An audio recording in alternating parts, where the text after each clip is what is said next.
would fight for the motherland. Be all I could, I would make a stand. I'd walk through the fire till the body falls. Don't fall, I would protect you. All that I've got to do now. Yeah, I could save you. All that I've got to do now. Hero, I could be your hero, fighting for your love soul. I could be your hero, fighting for your love soul. Yeah.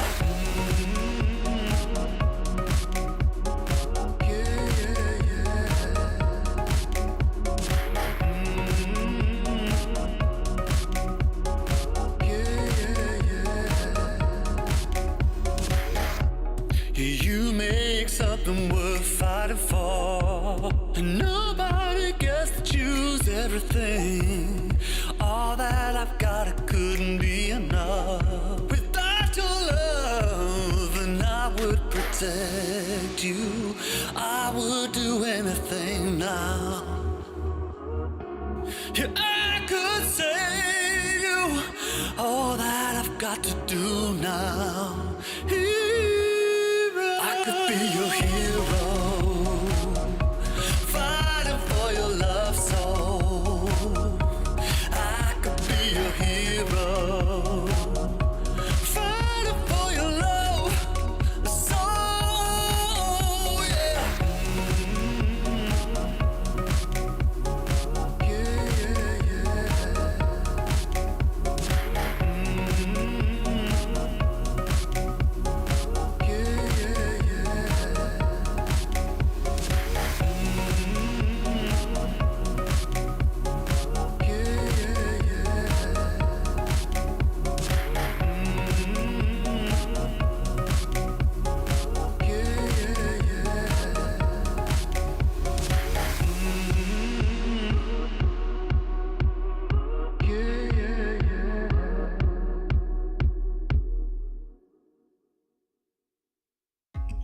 I think I'll sleep till it's over.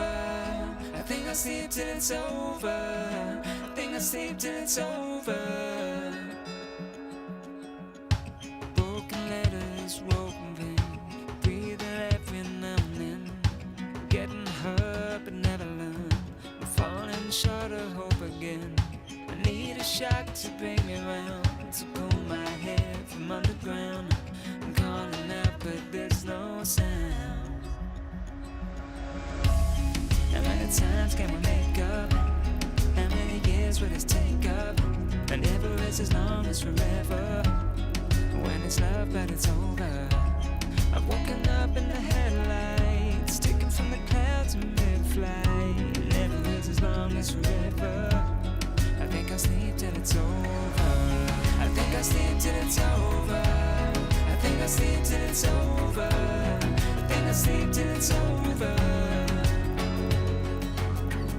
Storm days never end. Words I knew you couldn't say. We pretend we're more than this. Make believe that it's okay. I need a shock to bring me round, to pull my head from underground. I'm calling out but there's no sound. How many times can we make up? How many years will this take up? And never is as long as forever. When it's love but it's over.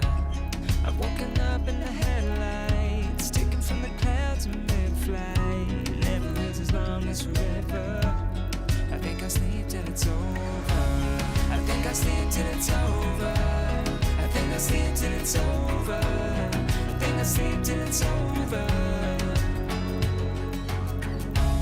I think I'll sleep till it's over. I think I'll sleep till it's over. I think I'll sleep till it's over.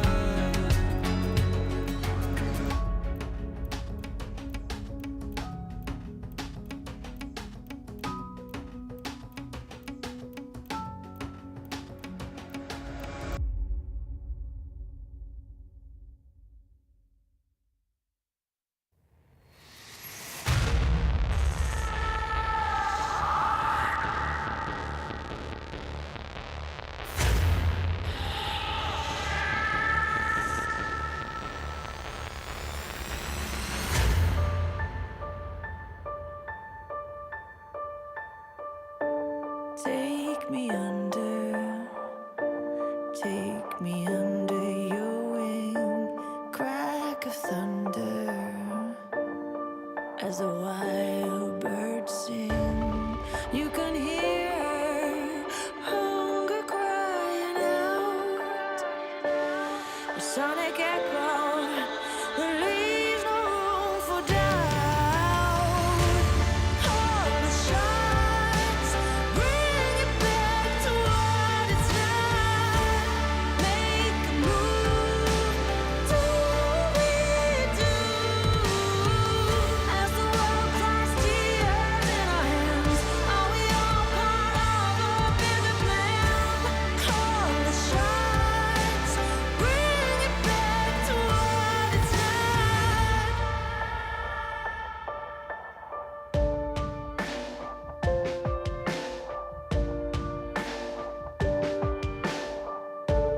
Deepest oceans, they can't betray enough. Empty spaces, time to rust and dust. There's no wonder left for us to love. No warmth or shelter, just satellites above. Call the shots, bring it back to what it's not. Make a move, do we do?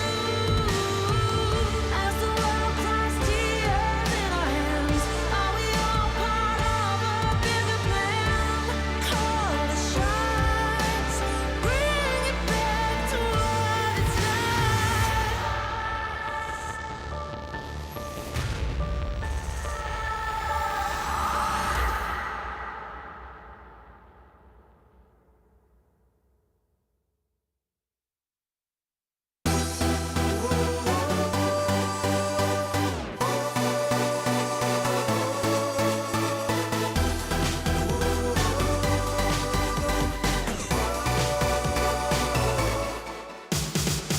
When I met you in the club that night, the moment you arrived, it was more than nice to meet you. I know, baby, that you're one of a kind, with a body perfect and divine. Oh, so come and let the music play, so we can move our bodies. And girl, no matter what you do, just do it hot and naughty. We drink the bar 'cause we don't pay. Tonight nothing brings me down, down, down. Oh, I can tell you now, this is gonna be the best time of your life. I can see it now. This is gonna be the best time of your life, time of your life, yeah, yeah, time of your life, time of your life, yeah, yeah, time of your life, time of your life, yeah, yeah, best time of your life. Finally, baby, we've been up all night. The sun's about to rise, and it's nothing but a feature dancing, moving slowly out of sight. Feeling vibe from down the line. Oh, let's do a thing and celebrate. Cruising a Ferrari, let's live it like it's the last day and head for the next party. There's nothing they can take away from me. Yeah, 'cause nothing brings me down, down, down. Oh, I can tell you now, this is gonna be the best time of your life. I can see it now.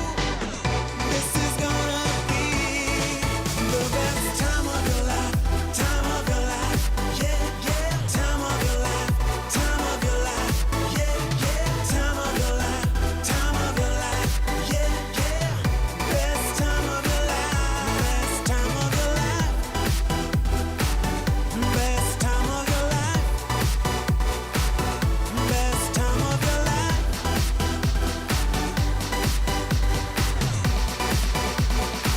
I can feel it now.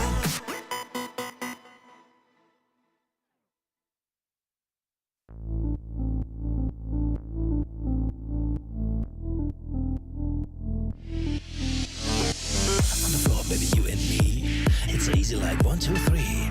I don't care if it's day or night. We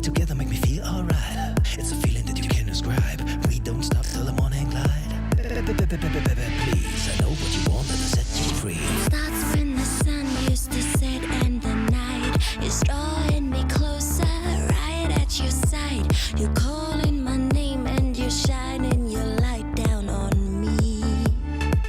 It's easy like 1, 2, 3. Pushing me, spinning me, turning me round. You drop me and then you catch me. You're freaking me, creeping me, making me scream out for more. We together make me feel alright. I know what I want 'cause I feel it inside. I'm breathing you in 'cause I can't no more hide. There ain't no words or expressions that fit. You're making me lose all my grip. Yeah, I'm in love tonight. In love with the music inside. I'm in love tonight. In love with the music inside. I'm in love.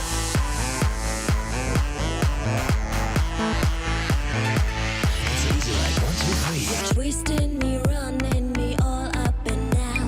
You hold me, control me.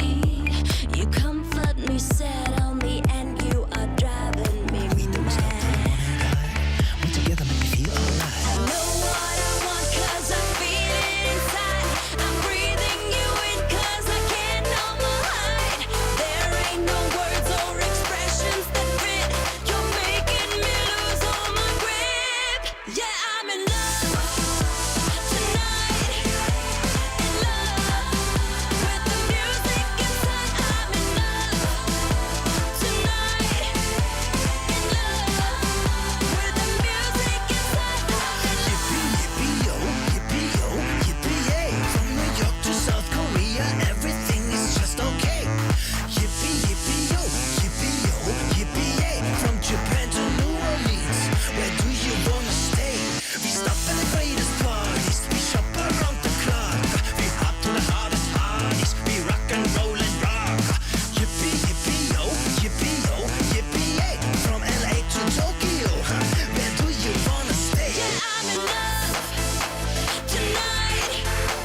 In love with the music inside. I'm in love tonight. In love with the music inside. I'm in love tonight. In love with the music inside. I'm in love tonight. In love with the music inside. I'm in love.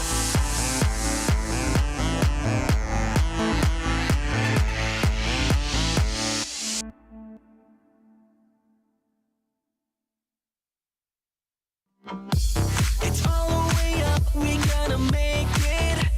The party won't stop until we break it. I head for the top, we gonna take it. Tell me, are you ready? Tell me, are you ready? We want it all, we cannot fake it. We're standing tall, it's time to break it. We go for the cups, we do the kingship. Tell me, are you ready? Tell me, are you ready?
into this world.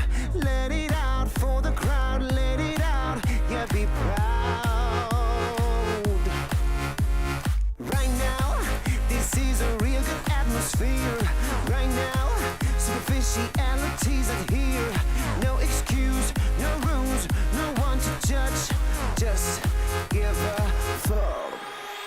The time has come to lose control. Don't be so shy, just let it flow. We are the masters of our own world, of our own world.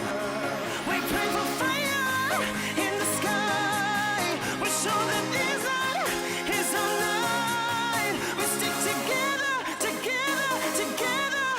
We're alright.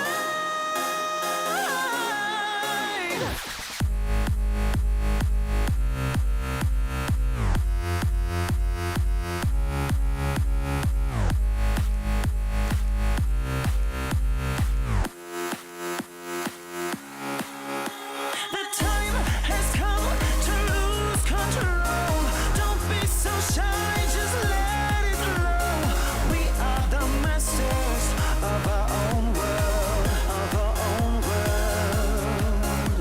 Well, they drink really expensive champagne on their private jet plane.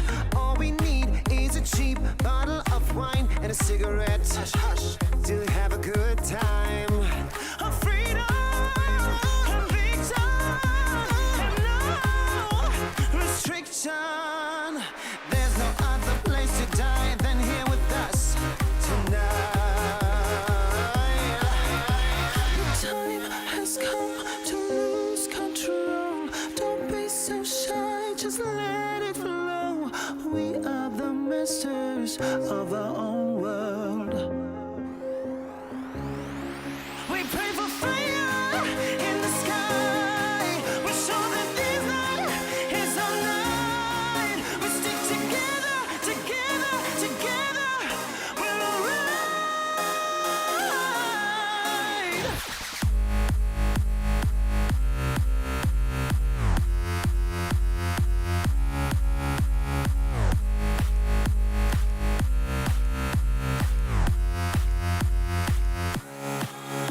The time has come to lose control.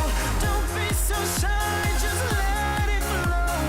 We are the masters of our own world, of our own world.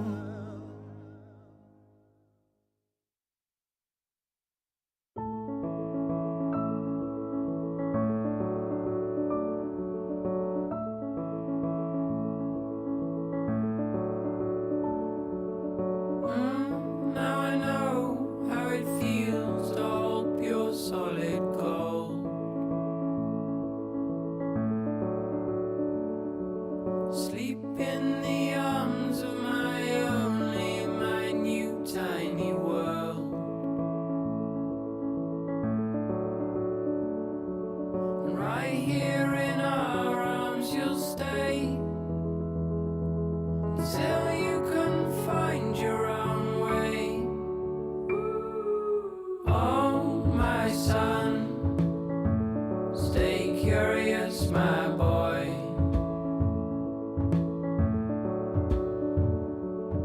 Always ask where this road goes.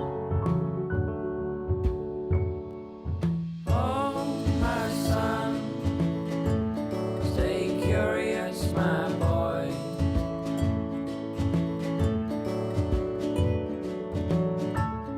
Just outside your door, you'll find love where you don't know.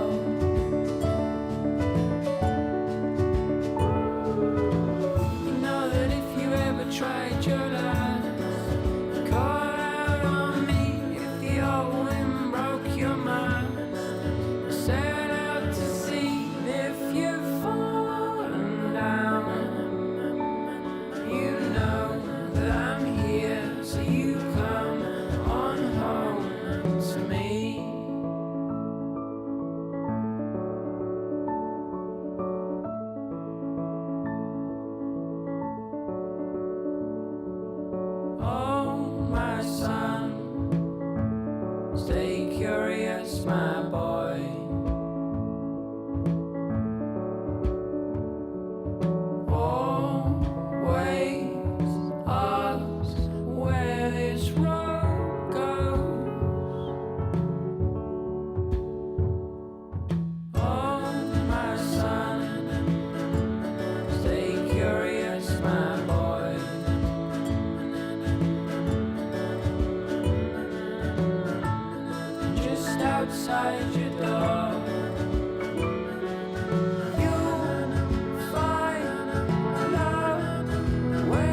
信号だとしてももう止まらない理解不能のスピード100倍速い地横なんて哀れよねねえ聞いてよな負けの準備でもしておきな Come try me get you down 悩んでもやめないわ No more 苦い思い消えてよこの街に呼ばれる際にレクチャー全力で追い越してよさ Driving モード始めよ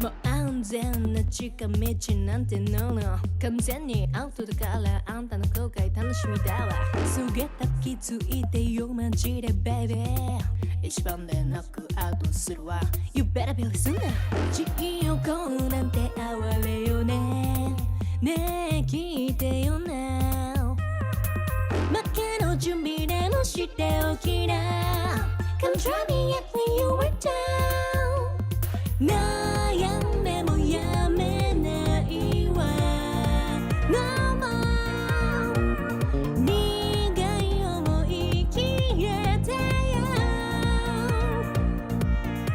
この街に呼ばれる際にフェクチャー全力で追い越してよさ Driving モード始めよう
身も蓋もないわねマジでメール既読無視でもてめトラブルならすぐ相談してよだなんて細い指先が僕を指す Please come this way ピンヒールで突き刺す血の味が欲しいまで純粋だと思ったバカね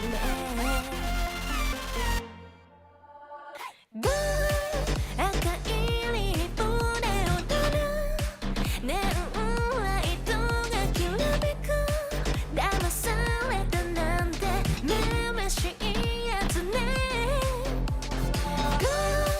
通報するならすれば罪深いの私よこの世のクズどもよ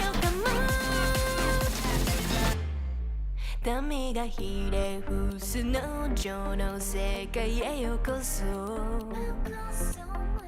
落とし穴に落ちたあなた Please come this way ビールで突き刺す血の味が欲しい前に純粋だと思ったバカねブー赤いリップで踊るネオンライトがきらめく騙されたなんてめめしいやつねグー通報するならすれば罪深いの私よこの世のクズどもよかも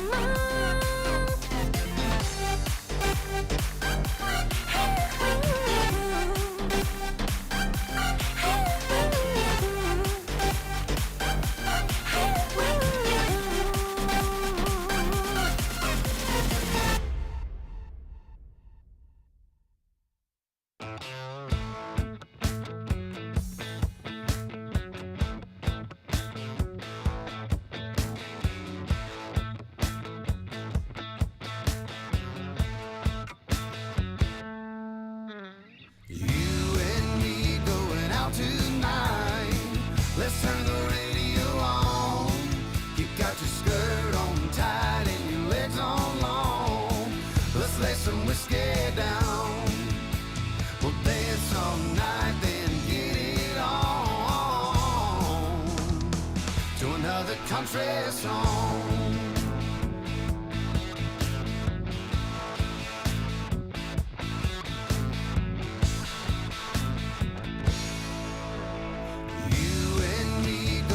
Tonight, let's turn the radio on. You got your skirt on tight and your legs on long. Let's lay some whiskey down.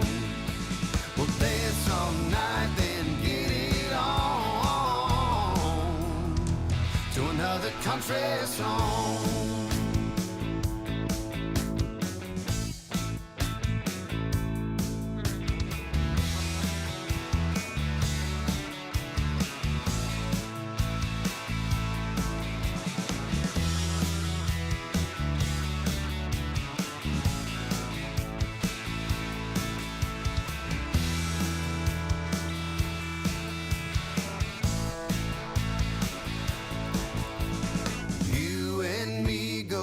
Tonight, let's turn the radio on. You got your skirt on tight and your legs on long. Let's lay some whiskey down.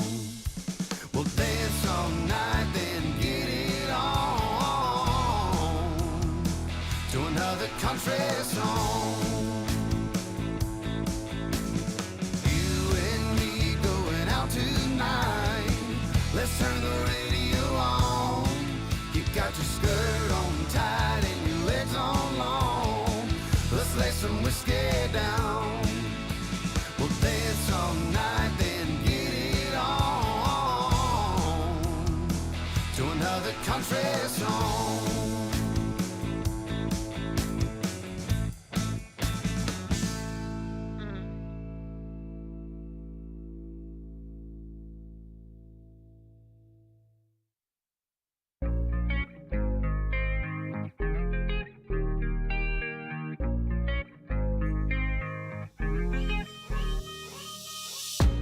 Stop playing with my heart right now.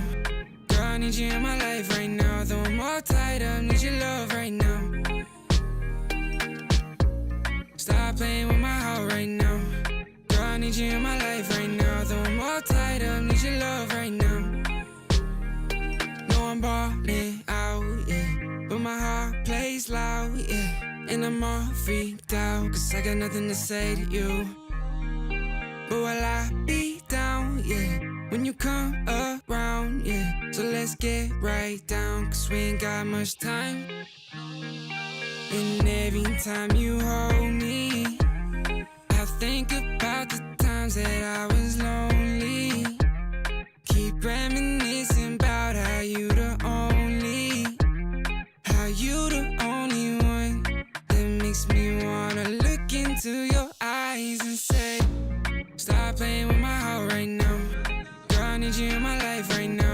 all tied up, need your love right now. Stop playing with my heart right now. Girl, I need you in my life right now. Though I'm all tied up, need your love right now. Yeah, we could take time to work things out, oh, yeah. But I want you in my life so we could have each other, yeah. I know it seems hard to shine, but you're a million stars at all the same time, yeah. And you know I really mean it. And every time you hold me, I think about the times that I was lonely. Keep reminiscing about how you the only one that makes me wanna look into your eyes and say, stop playing with my heart right now. Girl, I need you in my life right now. Though I'm all tied up, need your love right now. Stop playing with my heart right now. Girl, I need you in my life right now. Though I'm all tied up, need your love right now.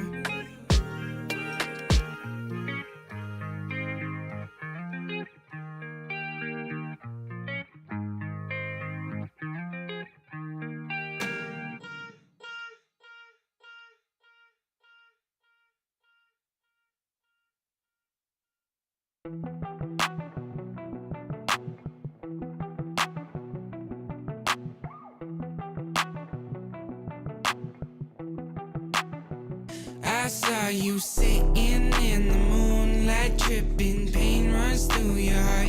Oh, we were skinny dipping, slowly sipping, then we fell apart. I'm just trying to catch a break from your love, oh, yeah, hey. Cause I need to find a new life, no love, oh. I can't lie, I've been thinking about us, but you, yeah. Tell me everything's gonna be alright.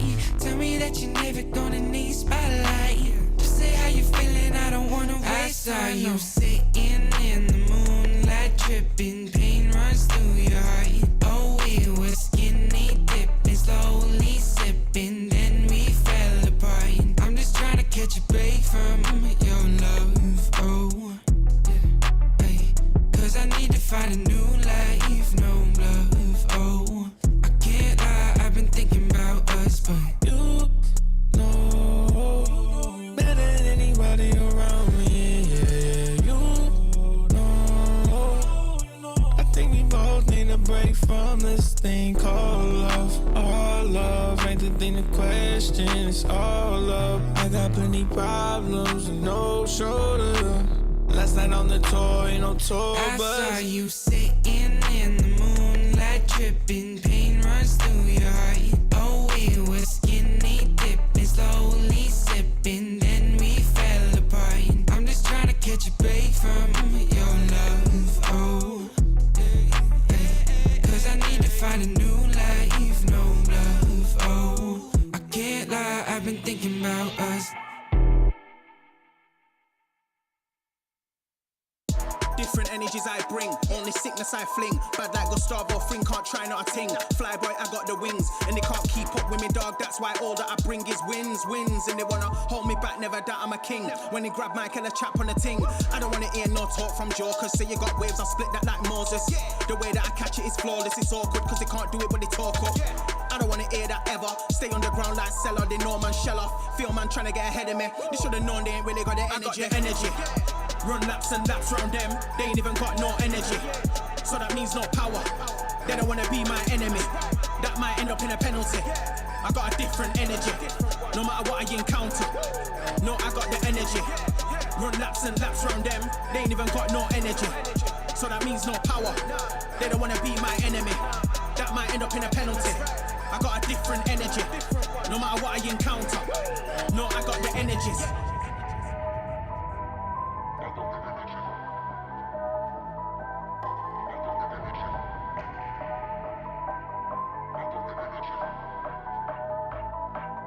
I got the energies.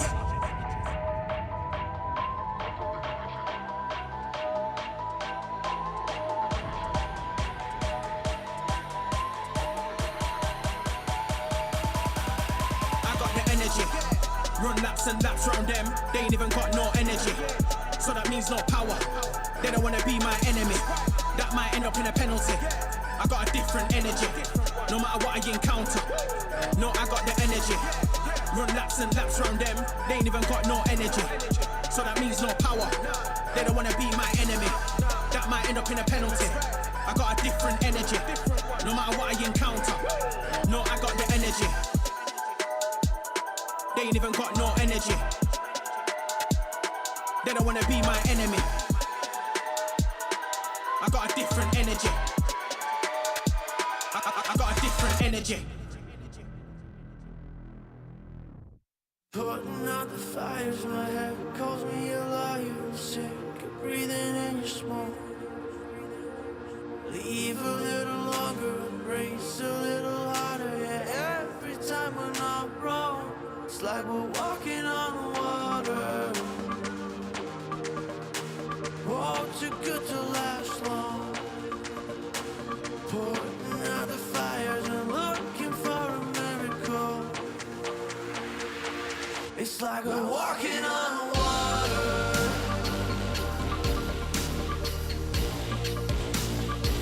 It's like we're walking on water.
Hit me with the Cali sun, give me good vibrations.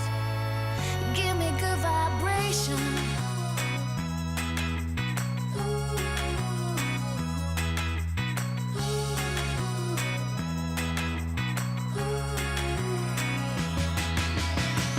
Now I'm dancing in my new kicks, getting down to all my old tricks. Gotta get my fix. Now do you think I'm cool? It's all I wanna do.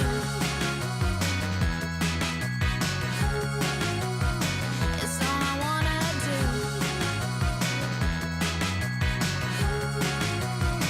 It's all I wanna do.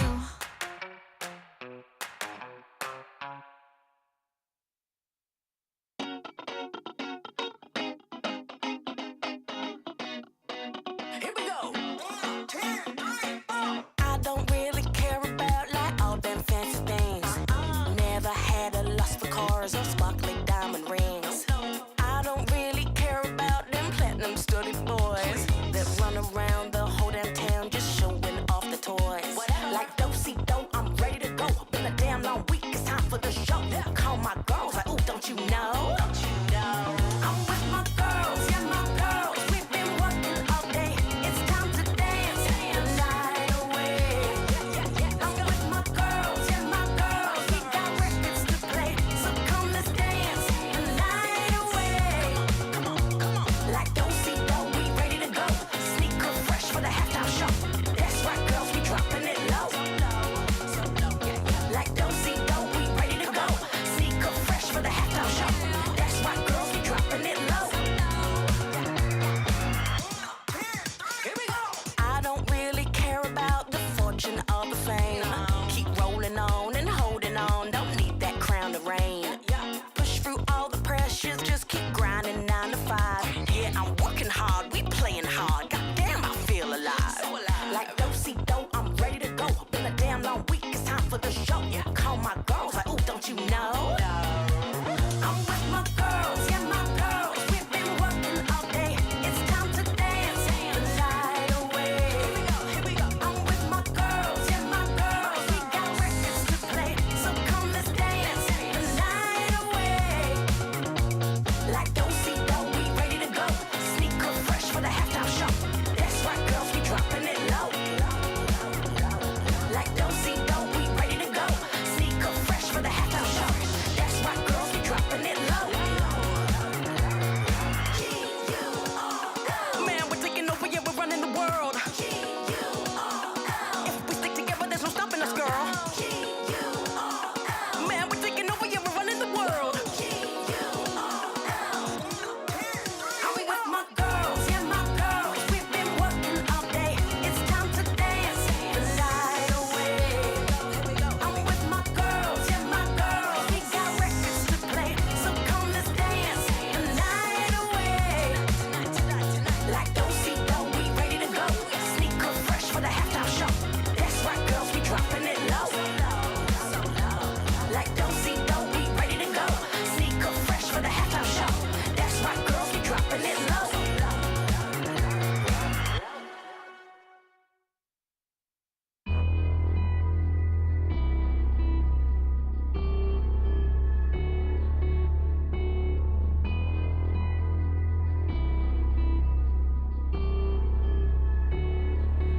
Can you take my bad side?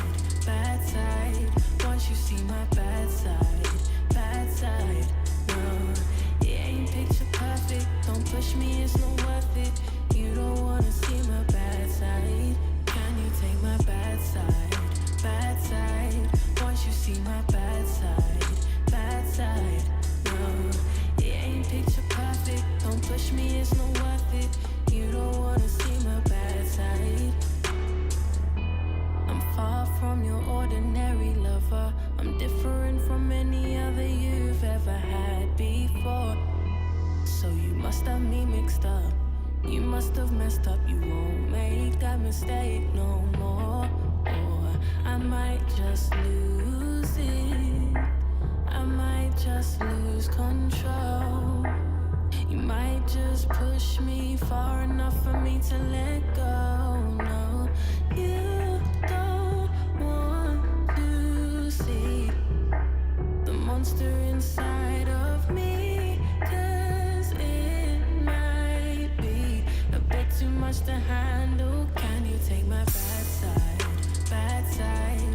Once you see my bad side, no, it ain't picture perfect. Don't push me, it's not worth it.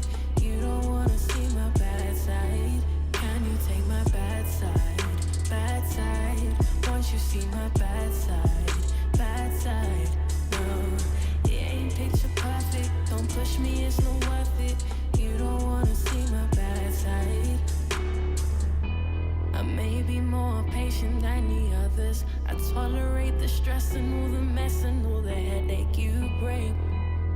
But listen to me, you'd rather have my good side than a dedicated enemy. 'Cause I might just lose it, I might just lose control.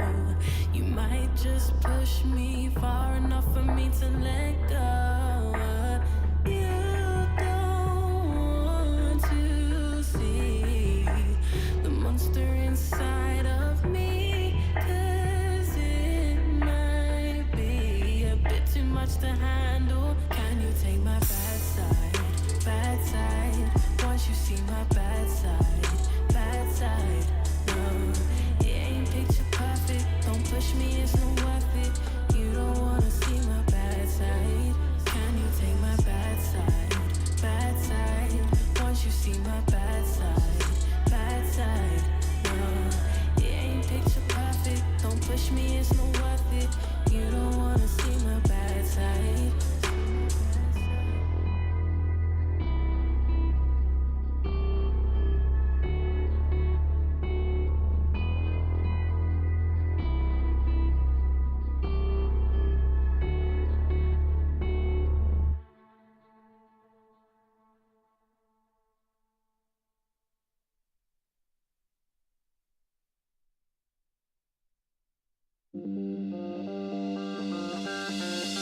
常规赛仅剩3周，季后赛迫在眉睫。友情提醒一下，诸位剑指 S13的战队，兜里藏着的公交票、高铁票、飞机票和泳裤赶紧掏出吧！再不亮剑，怕是真没有机会了。哎，说的就是你 WBG。本周5的第一场比赛就是他们对阵目前排名中游的 NIP。在连续不敌 BLG 与 FPX 之后，被寄予厚望的银河战舰前往世界赛的机会已经略显渺茫。如果说战胜 JDG 让人们看见了这支 WBG 的上限，那么当翔哥不但守住，甚至反杀的那一刻，则让人们看到了他的下限。而本场比赛 WBG 又一次面对旧将 Angel， 哎，你说会不会是更棒的一天呢？莫道人川不销魂，同是巴黎沦落人。和 WBG 一样，队内选手荣誉等身的 TES 也在本周遭遇了2连败。回首春季赛，似乎又到了他们开启一场不输挺进季后赛的节点，甚至还早了几轮。这个周末 TES 将先后对战 IG 与 RA， 不知道届时的剧情是我买了件很性感的泳衣，还是悠悠苍天河伯与我。周六的焦点之战来自7点档 EDG 与 WE 的对决。如今的 EDG 并没有迎来人们预想中的柳暗花明，先是被启动的元神复刻了一波当年的 RP， 而面对排名靠后的 RA， 甚至先丢一局，只能说圣光尚未点亮，骑士仍需自强。反观 WE 则是一派欣欣向荣，本赛季在赛程的加持下，成为了保持不败金身最久的战队。若能保持这样的状态，你相信他们今年不用去卖票吗？微信。本周末的压轴大战将由 LNG 对阵 OMG， 两支队伍都是今年世界赛资格的有力竞争者。星球之光1年来的成长，大家有目共睹。而相比之下 ，LNG 近来的战绩则是有些起伏，尤其是0-2终结 IG 的连败，让人一度怀疑他们遭到了神罚。无论如何，本赛季的 LPL 已经来到了关键的节点，不知道大家对本赛季阿南的节目有什么宝贵的意见？在这里，我先统一回复一下。你说的对，但这就是棺材指南。攻击力石破贾玲的完梗摆烂节目，中间忘了啊！出院。All right, comedy at an all-time high in the LPL as we welcome you back to what is a glorious end of the week for week number 5. I'm Asterix and joined by Naimira for the first 2 series, or at least myself and Naimira for the first one. It's a pleasure to have you, considering that today is another important day, and I feel like every time you're on I are on, we just say, yeah, today means a lot. That's because LPL is running a mile a minute every single day. So I said, you got to trust in us that we're not like pulling your leg on this one. Like every day gets very, very important. Again, we have a very condensed split because of the Asian Games, which means that pretty much every week, 3 games a day. We have like 1 day a week now where it's just the 2. And when it comes to this point, we're getting to the point where we're getting very close to locking in and out of our playoffs teams. Yeah, I mean, look, again, we've already locked in a couple, right? Look, yesterday, because RNG versus TT is where we start off. This was a matchup in previous splits that actually came pretty close.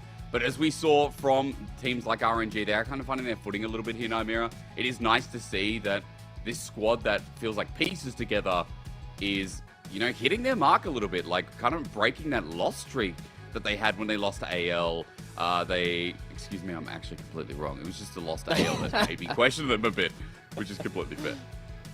Yeah, and RNG kind of break the heart to TT again, knock them out in the spring playoffs, and give them another loss in a very difficult summer for them. JDG, they're just continuing to do JDG things. Ruler, very, very good. The rest of the team, very, very good. But this time, Ruler doesn't get the pentakill. Moving on to the last series of the day, and we got to see a really fun series. Very important for Team WE because, again, they're starting to face higher tier table teams at this point, and EDG managed to take a very interactive series versus them, particularly with Uzi, starting to show those shades of what we always knew him for. Those how the heck did he do that kiting moments where he manages to get out of absolutely nowhere, playing the Ashe, and then later, obviously, his signature pick in the Vayne. Uzi looked so fun to watch that day.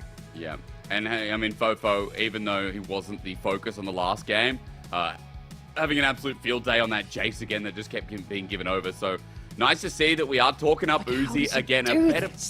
A better performance than he was on BLG. Remember the BLG Super Team, Nymira?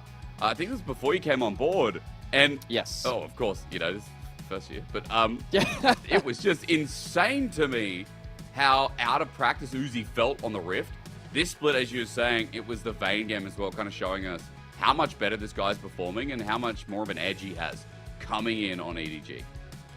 No, it's not the first time we've seen Uzi on other teams. Like you're saying, BLG, he was on OMG in the past as well and never really made it work even over on that team. But it really is games like this, particularly when EDG are struggling a little bit. They do need to pick up wins. They're not safely into playoffs yet. You see right now, they're at 8th berth right now, 8th spot. But they need to really start securing this kind of back end of the split to make sure they can get into playoffs and set themselves up well for playoffs. Well, as we say, it's coming up pretty soon. It's week 5 already. It is a 7 and a bit of a week split. Nymira, I know in week 7 they've got a Monday in there right after the Sunday. I'm calling it week 8. I feel like it needs to be said, like even if it's an extension, it's a new week. But still, regardless, the point remains that we are towards the later half. The end of week 5 already. 3 series yet to go today. And as we were alluding to before, 2 teams out of the 10 slots have been locked in JDG, in BLG. A big fat surprise to no one. And looking at the game score, it just shows you the tiering that we have within the LPL right now. JDG, clearly better than BLG, and both of them are clearly better than the entirety of the rest of the table. Plus 15 and plus 14 is an insane best of 1 record. And that's with BLG even being 2-0'd by JDG as well. There's still 1 game apart. Absolutely nuts to see them up there. We are still, however, in the process of figuring out if there is like a second tier when you have, is it going to be your top esports and your OMG? Is it going to be one or just the other? We see both of them play later today. And again, it's just very important information which we can hang on to and then go into playoffs, maybe understanding our teams a little better.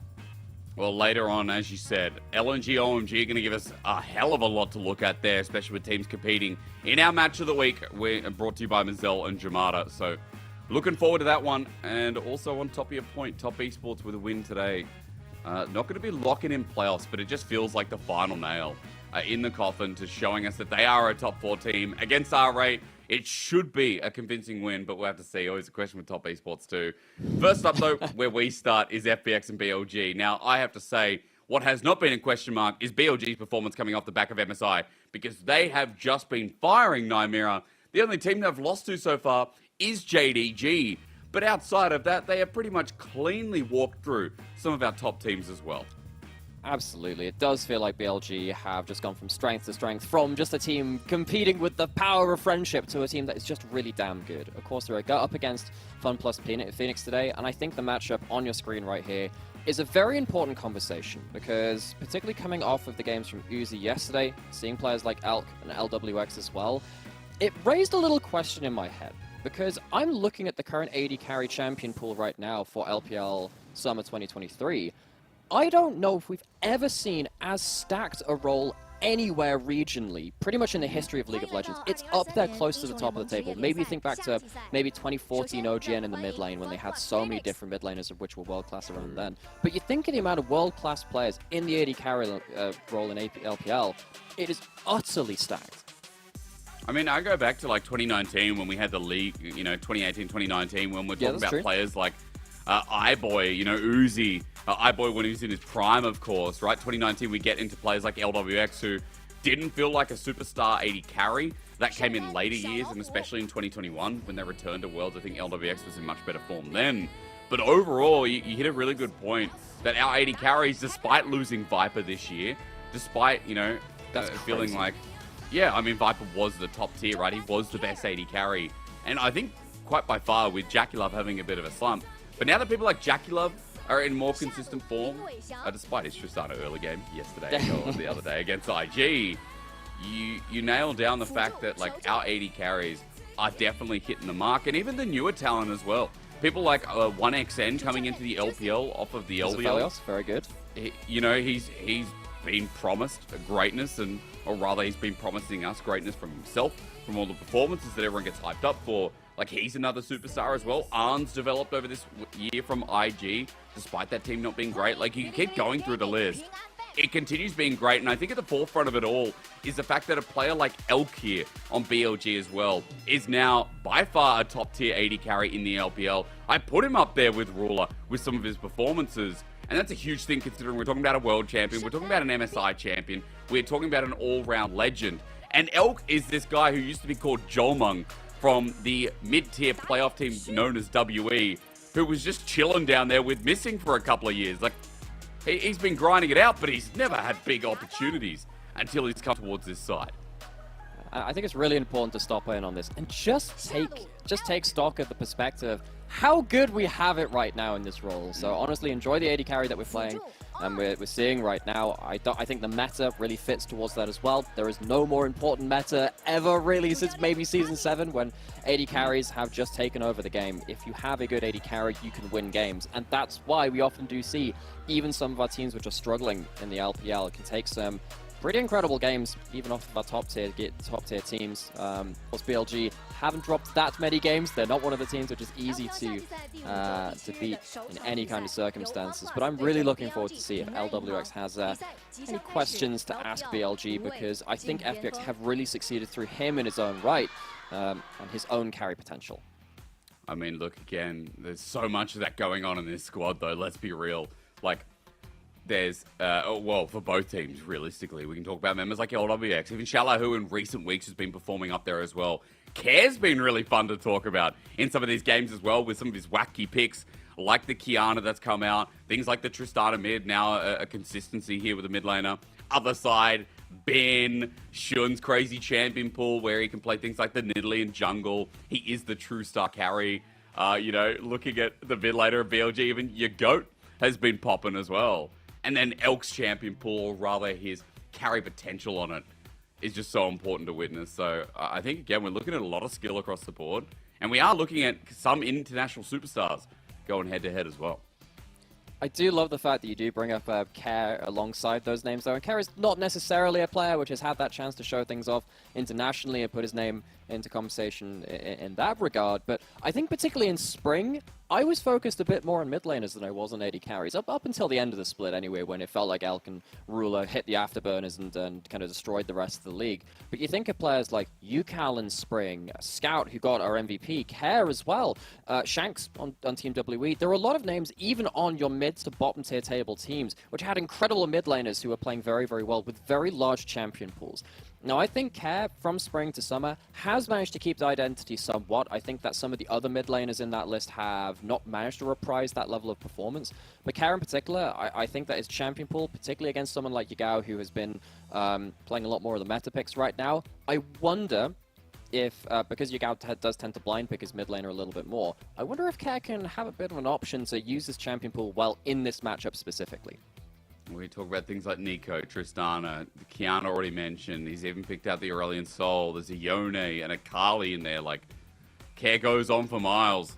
And I will say, he's not the only person in FPX that has a bit of a wild champion pool.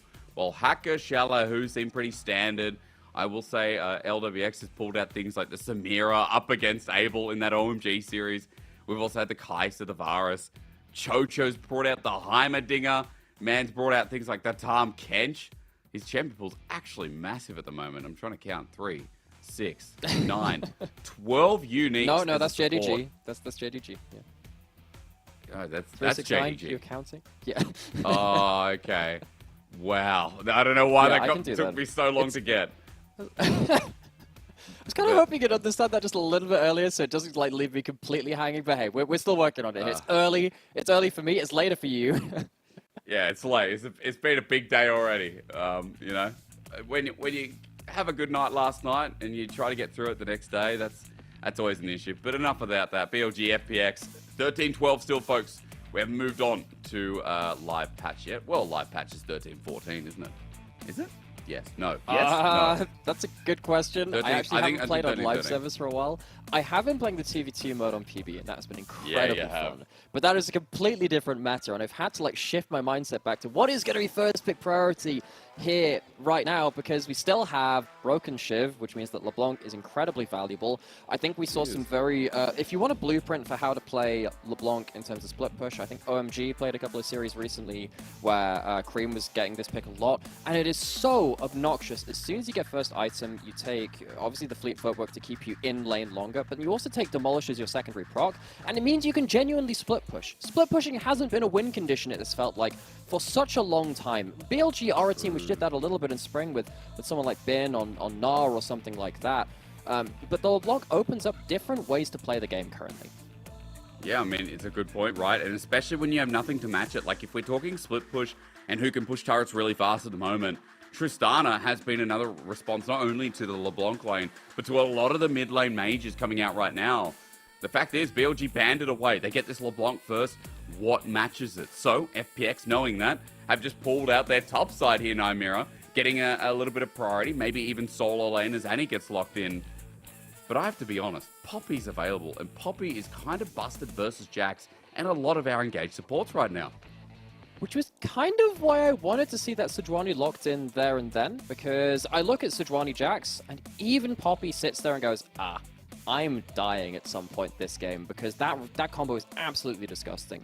Renekton, fine in an individual 1v1 versus that Jax, but again, it really is that jungle matchup which can determine how well kind of the top lane 2v2 combos go. So I'm a little bit interested as to why FPX kind of went away from that Sejuani if they were looking towards that Jax in the first place, because now you've just kind of given it up to the Renekton Sejuani.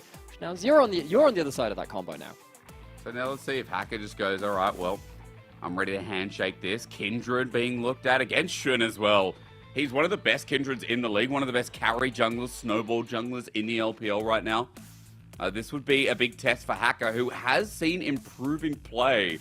Now Kaz is being cheeky with it as well. As Lee Sin actually gets locked in. Okay. A champion we have seen from Hacker, but we seldom see on the LPL. But I to say, we only have like 1 or 2 junglers that really go towards this right now. I think it's Xiaohao that plays it a little bit. That one kind of giving you that early game prowess. The problem is, if you pick something like Nidalee, Kindred, Lee Sin, you're not that tanky. If Sejuani or Renekton get their hands on you in a 2v2, you die. You're really looking not to play towards top lane 2v2 with this Lee Sin, but instead probably more towards this mid lane. LeBlanc, she's very slippery, she can move a lot, but the point and click stun potentially coming from Annie means that it doesn't matter if you're mobile, you're stunned, you're dead.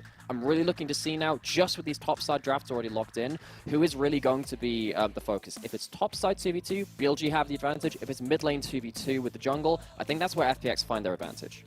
Yeah, I mean, it's a good point with how much setup there is there, thanks to Annie.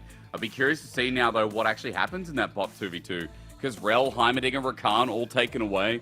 A lot of the time, with things like Heimer, we're angling for Nautilus here. Add a bit more CC into this game. Aphelios taken too. Kind of interesting to see where FPX go with this, because Nymera, when we talk about FPX, it is the Aphelios, it is the Jinx lanes. LWX, historically, also played Kai'Sa, but hasn't played too much of it this split. Now, the thing about Kai'Sa is if you survive through laning phase, the champion is just obnoxious. And in this kind of game as well, I wonder if there's any options to go towards something a bit more towards that, the AP Kai'Sa. You already have the Annie, but you've got largely ADT, and there might be some options for build variety. LWX sees that one. But now the question is, BLG, see that Kai'Sa, you know if it survives through lane, you're going to have a couple of issues. You also know that your Sejuani probably wants to be sitting towards topside if at all possible because of that Renekton combo. What have you got in terms of laning phase to really push this Kai'Sa? So you lock in the Xayah, no Rakan to lock in alongside it. Could lock in the Nautilus to take it away. That would be something which I would be thinking about. But you're really looking to keep this Kai'Sa down if at all possible. I mean, I feel like when you're banning things away like Heimerdinger, you're saying, well, some of our engage tools can't be blocked away. Nautilus hates going into Heimerdinger as well. And so there you go. You also take part of that engage away from FPX and Nymera. They're going down the pool. Like, this is B tier, C tier at the moment. Alistar may be a better option, though. What are your thoughts? I think Alistar Braum.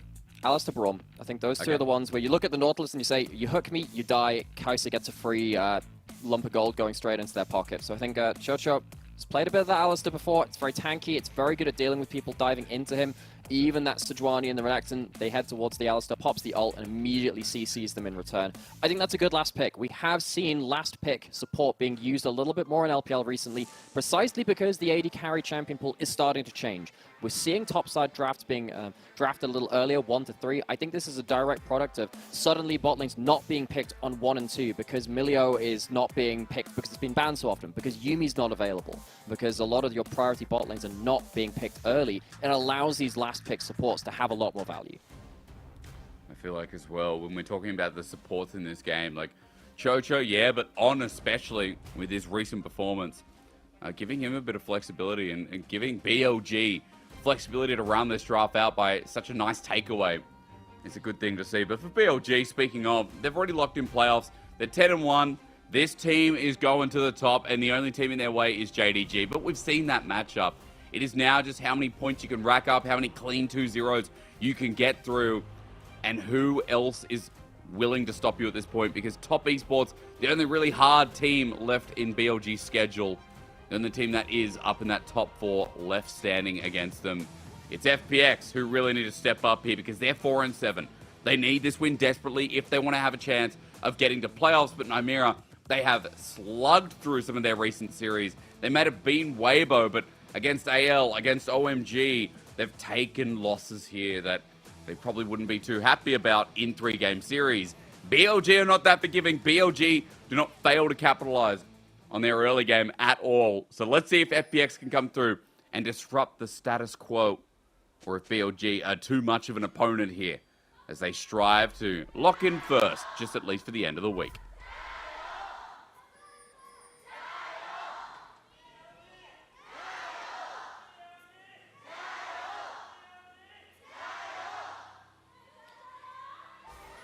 And once again, the JOs devolve into LGD chants towards the end of the day. We do have... And then they mute the crowd afterwards. Yeah. Just straight after. Oh, no. I think they just eventually petered off. But, you know, I had a bit of an inkling. This was not the first time we'd seen this R5 Alistar coming out, because it was Chocho who did this versus OMG in Game 1. Left this Alistar up to last pick, and that was the game that FPX won against OMG in their 2-1 series loss to them.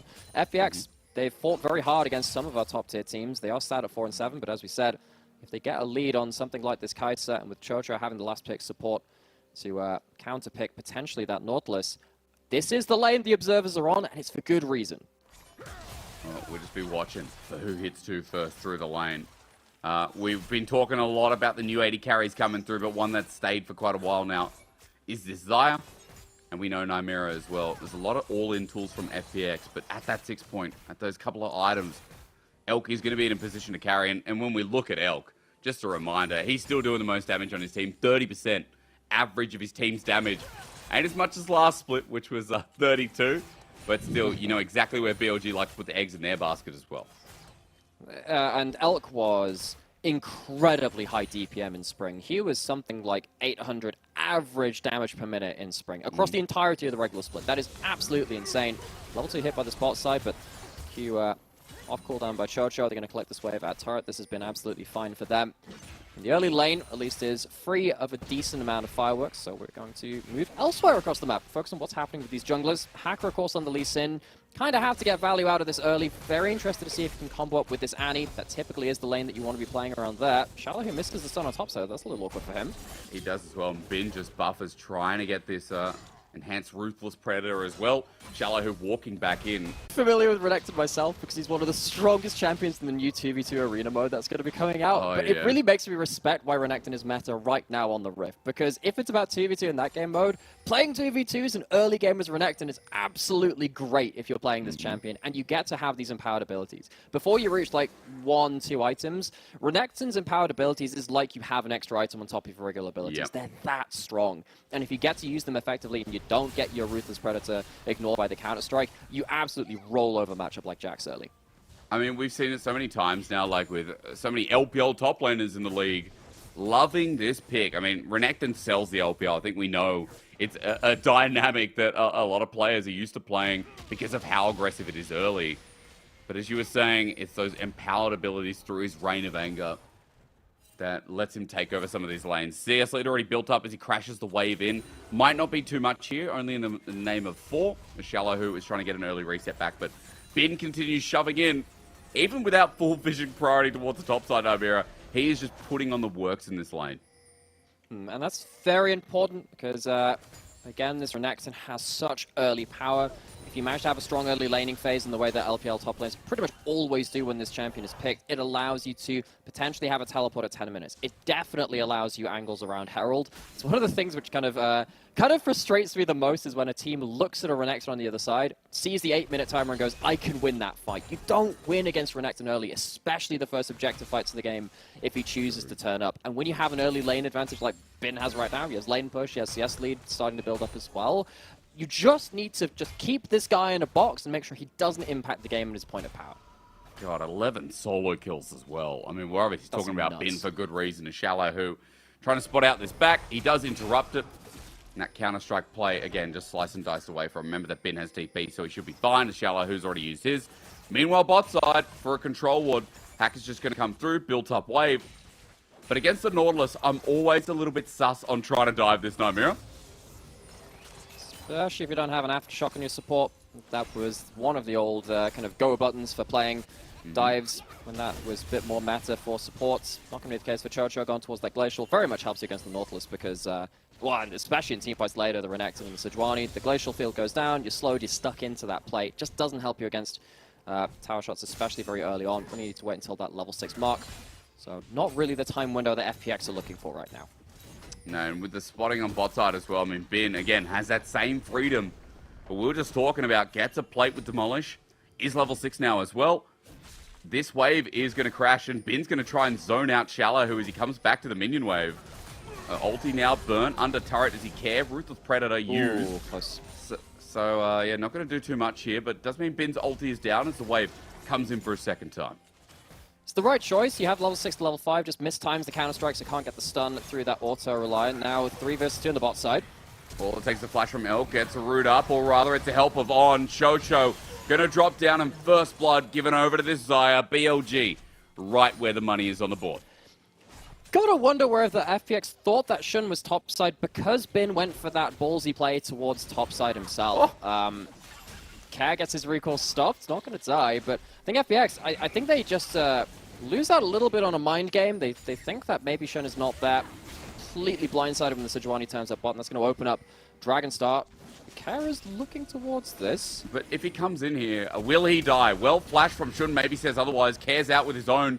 Chocho over the wall wants the Hex Flash for this, and we'll find an angle now, but Shun now looking around. Elk has to burn his own. There's Tibbers, but Hacker's rooted up.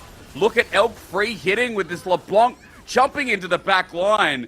FPX have managed to find a favorable trade, though, as now for BLG, it's about getting out of there. Elk with no ulti has to get the root, does find it for Yagal, though. There's no follow-through.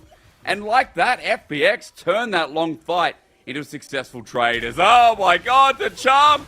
No, Yagal! Auto attack with Fleet gives them a bit of movement speed to get out of there, but Care so close to dying. Meanwhile, LWX gets the auto, and now this Kai'Sa all of a sudden is a big threat. That is a huge loss to take towards this bot side. I don't know how BLG managed to lose with the HP advantage so far in their favor, especially with Alex flashing out of that initial combo by Chocho. But FPX, now with that gold in hand, you can really start seeing where they can start succeeding in this game. Even though Bin's got that huge lead, Kai'Sa with gold is more than just surviving the laning phase. They're thriving in it. Shun uses his flash early. You don't have a Sejuani ult just yet. So how the heck does this end up getting turned around? I think the Dragon's a big part of it, because I think the Hextech AoE takes down a lot of these HP bars a little bit more than BLG were counting on. And then as soon as Elk has to start kiting backwards without an ult and without that second cast of an E available, he just can't do the same amount of damage in the right time frame needed for BLG to walk away with a win. I also want to mention, while that was going on, and while Yagal missed pretty much every chain we saw on screen, Bin also burned a flash to topside. And it looks like there was a health trade in order to force this Jax back, so Xiao Hu had to return to base. That's why Bin, as we came through, was hitting turret plate for free, as Shun's now caught out. BLG flopping about like wet fish right now, and FPX are just taking full advantage of it. This is a huge moment for FPX, though. One of the things we talked about earlier is, hey, Renekton is very good around playing around Herald. You can't play around that Herald, though, if your entire team has just died beforehand, doesn't get the reset, and then gets picked off before the Herald starts up. So FPX, they're winning in a very important area of the game. The Lee Sin's getting value, Kai'Sa's getting gold, which means that they'll be very relevant afterwards. And Chocho, on the last pick, counter-pick support, has had huge value in the last two fights. Yeah, he really has. 100% kill participation. Alongside his AD carry, who now has the Pepega Shiv, is something worth crying about if you're a BLG fan, as Herald has been acquired by Hacker. So Chocho sits in brush waiting. On now moving up as well, but FPX trying to make a play and get some gold away from this top side. How many people do they think are up here? It's just that too. I don't think they see where Shun is on the map. He's currently down towards that bot side. I don't think this is realistically a dive potential, is it? I think you're still diving at Jax with Counter-Strike and ult. Yeah. Maybe just looking for the plates. Maybe for the timing. Never mind, they don't. Flash comes out early. Elk out now has all the feathers down. Root doesn't work out. Ulti from Xiao Hu. Nymira, I don't think he played that very well at all. That was a bit of an awkward one. The melee range ult hard to miss. Fighting the top side, though. But against the Renekton, what? Why? Why would you jump into a Nautilus Renekton? What year is it? The time is now, and you might be wondering how we got here. Don't dive. I'm wondering, is that Don't the same dive. thing? Oh, okay. Never mind. Maybe it's okay. I'm just a little bit suspect. Apologies, as Bin doesn't have anything available, but he still jumps back in under turret. Huh? Yeah, maybe that's why. Ulti used by LWX, and he'll get the kill on the way out as Chocho now taking up. No. He dies as well. Bin takes 2 numbers on his way out. That's the croc. I mean, with Chocho ascending to heaven on the cow, the stakes have never been higher, my friend. Bin somehow gets away with 2 kills and an assist. The whole point was that you're meant to avoid this Renekton. That was the whole point of this early game. You were doing great at it. They completely throw the game into Bin's hands. I love it. Absolutely love it. We're going down Yakety Sax territory as we watch again. Nymira, explain this. Well, I think our dear Hacker has, he's not been hydrated enough. I think he's starting to lose his head a little bit there, as that is not the play of a well-meaning man, that one. And it allows Bin to get under turret, and he's popped the Dominus. Before you get first item, when you have your first Dominus to the game, Renekton is absolute Exodia. You don't beat this champion, especially with the tower involved. LWS getting the kill back, it's nice, but giving this much gold over to the Renekton is just going to extend his window of power. And poor Xiao Hu on the other side has to look at this ungodly strong Renekton after that dive and say, what am I meant to do as the Jax? Is Care in trouble, though? I mean, remember, Static Shift's picked up. It's a crit! Oh, you gotta love LeBlanc at this state. I don't think Care loves it that much. Goes down to the LeBlanc. Yagao somehow 3-1 after this point, after the early skirmishes go his way. And what felt like an awesome early game state for FPX has completely flipped on its head. They've capitulated over to BLG. That was a series of very unfortunate events. The crit. I mean, just seeing LeBlanc crit. Oh, man. Where are we? I mean, it's a 2K gold lead. BLG have taken back control. They've wrestled it back after their flubber dub play down bot side. Let's have a look again at the solo kill, I guess. Yeah, definitely some vibes of... Remember when you used to take 1% crit runes on your on any champion, and you'd see like Lee Sin crit you twice in a row because that happens? LeBlanc autos, everyone! Love it. 160 damage crit. Hell yeah, man. That's not the only lane going backwards. I mean, it's a 40 CS lead mid, but there's a 30 CS lead top. There's a Jax who can't withstand the pressure from Bin. A full item, or rather at least an item and some components here for Bin. Shallow, who knows how close he is to that Divine Sunderer is. Now, Mira, we're going to be realistic. This game has flipped completely around, and BLG, remember, got that first dragon. So in 2 and a bit minutes, we are going to find out if FPX are willing to contest, because with the snowball already enacted in the solo lanes and how this game's going, FPX have to stop this train. Otherwise, they're just going to get wiped out. The one saving grace for them is LWX is also ungodly fed. Heading towards 2 items on that Kai'Sa. It's AP variant as well, so it looks like it's the Nash's Tooth coming up. I almost wonder if it's worth going towards a full poke build, because you do outrange the team very heavily, and it might be a chance to completely make this no counterplay for the low-range champions of BLG. Sadly, they're not really squishy enough for the poke to be completely valuable, so he is going to go towards a bit more consistent DPS. So LWX, 2 items, that's something to play around, but you cannot let this champion get in range of the Renekton, otherwise the fight is just over. Yep. And one shredding move, I should say. One moment where you're that close and you get out Bin, Elk. I mean, the damage is going to be insane at that range. As turret goes down bot side, BLG move to 3K. Herald going to be up in a little bit, 40 seconds. Dragon then soon, as well as... It is, isn't it? Elk is nearby. Double chain. 2 chains, baby. As Care goes golden, Tibbers now aggressing onto Yagao, but an auto attacker cleanse, and away it goes. Meanwhile, Yagao getting teleported on. An opportunity here. Shallow who flashes, but it's matched here. Ulti burnt, but Shane not connecting on the way out. Yagao's still out. But Elk? now Elk is by himself. He followed Yagao for this. He wants to die to turret, and guess what? I'm pretty sure if he walks into the next one, that should be the case. Nope, Care somehow got the kill after all that time. I think Leandri's burn kept him in combat long enough to get that assist. So, well, the actual kill itself. So, some gold back. But you can see how difficult it is to play around LeBlanc in the sideline. So much gold. We saw this actually yesterday with Vitio and the LEC playing the LeBlanc with the Static Shiv. And it feels like, particularly when you have a Lee Sin Annie, your job is to keep down this LeBlanc. If that doesn't happen, LeBlanc gets the 1-2 items, particularly once you get the Merc Treads and your first couple of items as well. The combo falls off beyond that point. If Annie doesn't have genuine one-shot potential, LeBlanc doesn't really care for them because she just returns the favor and has instant wave clear as well. So now BLG does feel like they're in a very good spot. Shallow, who is still trying to claw onto relevance in this game, had to blow that flash just before as well. That's an awkward moment. At least FPX haven't been tested in a true 5v5. I think that would go very poorly for them as it stands. Yeah, I mean, look, overall, FPX have just found picks in this game. Tried for the dive and topside, as we all saw. The only good thing that's come out of all of it, and the state of the game, is the fact that LWX is 4-0. LWX is on the Nashes now as well, so 2-item Kai'Sa that, as you were saying, you know, the range is going to be there, especially with the W upgrade. We're just going to have to see if LWX can carry this, because you're already talking about the Annie Lee Sin combo. I want to point out the Alistar pick potentials there too, that maybe can sync up with one or both. FPX just need to utilize it, because right now BLG are running the map. Side lanes are a nightmare, and they can't even deal with the 3-stack from BLG as they push and threaten mid. So my worry about the Alistar is that you have to make sure the damage is being funneled into the Alistar, where your carries are safely behind them, and it's all happening within the duration of his ult.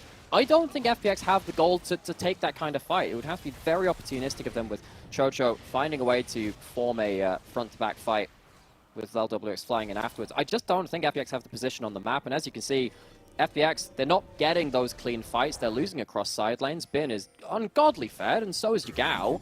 So BLG, they don't ever have to play around that Alistair. They don't care at all. It'll just keep going like this. I mean, BLG, they give away things like Dragon, as Mountain was taken by FPX, but Bin will then just move to another side lane. There's pressure put on. BLG then use that and swap around the rest of the map. And no, Mira, we're getting to things like Baron as well. So if we have some of these deep lanes like bot side pushed in, BLG, not the slowest Baron in the world, not the fastest, but still worth mentioning. And they can always just sneak the objective, and what can FPX do? Oh, very little, because they can't play on multiple lanes as well as BLG are. And as you can see, they've got the second Herald right now. This might be the one chance for FPX to make some kind of play. Everyone's in the same place at the same time, but feels like they're just going to seed this turret to say, look, we've already lost enough HP on it. The Herald's taking it down anyway. It just really sucks for FPX, because you're looking for some kind of play where Annie, Alistair, Jax can get value first, so it allows Kai'Sa to have space. But I mean, BLG, they're wise to their tricks. They're just not getting them a fight, giving them the fight that they want, and because they're winning so hard through their side lanes when they're playing on multiple lanes at once, I don't think there's any reason for them to stop. At least getting topside turret is going to be good though here for Shallow, who has been looks for the chase up, but he's already out of there. So some gold back over to FPX. That might ease things up for the time being, but Bin is just going hard out for the push, and we'll just have to see how far FPX let him go. There's that Baron in minute 30, Dragon 2 minutes. Game has lulled about for a little bit, but BLG just taking whatever they can do, whatever they can get. I mean, into the enemy jungle straight away. Hello, Xiaolahu. He'll have to leap over to a ward. Strange ult from Shun. Azon might be caught out. Depth charge going to be blown down, but he re-engages, then flashes out.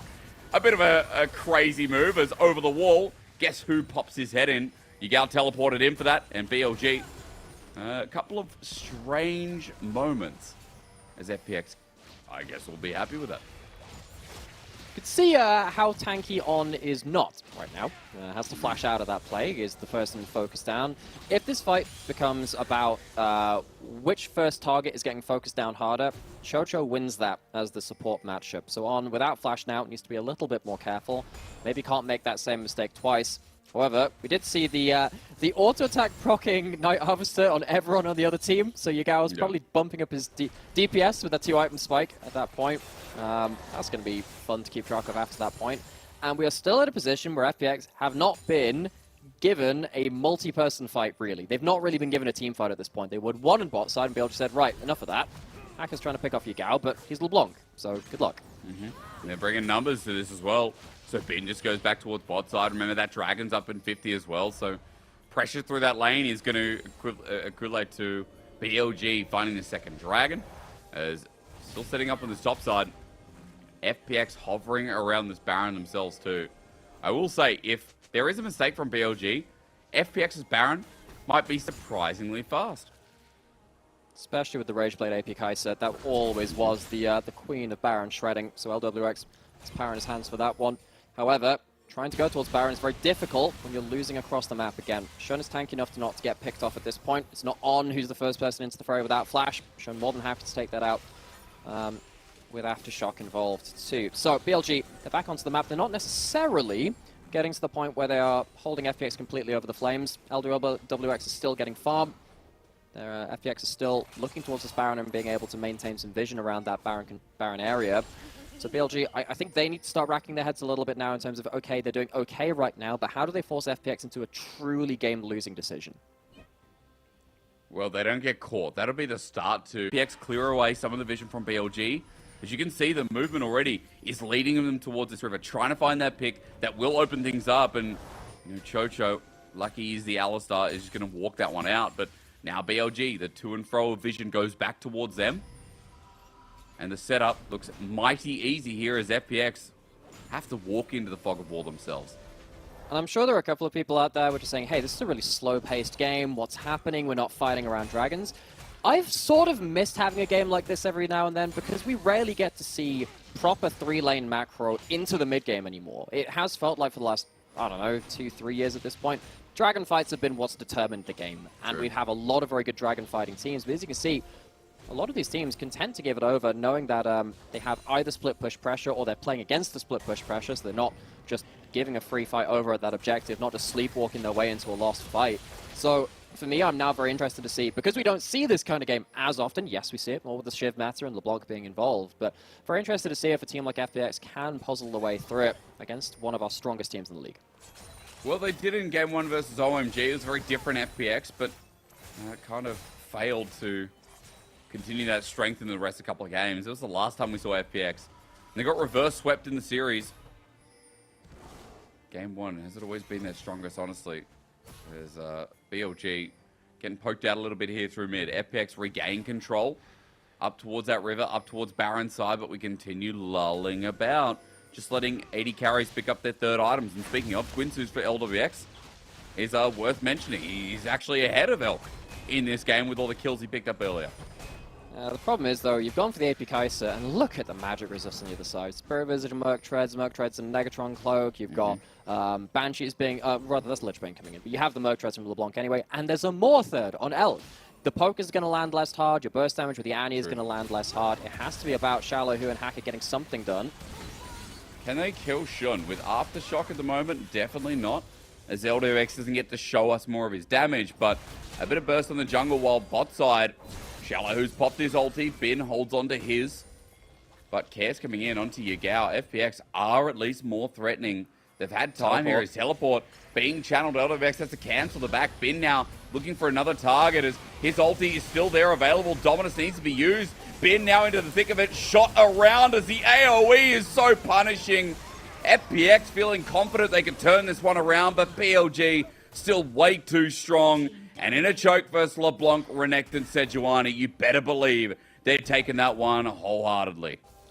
It's a bit of a slow build, but BLG get the vision control, they get the sideline pressure, and eventually FPX make the mistake. We don't see this kind of game so often anymore.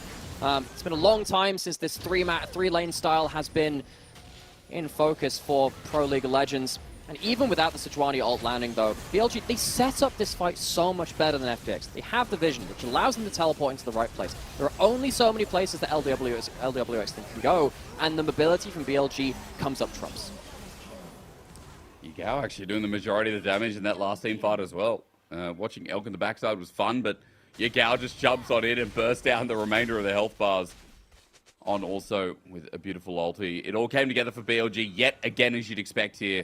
As 8,000 in the lead, with the Baron now attached. Nymera, this just feels super easy. And like, even though there's been some moments where we've been doubting BLG, where FPX have had at least something to say, it always just comes back to this point where BLG showing up massively. As hang on, we'll pause on that. Yagao needs to run away here as he jumps back in with the chain, trying to survive this, but AoE heaven. Meanwhile, mid is going to be threatened. BLG still have the inside track, but are they scared to take this 4v5? I think with Chocho having flash and ult, it's a little bit awkward. Again, now Alice is tanking the first. Bin has ulti as well into the choke. Great kick. LWX flies through. BLG with numbers disadvantage. Still fighting as Elk is in the perfect spot, though. Watch this Sire cleave away. Remember how fed she is as well. Feathers out. Numbers be damned. It's Giga Bin again. Give him 3 kills. Give him your love. But don't give him Renekton. For anyone wondering why Renekton is a meta pick, look how Bin has played this game. Dominates lane, picks up a mistake from FPX thrown at him and says, okay, I'll take this dive couple of kills, even though it's you kind of throwing the mistakes at me. And then it just rolls into the mid and late game. FPX, they have been utterly outplayed in this game. This was just a bit of a fiesta at times, but it was so much fun to watch BLG outclass, as they have with a lot of their opponents. They come away from MSI Grand Finals, and ever since here in the Summer Split, they have looked more fierce than ever before. 1-0 to start off this series, and FPX better change something, because BLG will walk over them if they get similar draft again. It's too many mistakes, really. The early game fight, it felt like around that dragon very early on, FPX maybe could have walked away with a good mid game. It felt like the amount of kills that they had, especially after that early bot river fight, that could have been something great for them. And then suddenly Bin gets a great play in a cross map, and Shallow, who ends up dying on bot side, Renekton picks up kills on the top side. There's a difference there. That means that LeBlanc's not being focused on, because your resources are gone to side lanes, not on keeping down the LeBlanc.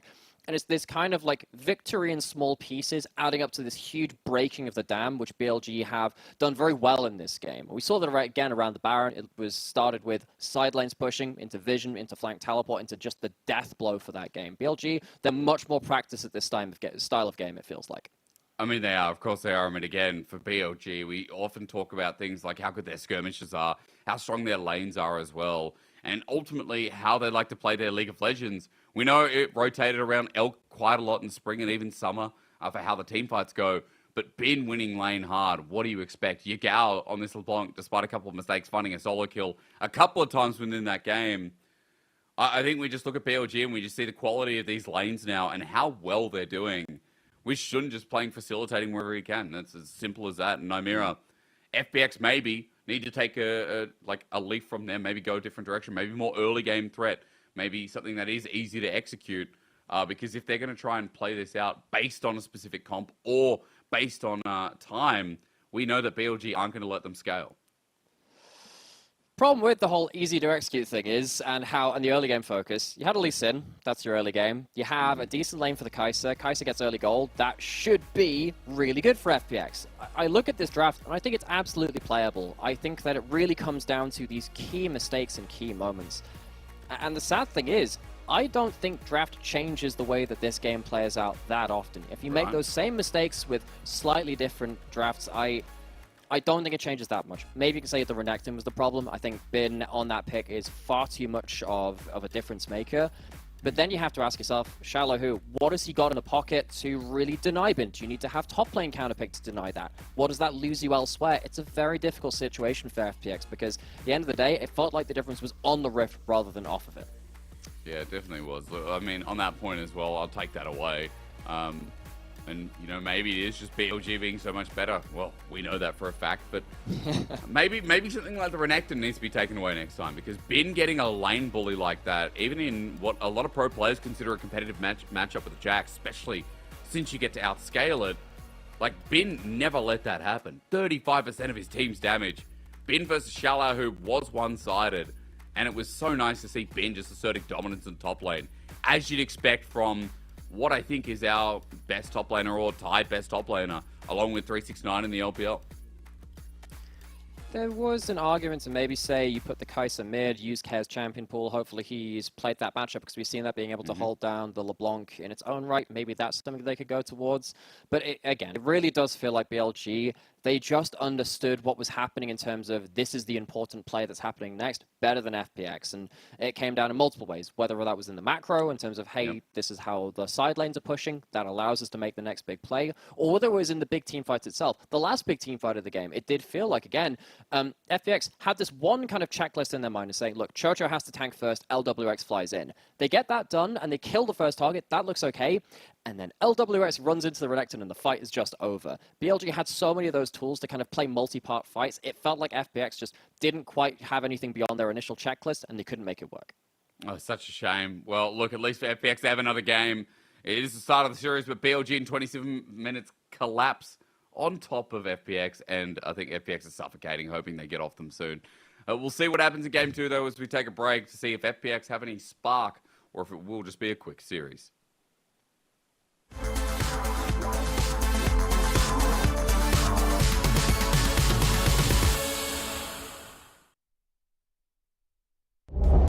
Yeah, I mean, Angel's looking for something now. With the flash available to him, they can see they're trying to corral everyone around here, and they will be able to get something going, and I think WE recognize something is in the air. Nice ultimate, good flash.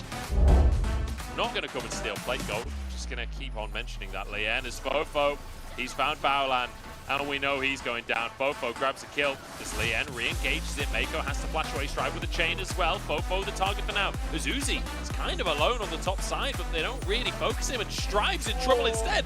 Uzi's just charging at them, and Strive forced away. Assume now under the tower on his own. Root goes wide, but the minion wave is moving on in, and Uzi's behind him. Featherstorm comes out, and the pull's gonna be good. Uzi is surfing on RA. It is brutal. Gonna pause though, because Forge in a bit of trouble. There's the flash. Oh my god! A level 2 solo kill. Scout does it again. 3k gold lead for FPX. They've had full map control for the past 10 minutes. Okay, hang on, wide cam. What? Just solo kill Chocho in front of the team and he's out. Oh, they're just going to pull him in. He can't ult if he's dead. That's what BLG say. But they all die as well. Scout doing so much work as Gala jumps in to finish off that double kill for Gala as he looks for Bin as well. That's GA, but no reset to try and get onto On. He can just auto him though. The Hex Blast is too slow. But Bin turns them into shreds. Triple kill instantly on the Renekton. And that's going to be game. Tell me what you're dreaming of, waiting for your fate to come. There's another day of sacrifice. Are you never gonna try to fail? Never gonna stop to give in? Never gonna try to reach up for the stars? You gotta fight with all of your life. Before the doubt takes over your mind. You gotta hit that warning light.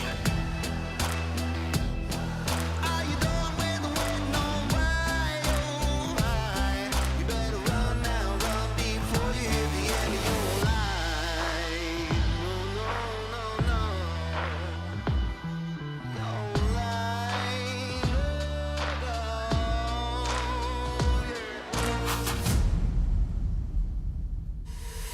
so what you waiting on?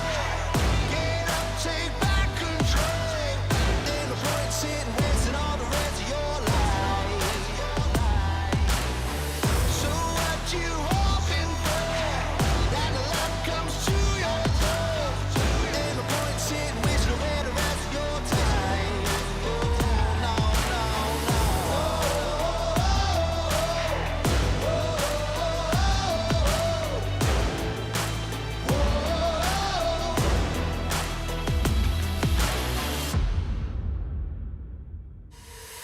you know you're ready for something, but that something don't come easy.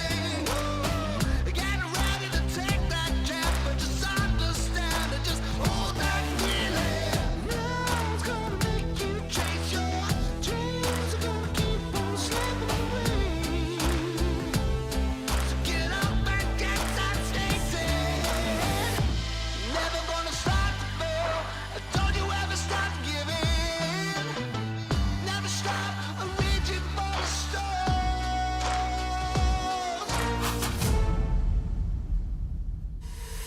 So what you waiting on? Get up, take back control. Ain't no point sitting wasting all the rest of your life. So what you hoping for? That the luck comes to your door. Ain't no point sitting wasting away the rest of your time. No, no, no.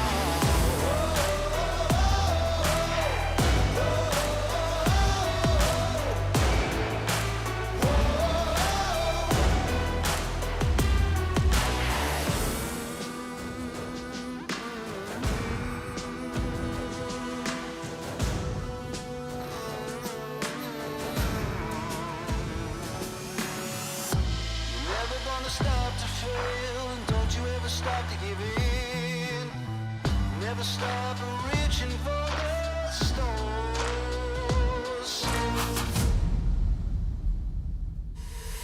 So what you waiting on? Get up, take back control. Ain't no point sitting wasting all the rest of your life. So what you hoping for? That the luck comes to your door. Ain't no point sitting wasting away the rest of your time. Oh no, no, no.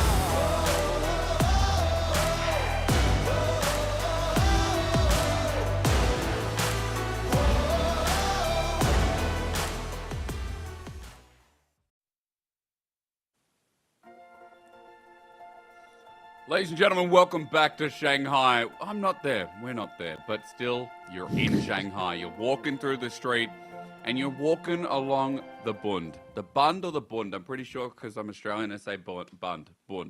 I don't know what I say. Anyway, point is, BLG smashed him. Smashed who? The Phoenix. FPX got clobbered. I'm Mysterix. This is Nymera. MVP for game 1 was Bin or Elk or On or your gal. Pick one. Pretty sure it was Ben at the top lane. Yep. He had just a crazy Renekton performance. There are good reasons to pick this champion very early into your draft. Pick it whenever. It's a really strong champion if you are strong at laning phase and then also transferring laning leads elsewhere into the game. A player like Bin is one of the very best players in the LPL at doing that in general. I think he showed that across MSI and across LPL in spring.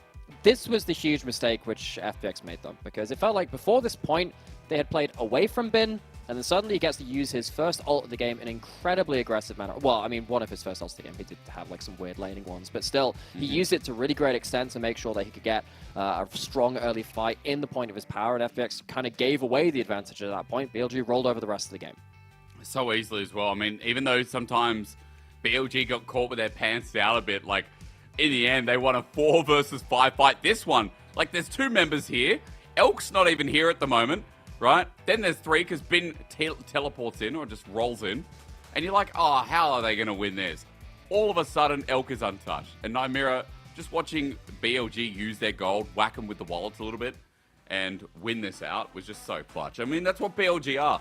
They're so clutch. And I feel like at this point, we're now saying, okay, this team's already in playoffs. If they are not top 2, if they do not lock in a top 4 spot in our playoffs by, of course, our format, meaning they do top 2 in the regular season, then we would be so surprised. It would be a huge collapse for them to not reach that double elimination stage from their regular season qualification. They are just that good, and we have come to respect them that much. And I think the skill set which BLG and JDG have shown above the rest of the LPL teams and above the rest of the teams in the world, it feels like, is midway through a team fight, they are better at figuring out the next step than pretty much any other team. Like in that last replay we saw, it's like, okay, we've lost LeBlanc and we have lost the Nautilus. What do we do after that point? Well, we still have the Feathers, which will do more front-to-back damage than the Kai'Sa, because Kai'Sa can only hit the first target. Feathers can hit everyone. And Elk ends up carrying the fight beyond that point. BLG are just better at realizing what they have mid-fight than a team like FPX right now. And when I cast games like this, I'm always just like, or series rather, I'm always just like, oh, I hate that I'm talking this team up being just better in many regards. But against FPX, that first game, that was so easy to say. Is they take away the Annie first pick in this draft. It's the Jax again. But you know what, Nymera? You know what? Renekton was left open. And when Bin can bench press 250 kilos with one finger, you know that Renekton, again, look at him. He's like that little smug face. He's like, they left me Renekton, guys. Should's probably laughing about it. A little bit, but this is kind of what I wanted from the first draft when we were talking about that as it happened. You see that Jax, and you saw them hover the Sejuani, but not lock it in. Now, the problem is, Renekton is good into the Jax in a 1v1. In a 1v2 versus the Sejuani, though, Jax-Sejuani is also a really good combo. Now, Haka struggled to combo up with his lanes in the last game. It felt like the Lee Sin had some early game value in some of the skirmishes, but it wasn't really around the area of the map to keep Bin or Yagao down. That needs to happen in this game. If this Renekton gets to play as though the Sejuani isn't there, we will probably just see what happened in game 1 again. We will indeed. Just hovering around. BLG loves that, having a great time. Team environment fun. As Kiana comes back. You got to give it to FPX and to Care. They are still playing towards their pocket picks, and they are still playing towards Care's comfortability on this very unique champion. And it's a double melee synergy. It is the Sejuani with 2 melee solo laners. Very, very helpful in that regards. I mean, Kiana not always auto-attacking the most of a melee champion, but will still add in an extra stack or 2 of that permafrost. Allows you just to lock someone down very early. So now BLG, I think they will probably have, regardless of what happens with the bot lane, a losing top side of the map. Yes, the Annie can combo up well with the Wukong with a point-and-click stun. It's good into Kiana, who again is a very mobile champion. We talked about the value of Annie into LeBlanc in game 1, even if that didn't come to be. Now, FPX, you have the winning draft on top side, but are you actually going to outplay at that point? Because it felt like in first game, they had some advantages and they couldn't really leverage the gold in which they had. Yeah, I mean, look, again, it was a big part of how they slowly lost out the game. Slow and then fast was the tempo of that first game. But as a side note, as we continue through draft, I want to see what happens towards the bot side. And I say that a lot, Nymera, because our bot side picks are never really that solid anymore. Like, we've gone through Xayah, Varus, Kai'Sa, the Heimerdinger now getting banned as a priority in the LPL. Rakan still exists here. And so it's like, okay, for BLG, do you take away the Xayah to get rid of the synergy? Surely, right? It's a low-range composition on the front line, top side rather of FPX, so I think the Xayah has great value once again with feathers, and having the self-peel ult deals with diving champions very, very well. Problem with FPX right now is that they would love to get some magic damage in their kit, but the Kai'Sa is gone. You're not going to have an AP AD carry as easily. I think Aphelios helps in terms of some of that follow-up damage and the ability to splash damage across the team, but BLG, this Renekton, even the Wukong and the Nautilus are going to be pretty hard to take down if they manage to get some armor early on. And we know that, like for BLG as well, just compositionally, they're built for heavy skirmishing again, Nymera. They're built to play tempo in this game once they get an early lead. We know that for BLG, what they did in game number 1 was 1 through top. Mid ended up winning as well. Shun just had to hover between lanes while his laners did the rest. Again, for FPX, it feels like, yeah, they want to play a bit more time here, Nymera. They want to get some of those perfect team fights. But will BLG let them? In game 1, they did not let them do that. And partly that's because they are one of our teams in the LPL which are experienced in playing in 1-3-1s. Even in spring, it felt like because Bin was picking up strong individual top laners, he could do that the entirety of that split. BLG, the practice in the style they brought out in game 1, they don't have the same ability to split push with the LeBlanc in game 2. They got the Annie instead. It is much more about those 5v5s, which were fairly absent from our first game. So FPX, they might be able to fight strength with strength this time. The only thing is, Nymera, I want to talk to you a little bit about compositionally how it runs into BLG when we get into game. But for game 2, before we do that, a side note that BLG have already locked in playoffs. They were one of the first alongside JDG only a couple of days ago. But for JDG and BLG, 10-1 they stand. They stand on top of every other team in the LPL. With a win here, BLG would stand atop of the LPL, at least for this week's end. And 11-1 is such a powerful score. I mean, we haven't had a team go 16-0 yet in the LPL. We've had a 14-2 multiple times. 15-1, I'm not even sure if it's ever been acquired by any team. This is the road to that.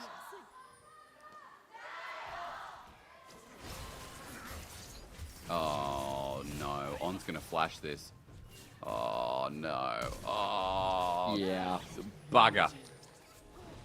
Yeah, so I was going to chime in and talk about the records of teams, and then Nautilus happened. It's a level 1. Tried to look for a cheeky ward, maybe spot out the early jungle pathing to give Hacker some early sort of information on what Shun would be doing. Instead, they have lost a kill on the other side. What is it at the cost of? They don't blow any summoners. They blow both summoners from on, but with the Hex Flash, it's not like Nautilus is the most upset with that point, and the kill goes over to Xayah, who's coming back into lane with a longsword. So good luck, LWX and Shocho. That one's going to be fun for you. And right. LWX had an okay game 1, but you're not going to have nearly as easy lane now when that Xayah started to get ahead. Let's look at other lanes then. Let's see what FPX can do mid and top. Let us close our eyes to the bot side of the map that no longer exists. What do you want to talk about? I want to talk about Qiyana because they've decided to opt in for Care's pick here. But Nymera, as I was saying, or at least alluding to in draft, we have no AP damage actually coming out of FPX this game. So I guess they're lucky that BLG can't really itemize against it. But then again, Zhonya's exist, Death Dance exists. Like, there's still going to be a lot of value out of BLG just itemizing towards one stat. And just Ninja Tabi are really valuable for Shun and Bin, and even On might go towards that as well. That will be a good one-boot spike, level 2 hits. Oh, that's a good amount of damage.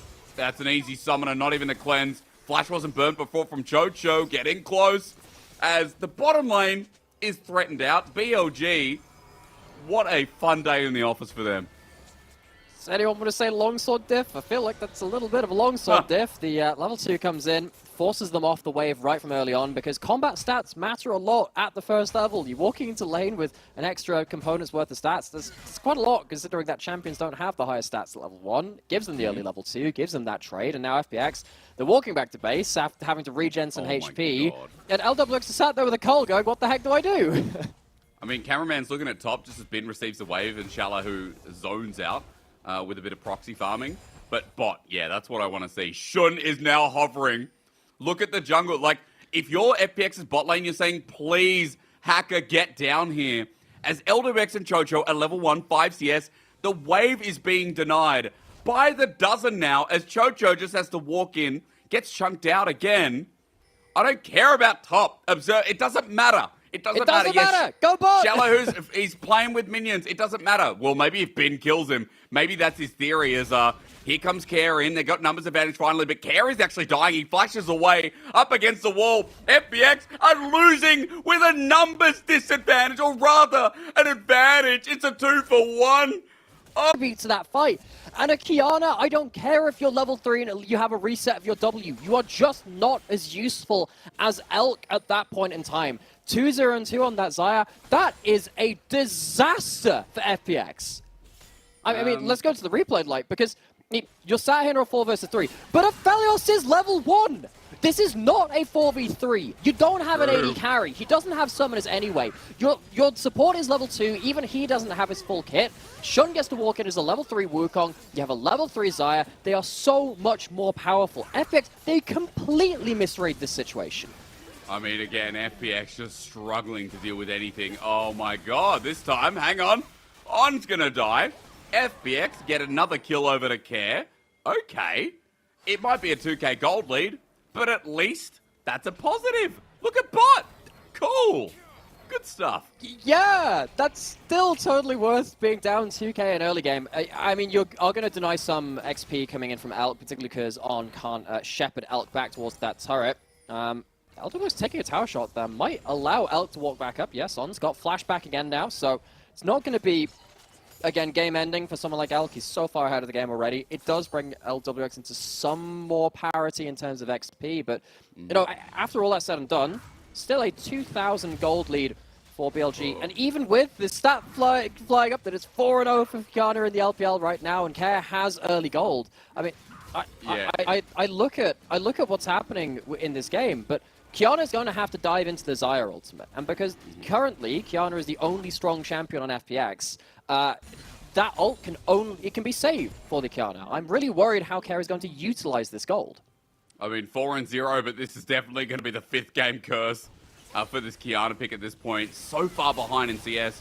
Care even behind a level as Tibbers just makes his way out onto Summoner's Rift. Care getting bullied a little bit, but Yagao is so far up off of that roam. Bot is still so far up in CS. It's Noon Quiver versus a Longsword. That's like, you know, Mike Tyson versus a 14-year-old at the gym. As Chocho's just dead, Elk now making this look a little bit larger as, okay, with Chocho just dead for the 3rd time, that's a free push.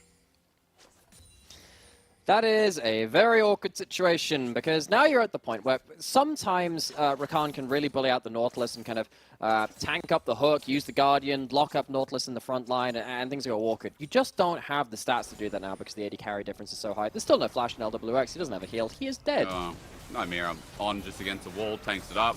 Easy as that. Here's Chocho. He gets out of range, but the bottom turret is still dead. Chocho walking into this is still dangerous. I will say On would die for this. It's a wave at least being thinned out, but look, 4 plates almost in 7 minutes. Elk is probably going to have a full item when he's back. He's now getting solo time in this turret. He's level 6, so Chocho can't even think about going for his lover. I mean, and I oh my god, it's he almost has double the 3K. gold. He has double the gold of his lane opponent. And Aphelios is not a champion that likes playing from a deficit, but now fighting with Shallow Who, a bit dangerous here. Yeah, it is, but for who? Flash is allowed to be used by both of them right now. Bin holding up. He's got that Rain of Anger fully stacked. Remember, folks, it's all about the W and the counter-strike. Who gets what first as BLG are moving their support up to top side. Care making the roam as well. Supreme display of talent. But who is the celebrity right now? Who's the talented person? If it's like a Mariah Carey Christmas album, then boom, BLG are going to get hit in the face. If it's like any other Seals song that isn't Kiss from a Rose, then it's going to fall flat. See, what I was going to go for is like, is this like a supreme display of Billy talent? That's the only thing I could think of off the top of my head, but I'm not sure it's to the music of BLG right now, and it's been hit on mute because that play is currently not happening. Yagao's gone down towards the bot side. It's going to be zoned off towards that wave, but Elk is currently pushing in mid wave, going to head back towards bot again. LWX at least gets to cross map with Severin Crescendum allows to get those chakrams into the tower. Yeah, that's good. That is good, because he's got double longsword versus a completed Kraken. So there's a massive item diff in bot that LWX needs to catch up to. 3,000 gold on the top of your screen. Herald does go down, and when top is so spicy, so juicy, it feels like you've got a lane to drop it there. Maybe even mid, right? Maybe even bot. Who cares about bot? Bot's dead anyway. Wait, he's on vision. That ward, He's on yeah, vision. He was. Ulti not available from On. Maybe that saves his life. There's good little sidestep from the back. LWX was dead again if he gets caught. I think On was looking for his own little display of talent, looking to earn an Oscar with the actings. Fooled me well enough with the body language, but doesn't quite manage to hit the hook.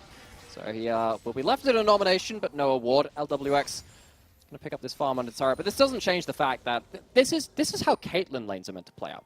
Yeah. You're meant to be taking turrets at 9 minutes as that kind of champion. This isn't meant to happen in what is meant to be a competitive bot lane, but BLG have absolutely slaughtered through the bot side this game. And again, it's just come off that level 1 start as been good trades up in top side as well. Shallow and him keep going ult for ult here in some of the trades as our cameraman is just anticipating a solo kill to come through, especially from our solo kill king in Bin. 11 picked up this split alone. He is #1 in solo kills. And so funny that this game hasn't been about him as Elk just solos bot side turret. That's now down, and he's almost level 8. That's another 625 gold. He is a veritable Fort Knox of those gold bullions put in towards that inventory. He is so fed at this point. And I mean, yes, Shallow having a much kinder time of things against Bin's Renex, and this time is partly because the focus has been towards bot side, and Bin didn't pick up a ridiculous amount of gold from a failed dive from FPX, but I mean, Bin is still fine. He's doing okay, and the most important thing this game is not the fact that Bin is popping off to a huge individual advantage, it's that he's stopping Shallow from having an impact on the game, while the bot side of the map is becoming utterly unplayable for FPX. That's why Bin's giving respect, because he's like, okay, Hacker can't touch any piece of the action down on the bot side. So it's just about Bin, as he pays respect yet again. Counter-Strike, he's going to avoid with Slice and Dice, as we saw many great moments in this Game 1 matchup. But BLG moved their bot side mid. And Nymera, this is why Bin pays respect, because Elk is just getting a free game. Now, more gold given over. Hacker might be moving mid. But what do you do to Elk? He can ulti out as Care comes in. Okay, that's not on Elk. Guys, we need to hit Elk. Double root, guys. Guys, we need to hit Elk. Guys. Ladies and gentlemen, we don't got him. Elk is on another kill. Flash Tibbers. Another one for Elk. Ladies and gentlemen, we need to hit Elk. Ladies and gentlemen, we missed him. Elk does not get hit by anything. And this is looking less like some kind of like wild animal in the depths of nature and more like some ancient Norse god or something, because Elk is utterly ridiculous amounts of power at this point in the game. And you've just used a load of your summoners. You used the flash on Cav very importantly. So it is just the one summoner, of course. But it's a very important one. You missed the Sejuani ult, and Elk doesn't have to use anything. FPX, I mean, what do you do at this point? This Wrecking Ball is still completely in free flow. Okay, it's 12 minutes in. Our quickest game of the split is 20 minutes and 13 seconds by JDG. If BLG continue with this pace, maybe we have a new record as onto Shun. Care maybe needs to ult, but he doesn't have it available. Gets movement speed here as there's a flash burn as well. Chocho getting into the action too. On this jungler, they'll get a permafrost and Care will get a shutdown. Now on top of your gal, that's a follow-up from Hacker, but you just flashed when you knew Elk was missing from the game. Oh no! Counter-Strike comes in as well. And that stops Bin from joining in. That probably would have been more dead members, so at least Shallahu doing his part as one more kill for the Xayah, who had to burn Flash, which might not be the worst for FPX. And as so often happens in LPL, it is not Elk who is the roadkill, it is FPX in this case. Yes. So the 7-0-2, I just gone back almost at 2 items at 12 to 13 minutes into the game. That is utterly absurd. And while Bin does have his teleports cancelled, demolishes part of that turret, gets another plate. I mean, Bin misses the stun. Yeah, no, stun does come through eventually. Teleport now. Bin has his ulti. What's going to happen here? Low mana bar, goes for the lettuce at Woolies. Not bad value as, yeah, a bit of Mariah Carey action happened. Oh, wait, what? Bin? Okay, it works. It works, never mind. Flubs around a little bit there. Still a bit of a gigger as Hex flash over the wall. FPX need to get out of there from a dredge line. And Shun still jumping in. I just don't think BLG respect them at this point, and why should they? 8K gold lead. Every play keeps bouncing back in their face. And now we are looking at, for the first time in a long time, 15 plates. But hold the thought for now as Elk under turret has perfect rooting situation. He is farming up the stats right now, as even without his second item, BLG have him in action. And you know why I'm not saying FPX are getting kills? Because Elk is still alive. Next for the turret, 15 plates, you better believe it. But can the Xayah survive without ulti, without summoners? Cleanses away, trying his hardest. The root in, he's deleted. Okay, FPX, welcome to the party. Man down! Elk finally hits the ground. Care managed to pick that one up. The Duskblade invulnerability procs coming in pretty clutch. I don't even know where to start this one. We'll just see where the replay takes us, and we'll take it from there. This is going to go from bot side. All right, okay, so this is before anything happens towards that top side of the map a little while ago at this point. You can see that Care has so much mobility with continued W procs, and having the ability to keep running forwards really helps in that regard. After this point, though, I mean, honestly, the biggest play about that is that Elk loses Flash to take down Hacker. It means that he doesn't have quite the same ability to outplay towards this top side. Bin has already used the Dominus at this point, doesn't have half his HP, so this is really just on Elk to do the heavy carrying. And it's still under a turret. So this time, as opposed to game one, it's BLG that kind of disrespect the turret at this point. And while they still walk away with some gold, it's some big shutdowns, it's a lot of gold over to Care, and you have to get something from this play. They get the 15 plates, man. That's what they were after. As close to killing Shallow in the end, close to killing a lot of people as well. 8-1-2. And it's funny, you guys might be out there being like, oh, you know, why aren't we hyping up FPX more? This game still feels like it's done, as now for Yagao and Bin working in cohesion. It's one more bit onto Shallow. He'll survive for now, but On is on the way and finding a kill himself. No, Bin to take the credit. And guess who's back on in? It's Papa. He's got 2 items with Navori Quick Blades, and FPX are going to feel the sting. Even more so as On is just on his own little adventure. Look at him go. He's just by himself. He cares not. The rest of his team is in pursuit shortly after. I mean, he is the on switch in this game. He's been turned up, though, in this one, going down. Okay, this is just pure disrespect. BLG just don't care. We got Herald mid, by the way, and you know what? That's an inner turret that's about to be threatened. Yeah, On, look, buddy, I appreciate you. If no one else does, I do. Try to make the plays which accelerate the game even more so. Sadly, it's accelerating in the opposite direction. Gold going over to FPX. So I think that the problem is, whenever Elk has ult or whenever Elk has flash, FPX can basically never take an extended fight. BLG will always win out as soon as the AD carry comes into the play. As this happens right now, should be able to get away. Care is not there to follow up on the play. At least Care has 2 items now. That Edge of Night going to help a fair amount in avoiding some of the engage and lockdown for BLG. By the way, as you'd expect, Elk has done 45% of his team's damage so far this game. Now, the other day, I think it was Gala. It was Gala on 50% on 6. 50%. Yes. One of the highest numbers I've ever seen. I think 54 is the exact highest number, which was Xiaohu on Corki. Yeah, it was an insane game. It was the AP Corki, the nuke Corki. Is Bin going to die here? No.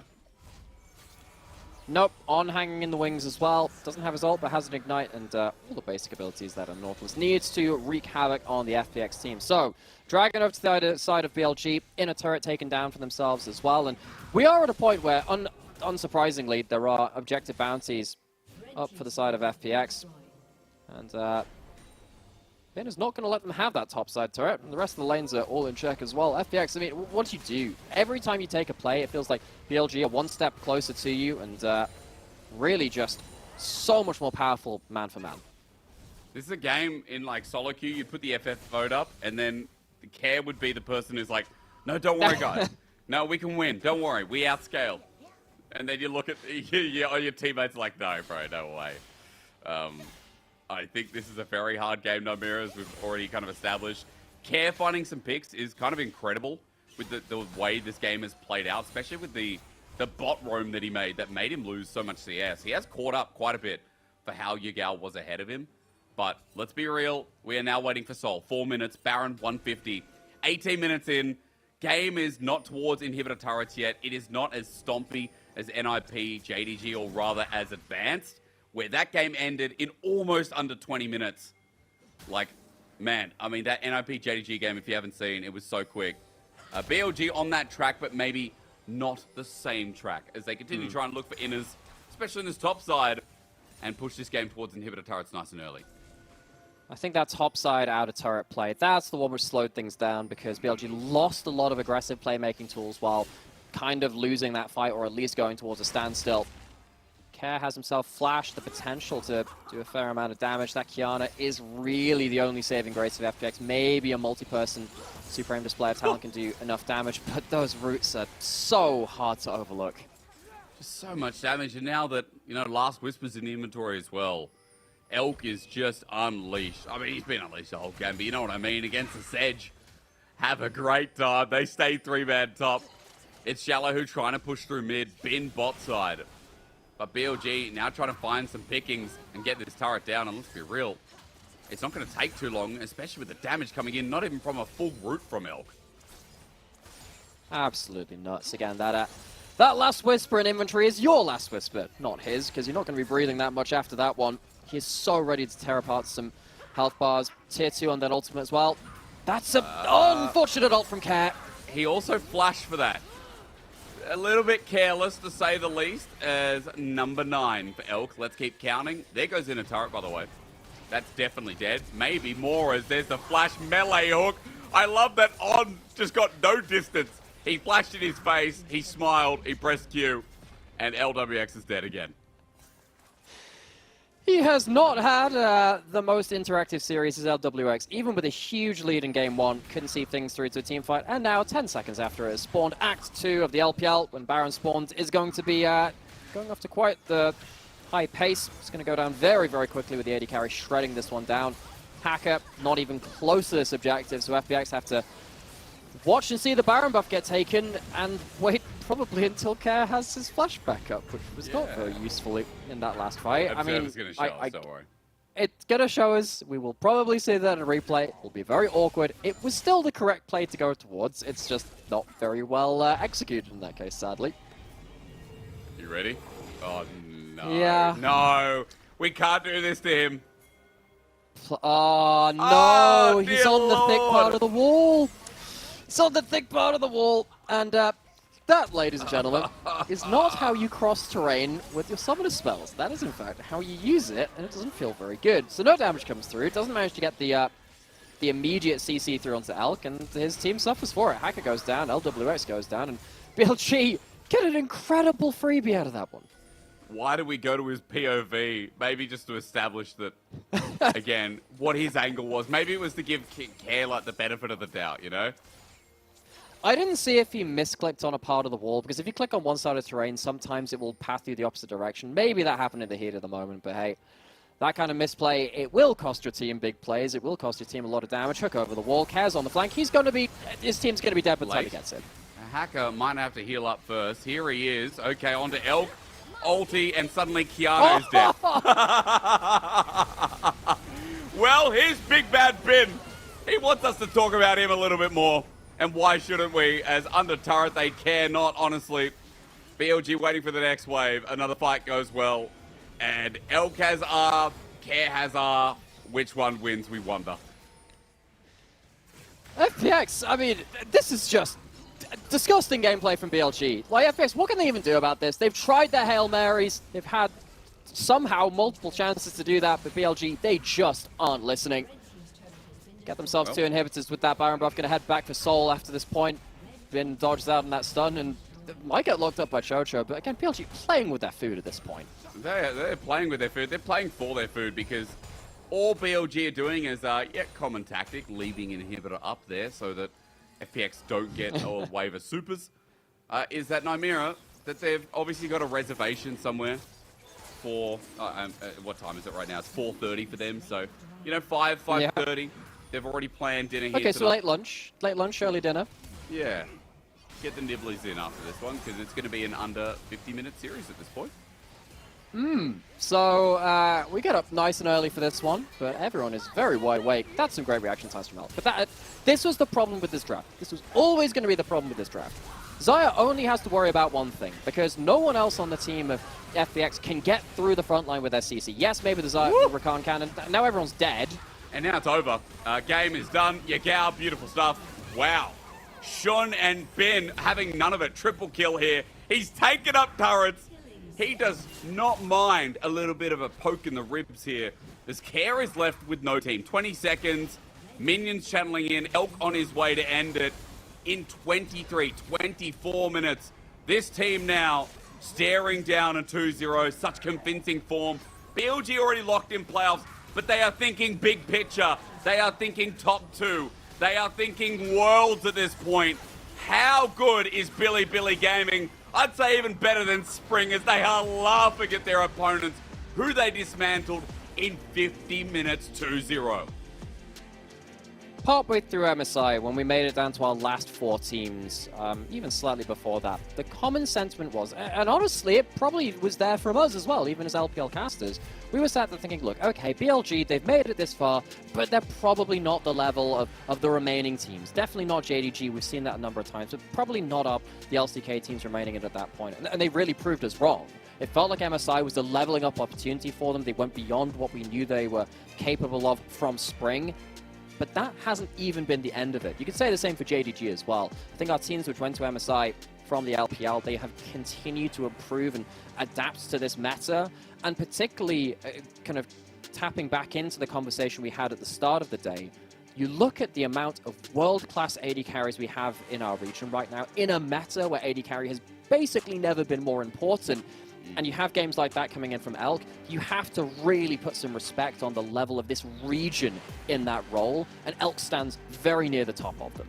I mean, again, just class from him, but FPX rough around the edges. I mean, this is what's keeping this team below playoffs right now, and this looks like an FPX that, like with that loss, how do you get into playoffs, right? We know that FPX, their schedule's tightened up a little bit. It's gotten a little bit harder. And especially with JDG, EDG, WE, NIP are in there. Like, I feel like this is just showing us that death's at the door for the Phoenix for this split yet again. And they don't hold a candle at all, even with some of the skilled players on their team, to some of these top-tier teams in the LPL right now. And that's going to be very difficult for this very, obviously, historic organization, one of our previous Worlds winners from this region as well. In Spring, they had a very difficult first half of the split. They just about picked it up towards the end. They took down EDG when they were one of our top teams. And we keep returning back to those kind of series because we thought they might be able to come back in summer and show us something special. And they were almost there. In a couple of series, they were almost there. And again, they take a game off of OMG. Yes, it's the OMG Game 1 curse, and they beat Weibo. And you think, okay, right. There are some good games coming out of this team, but where's the consistency? And who, in the very difficult games, is standing up and really being the star carry? Yeah. We thought it might be LWX, and he's had some great games. Again, LPL AD carry is incredible, but that one carry hasn't been enough for this team, and it feels like they're just, again, as you were saying, just a little too rough around the edges. Yeah, and look, again, when you are a team that's like shown us, especially in the OMG series, that you can fire and you can, you know, your macro can be a lot better than what we've seen in other games. It's disappointing when they go up against BLG and they don't even show a glimmer. Like Game 1 was, you know, something, but they never really looked like they had control of the game outside of punishing a few mistakes. Game 2, it was the mistake from Chocho, walking into enemy jungle, first blood over to Elk, returns to the longsword, LWX and Chocho not respecting level 2. Like, there were so many errors on FPX's part in this game. Care roaming down to bot with Hacker thinking that they can take a 3v4 against Xayah with a 2-level advantage over an Aphelios at level 1. Like, surely FPX know the error of their ways in this series, and surely they know that this was just such a big mistake on their part. Yeah, the first indicator was we have more champions. The second indicator is, okay, but how strong are those individual champions? And that really was just missing. A level 1 Aphelios is not a champion. You get to auto-attack from slightly longer range, but again, with the first blood going to the way of Elk, while he still kept his summoners, was such a huge moment. And I think it goes to show how well Elkanon have leveled up as a 2v2 individual bot lane in terms of laning phase as well. They take that individual advantage and they completely brutalize the map. That one kill at level 1 from a misguided level 1 from Chocho and crew effectively ended the game because BLG plays so well through these early game advantages. And again, BLG just showing us that individual class, that individual skill gap was too much. Bin again in lane the whole time versus Shallow, who there were some close calls, but Bin was taking this matchup 2 games in a row. Even Shun, more proactive there on the Wukong. And I think ultimately, like bot 2v2 was the biggest issue today, where LWX has been the star of FPX and some of their wins, Nymira. But today, outclassed by Elk so easily. And even On was just feeling himself bad. On was having a field day of it, and even when he ran it a couple of times, like, the disrespect was insane. As I've been told, Yagao is actually standing by for an interview with Wendy in the stadium. Thank you so much, guys, and congratulations, Yago. And after today's game, BLG, you guys reached 11 wins in total. And we always mean that for BLG in spring, you guys always win the game with a 2-1. But for now, you always have a very clean 2-0 victory. So what are the growths or the improvements made by the team in summer? 那首先恭喜你们，今天又是很漂亮拿下比赛的胜利，而且来赢下今天比赛以后也是来到了11胜嘛。可能之前在春天的时候，我们有时候会玩梗，就觉得 BLG 总在加班，但是来到夏天，你们很多次都是2比0，而且现在打的行云流水，都非常的迅速终结比赛。你觉得你们来到夏天，队伍有哪些成长和进步吗？就相比于春天，因为我们春天还在磨合嘛，然后经过春天加上 MSI 的一些经验，所以说我们夏天就磨合得更好了，然后也是更加就是清楚的认识彼此吧，然后就所以说夏天会打得比较干净利落一点。I must say, maybe in summer, we're still on our way of building our synergy for the whole team. And then after our sprint journey and also our experience in the MSI, we feel like we just be able to have a better cooperation, the better teamwork for the whole team. And also that's the main reason that why we can have a very clean 2-0 victory for the summer. And also we just have a better understanding towards each other. So we play more as a whole team. Yeah, I definitely agree with that. And talk a little bit more about game 1, because in game 1, to be honest, FPX, they were able to get some leads or they win a lot of team fights, the skirmishers in the early game. But after that, you guys were able to just grab all the early game tempo. So tell us more about the early game plan from you guys. 那其实说到第一局的话，其实前期FunPlus 他们是有拿到一些优势的一些小的节奏，也有赢下一些小规模的碰撞，但是在那之后你们就是整体掌控住了局面，所以说可能在对面有一些小小的节奏之后，你们是怎么样去来处理的呢？可能当时我们就第一条小团，我有点失误吧，不然的话那波是能赢下的。所以，但是其实我们就是对线的优势还是在的，所以说就慢慢稳住运营就好了。Yeah, I must say maybe around the first trick fight in game 1, personally, I just made some mistakes around there. So maybe that's why we didn't manage to get the win for that fight. But after that, we still can play quite dominantly in the laning phase. And after that, we can just snowboard the lead from the laning phase to the whole game to open the situation for the team. And also in game 2, we can't miss that pick, Kiana, because in LPL this summer, we have seen 4 Kianas and all of them got a win. And also Care is definitely a very confident Kiana player. So what's your thoughts towards Kiana and also all the assassin champions, mainly champions in this meta? And in facing against Kiana, what's your focus in the actual game in game 2? 那其实来到第2局的时候 ，Care 也是选择了一个中路的奇亚娜嘛。其实，夏天的 LPL 4场奇亚娜都是一个全胜，所以说你可能对当前版本的奇亚娜，包括说其他的刺客中单有什么样的看法呢？那面对到 Care 的奇亚娜，在这场比赛当中有什么额外关注的点吗？BP 的时候就有了解过，就是我知道他就很擅长这类英雄嘛，然后有预想到后他会选，所以说。但我觉得我自己是能够应对的，然后自己也非常擅长玩枪的，所以说我会告诉队友就是如何防住他。Around the ban pick phase, we have already have some information about Care, and we all know that he can play those assassin champions. So we kind of noticed maybe he would like to pick Kiana for a try for today's game. And also, I'm also a very confident Kiana player, so I know how can I handle with Kiana in the laning phase in the actual game. So I just told to my other teammates that we can just about how to handle with this Kiana in the actual game to show you guys a good game content. And also for game 2, you guys have so many skirmishers from the very early game, and also we have seen one in the bot lane. It's actually a 3v4 fight, but you guys were able to win the fight. So tell us more about how did you manage to handle that situation, because it feels like after that bot lane fight, you guys completely control the whole map. 那最后也想问一下，其实第2局你们感觉你们第2局双方一直在有碰撞，一直在打团嘛。然后特别是其实很前期你们下路有一波3打4的团战，3打4，但你们却大获全胜。感觉在那一块之后，你们就已经完全掌控住了局势。当时是发生了什么？怎么来处理的呢？当时下路就优势比较大吧，然后也是，通过我放眼，然后抓到对面打野的动向，所以说他们下路就跟打野就打得比较激进吧。然后当时他们硬追我们辅助，然后但是我们状态比较好，然后感觉他们也是能打的，所以说他们就操得比较好。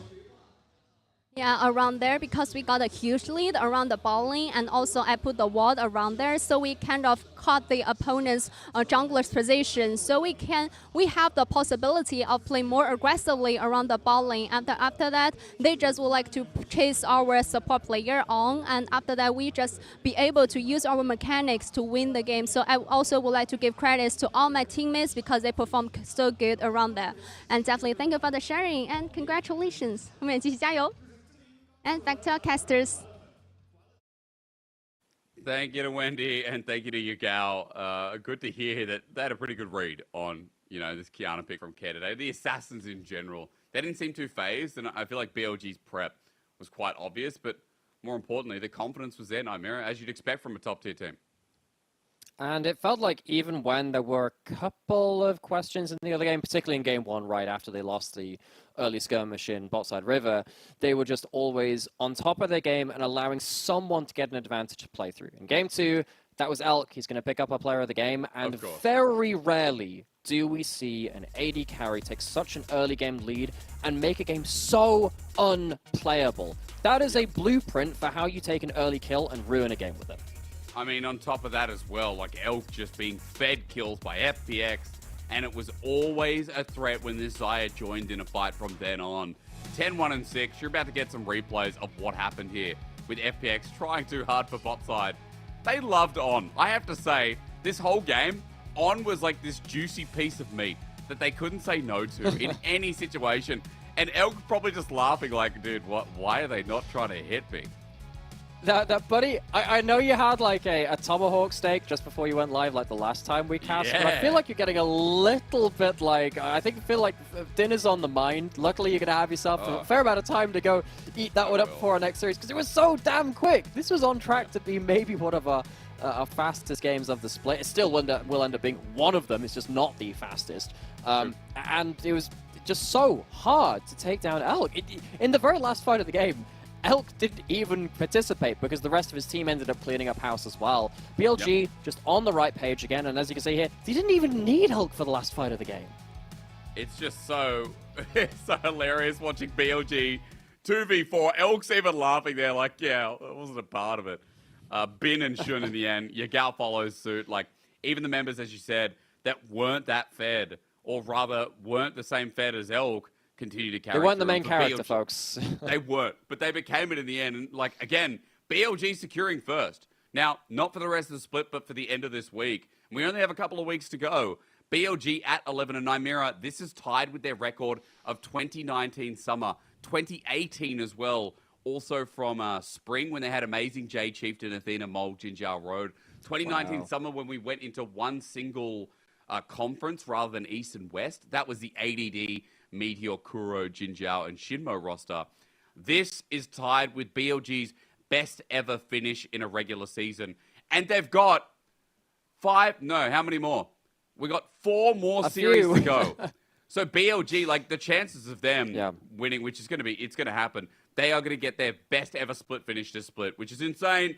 BLG are insane. Nymera, thank you for joining me for that one. It was quick. I'm sorry, but hey.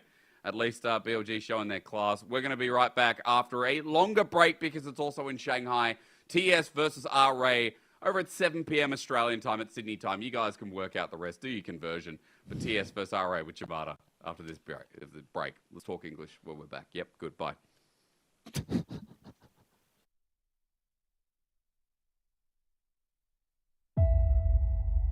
很多上单的玩家偶像都是泽赛吧，因为他在 S8的表现就是太亮眼了，就也让我们这些上单玩家都觉得想变得和他一样打得那么强势。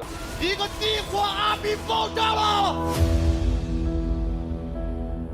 就我觉得我可能是一个不满足的人吧。如果有机会，我还想再跟宙斯打一次。我觉得我下次我要复仇他。你能打得过吗？你能打得过吗？宙斯死，阿炳打到第5个人头。我最渴望的肯定是赢吧。不管遇到再强大的对手，都是很有机会去赢他们的。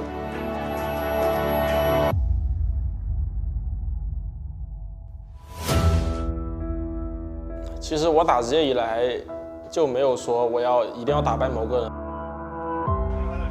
来 BLG， 新年快乐！而是说我的目标从来就只有一个，就是冠军，没有其他的目标。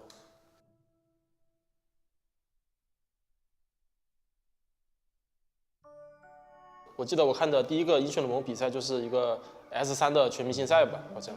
然后当时我看到的是 LPL vs LCK 的一个全明星赛，当时感觉韩国队就是感觉很厉害吧，总是以碾压的姿态去赢我们的 LPL 的队伍。然后我是希望我们中国队能赢的，我就知道了有这样一个赛事存在。我感觉我后面会打职业，还是要归功于我上的那所学校吧。杰克拉夫也是从那个学校出去的，当时我也不知道他叫杰克拉夫。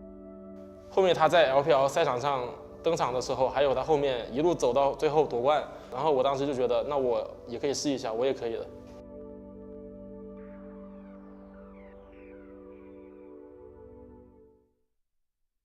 其实当时第一时间接触到陈泽斌这名选手的时候，我们是通过线上视讯的。他给我的不一样的感觉，不是说他训练赛打得有多好，而是他每天会在差不多1点钟的时候就会给我发微信，他说：“经理，我已经准备好了，2点钟我可以随时开始训练赛。”当时我就觉得我们是一个线上训练的模式，但是他对自己的要求啊，包括时间这方面的概念，我觉得他的态度很不错。我成为队友之后，就跟我想象中差不多吧，很有活力，很单纯，很的一个人。我觉得他对待游戏就很有那种胜负欲吧。拉回来那应该没了 ，Q 分杀，我天哪，这个大面1打3杀，1打3杀，我都惊呆了，哇，我的天哪！其实我刚打职业的时候，就一直想排位去打到那些 LCK 的选手啊，或者 LPL 的选手啊，还有像 Faker 啊这种紫菜啊这种知名选手吧。我当时就很想去赢他们，然后去证明我很强嘛。很多上单的玩家偶像都是紫菜吧，因为他在 S8的表现就是太亮眼了，就也让我们这些上单玩家都觉得想变得和他一样，打得那么强势，然后打得很有进攻的表现。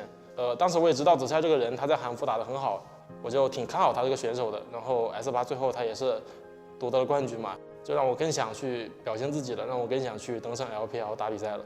他在19年夏季赛的时候还取得了那个 LDL 联赛单杀王的称号，当时在联赛里面没有任何一个上单可以打得过他。Q1 斩到以后拿到有5杀，但是他可能从其他渠道听到了他下赛季会提升到1队来，我觉得他就是有点忘乎所以了，然后有点沾沾自喜，就导致了他后半段的比赛他有点消极，他只在上路跟别人打线1v1，我就找他谈了一次话，我就希望你能够做好，你能够成为这个队伍里面的领袖，把这个赛季我们好好打完。就是他整个人的状态一下改变了，然后我们当时是其实以第12名进入的季后赛，最后我们取得了一个季军的成绩，还挺不错的。鳄鱼只想点这个水晶啊！恭喜 SNS！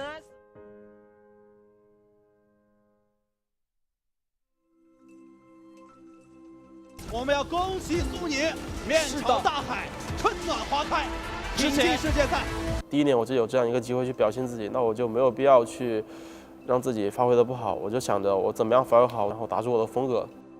对于这段经历，我收获最大的应该就是，不管遇到再强大的对手，都是很有机会去赢他们的。因为我们在 S10世界赛的时候，其实不管是滔博还是京东，其实我们在联赛我们都是输给他们的，但是我们在世界赛上都赢了他们。还有最后的 DWG， 很多人都觉得他们很强很无敌，其实决赛我也觉得我们有很大的机会可以赢的，只是还是差一点吧，有点遗憾。但其他赛道先技能又定住了，杀鬼皇杀杀杀杀杀，4杀5杀嘛，大吉！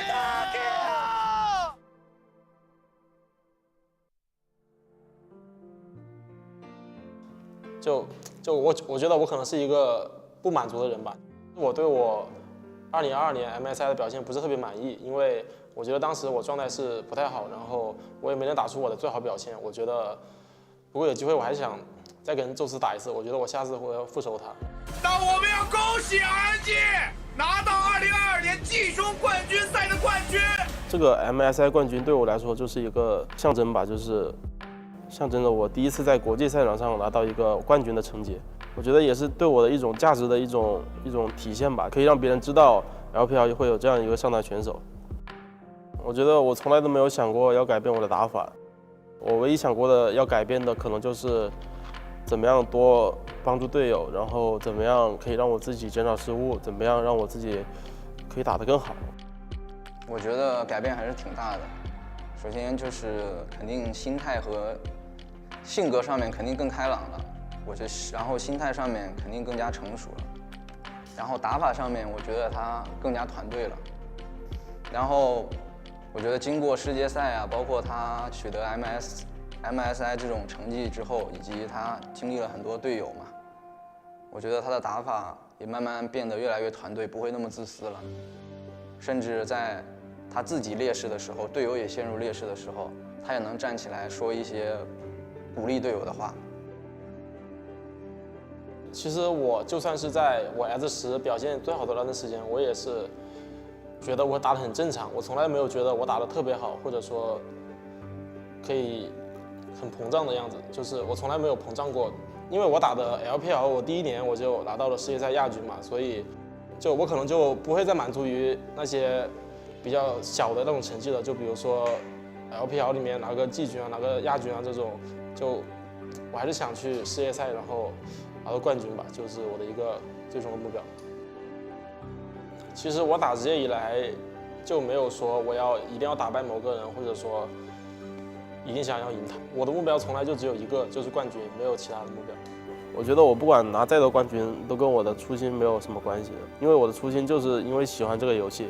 我觉得在我喜欢这个游戏的前提下，不管我以后拿到什么样的成绩啊，或者说成绩再好，成绩再差，我都不会改变我对游戏的初心。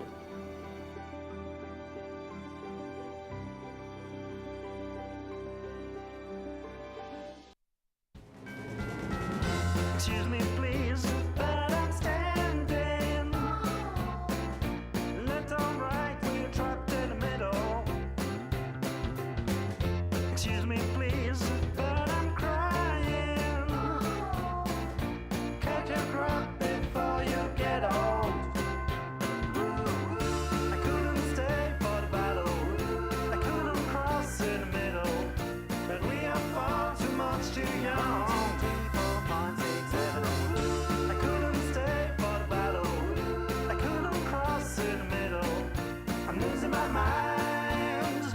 I'm losing my mind.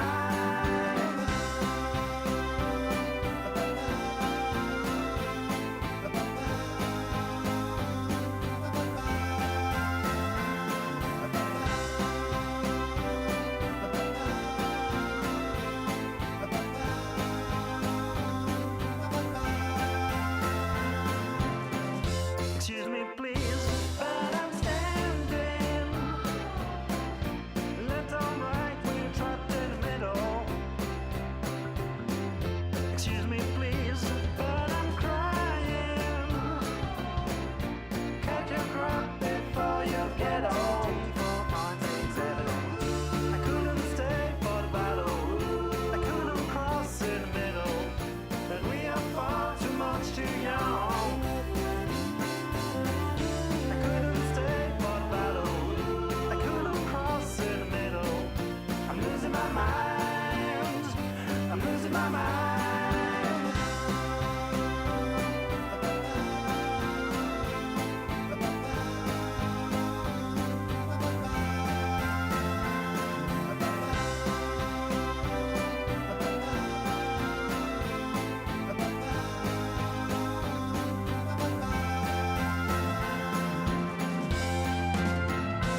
Wanna wake up in my bedroom with you right next to me, holding my hand. Something I could get used to, 'cause you're by my side. When city lights blur the evening, hollow skies grab my feelings, and shooting stars have no meaning. I know, I wanna be where you are, forever and ever. I wanna be where you are, forever and ever. I wanna be where you are.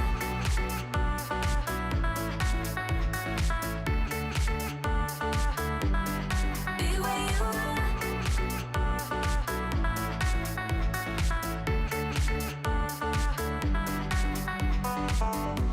There's nothing like this feeling. Could look at you for hours, don't mind me. Didn't know how much I needed to have you by my side. When city lights blur the evening, hollow skies grab my feelings, and shooting stars have no meaning. I know, I wanna be where you are, forever and ever. I wanna be where you are, forever and ever. I wanna be where you are.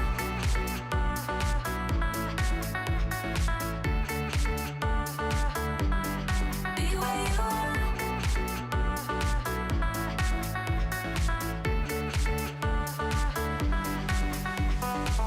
When city lights blur the evening, hollow skies grab my feelings, and shooting stars have no meaning. I know, I wanna be where you are, forever and ever.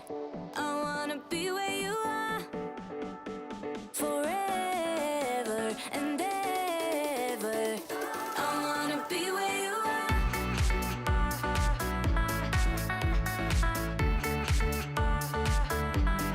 Be where you are.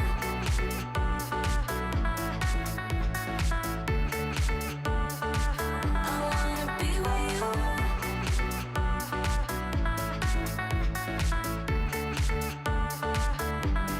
Be where you are.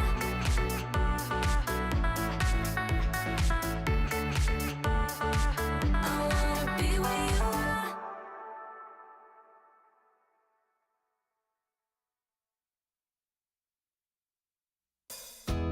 Didn't even know what happy means till you came along and walked into my dreams. It's funny how the times can change so fast. Looking straight ahead, I don't think of the past. You've changed everything. It's like bright lights and a starry sky. We're gonna feel that way most every night. Sunlight on a summer day. We're gonna laugh and dance all the rain away. Sing a new melody. It's full of love. It's beautiful and free. 'Cause you belong, you belong, you belong to me. Birds fly, fill the trees like it's always spring. White clouds high above, I know just what I mean. Your smile, this love are an endless road. And I'll walk, I'll run, anywhere it goes.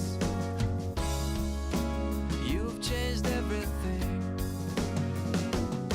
It's like bright lights and a starry sky. We're gonna feel that way most every night. Sunlight on a summer day. We're gonna laugh and dance all the rain away. Sing a new melody. It's full of love. It's beautiful belong, you belong, you belong to me.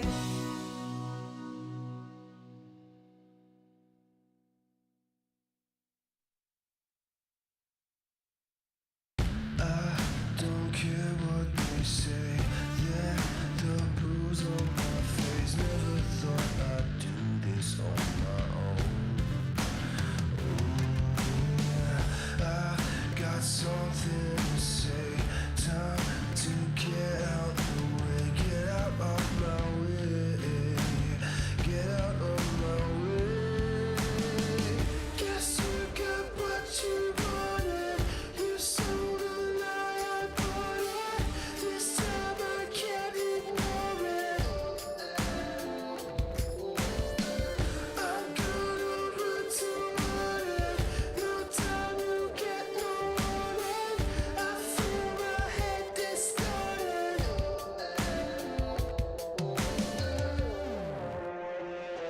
So I'll scream out right now. I won't lay down, lay down. So I'll scream out right now. I won't lay down.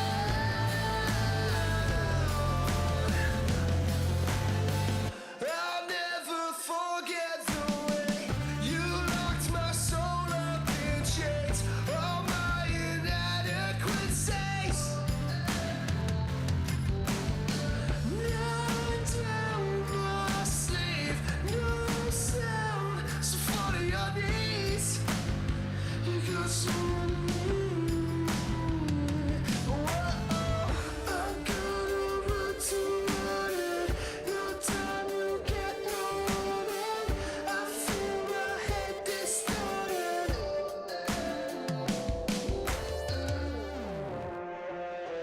So I'll scream out right now. I won't lay down, lay down. So I'll scream out right now. I won't lay down. So I'm not gonna lay down. Not gonna lay down. Not gonna lay down.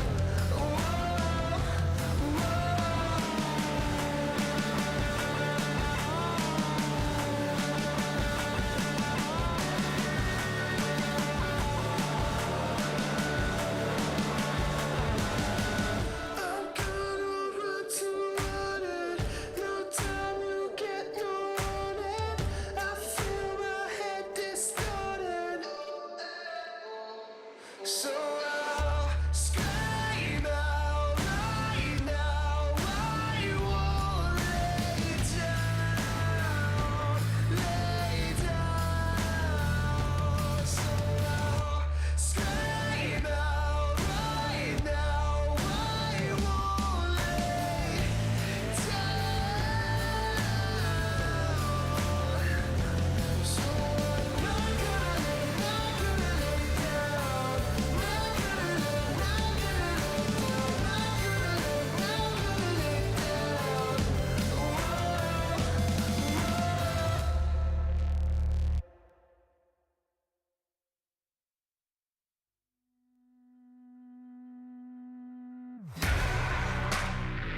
Oh, won't you break me out? Oh, won't you break me out? Oh, won't you break me out? Break me out, break me out. Under lock, under key, and I'm doing time. Someone to save me, turn on the light. I don't know what is wrong, but it just feels right. Won't you break me out? Won't you break me out? Like a bad dream, but I can't sleep. Seems like I just can't get past me. Oh, oh, oh, oh, oh, oh. Won't you break me out? You're the chain, you're the lock. Won't you hold me down? You're the key to the door. Won't you break me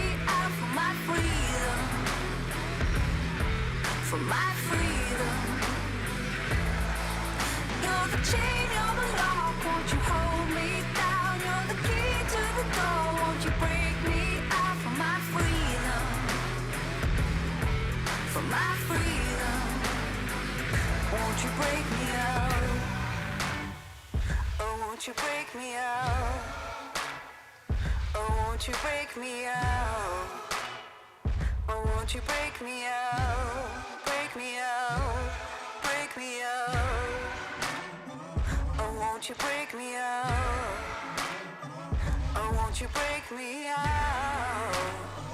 Oh, won't you break me out? Break me out, break me out.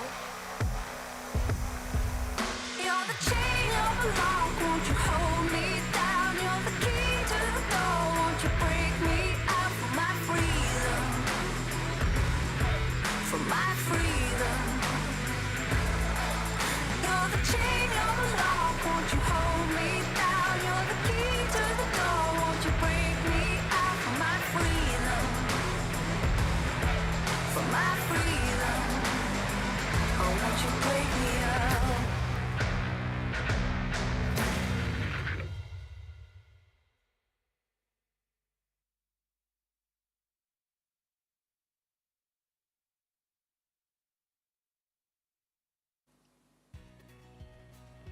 Bit of a break for you guys, but of course in Shanghai, we're going to wait for the next team to get onto the stage, and it took about 20 minutes to do that. For our next teams in RA versus Top Esports, I'm Asterix, I'm joined by Jamada. We've had a sub, we've had an interchange here, and Jamada, your hair is rocking as always, man. You are letting it out today, I love it. Yeah, man.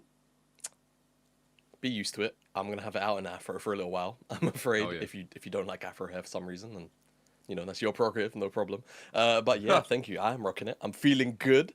And I'm happy to be back with you, even if it's for just one series before we go to our third one of the day.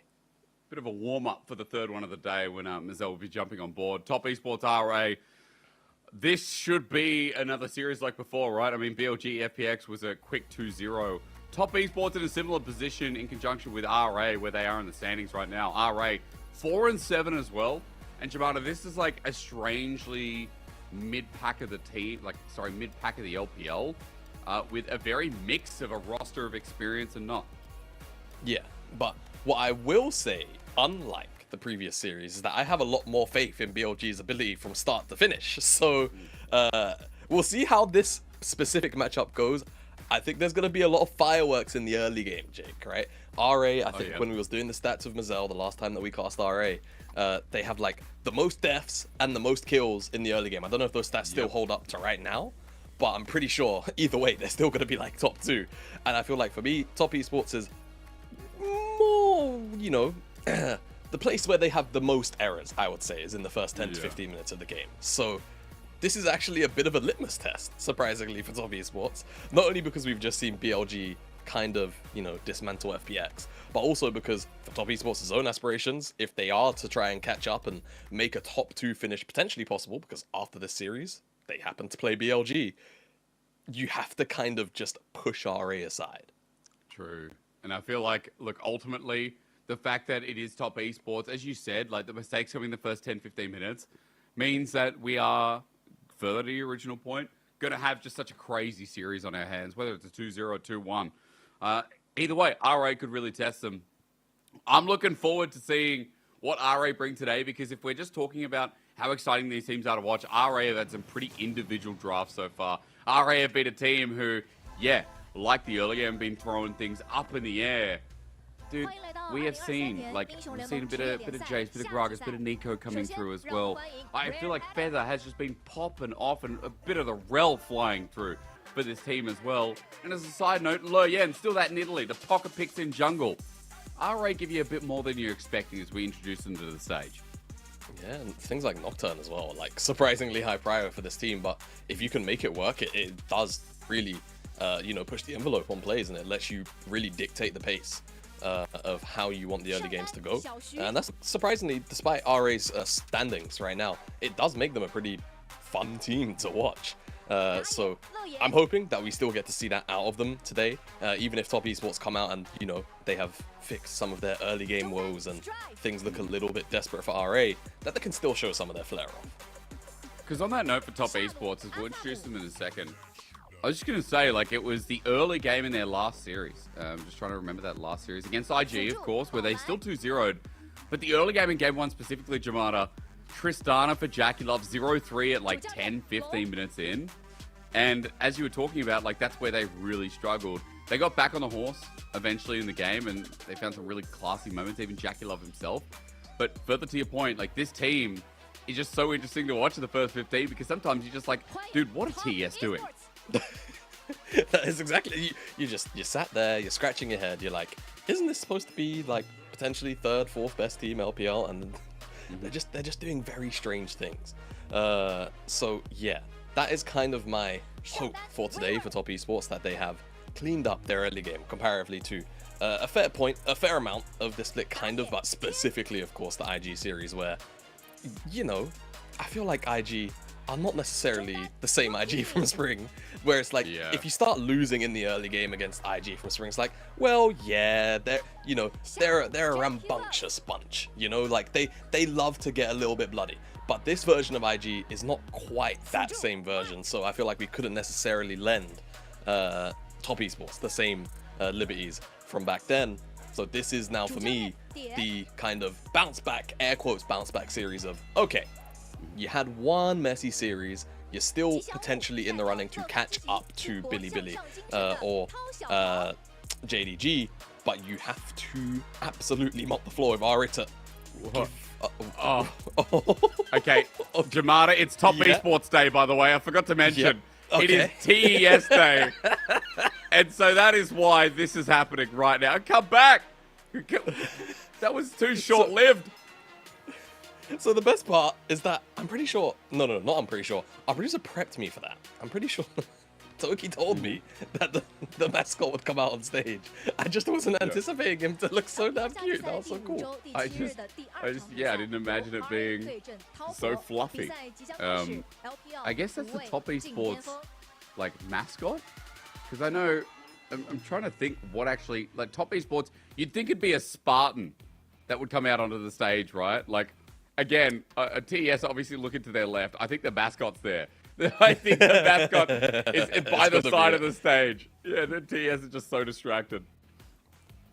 Well, hopefully it doesn't throw them off that gate. I mean, I'm not gonna lie, if I saw that come out in front of me, I'd be like, yo, what is this? Exactly, but funny onion-shaped mascot aside, I'm trying to figure out jokes in my head as I go about, like, layers and stuff. I just can't do it. My brain's not quite switched on yet. I've not had the same warm-up series that you've had. But yeah, you know, going back to where we were before we were, I don't even want to say rudely interrupted. I feel quite nice about that interruption, to be fair. Yeah, I think that for Top Esports, this has to be, like, kind of, you know, when you were back in primary school, right? And you'd walk in and there was, like, a surprise, I don't know, spelling test or handwriting test. And it's just like, well, I wasn't expecting this, but I should ace it, right? That's kind of what this is for Top Esports. They just kind of need to not screw up the basics, the foundations, because clearly they're still the same Top Esports that we know, in the sense of most 5v5 team fights, they're gonna have their stuff together. But it's about getting there comfortably and ensuring that you're not really putting yourself at, you know, a game state deficit or just a flat out deficit in terms of, you know, getting wallet diffed on the rare occasion. So that's what we're really looking at for Top Esports. And again, like, TES weren't always known as that. I think they've really developed that over the past couple of years. But for this new TES especially, it's just interesting to me that the early game has been their biggest issue, because you were talking about Rookie, we're talking about Jackie Love. Like, 2v2 for Jackie Love and Mark in the past has been, you know, terrific in some of their best splits. Rookie's laning phase has been one of the scariest things about the player. It, again, is just not like Top Esports. But as you were saying, the 5v5 comes into suit, and it's a completely different story. On that note as well, Jackie Love, I think, has one of the highest damage percentages out of anyone this split. 95%, excuse me, 35%. Not sure where the 9 came from. 95. That's what high. is it? Wayward's playing Malphite. You've got Tien on Ivern maybe. Milio because those stats are always like really strange. But yeah, so 35%. He is pulling the weight. 35% of team's damage. That's the percentage, which is kind of insane. Like the fact that Jackie Love consistently does at least 35% of his team's damage. It kind of just shows you how this team operates, and especially in the current meta, we're seeing more Tristana, we're seeing more things like Xayah. His Dravens come out, the Ziggs, Varus. Like Jackie Love's going to output damage as we get into pick and pan. Let's see what carry he's going to be on today, because already bans are different from the first series. Ahri on blue have just gotten rid of the LeBlanc. They don't want to first pick it. They get rid of the Azir as well. They're just taking away chance from Rookie at this point. Yeah, they're just saying, hey, Rookie, we don't want you to play the game, and maybe we can just bully Jackie Love, because that's something that we definitely saw, I think, 0-3 in the first couple of minutes, where he just wasn't able to play the game in the IG series. And I can dig the respect towards Xiaoshu from Top Esports here, because he was pulling out some performances on not only the Jax but the Renekton recently. So just saying, hey, we don't want you on these power picks for you personally, and just giving him the space. But with all of these targeted bans, Hysterics, we are going to have what I'd like to dub the classic, potentially, overloaded draft. Nico's about the only power pick next to the LeBlanc that's really been taken off the board. I guess you can also say the Jace. So there's loads of things up, and this Tristana is definitely one that pops into mind, especially because of how aggressive RA tend to typically draft. If you're taking that out of the hands of someone like Jackie Love, who we know likes to go forward, taking away one of the few strong peeling AD carries could let us know where RA are looking to look as we get further into the draft. Well, Top Esports, on the other hand, this is going to be an Ahri somewhere, right? Wayward with Cassante, yes, that's a check mark. Top Esports will pick Vi or will pick Ahri here. Jamada, I've got to put my life on it, man. As long as it's not Wukong, and then my life is void. But still, these are one of the champs they pick, like, all the time. Top Esports have their picks, and they follow the trend consistently. Wukong is more likely for Tien, but still, Vi, Wukong, or Ahri, one of them. Because Rookie's played 14 games of Ahri. 3 is his next highest. It's just Ahri meta for this guy. Yeah. I'm surprised. Is Nymera not like a Top Esports fan? I'd assume he is at this point, right? You'd think we just so, had right? him. We just had him here. Maybe I should have asked him before we got into the series. But yeah, Rookie, borderline one-trick ponying the champion this split so far. Of course, we do know the guy has a very, very extensive champion pool, but it's just what he's landed on a lot so far. R8, nah, Sejuani. It could be an R8 rotation.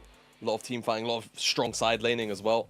We've seen a small resurgence in Gnar recently with like Triforce, Hullbreaker, and it certainly can take over side lanes into some of these tank matchups pretty oppressively as well. At that as, yeah, I think we're probably expecting this Vi to come through.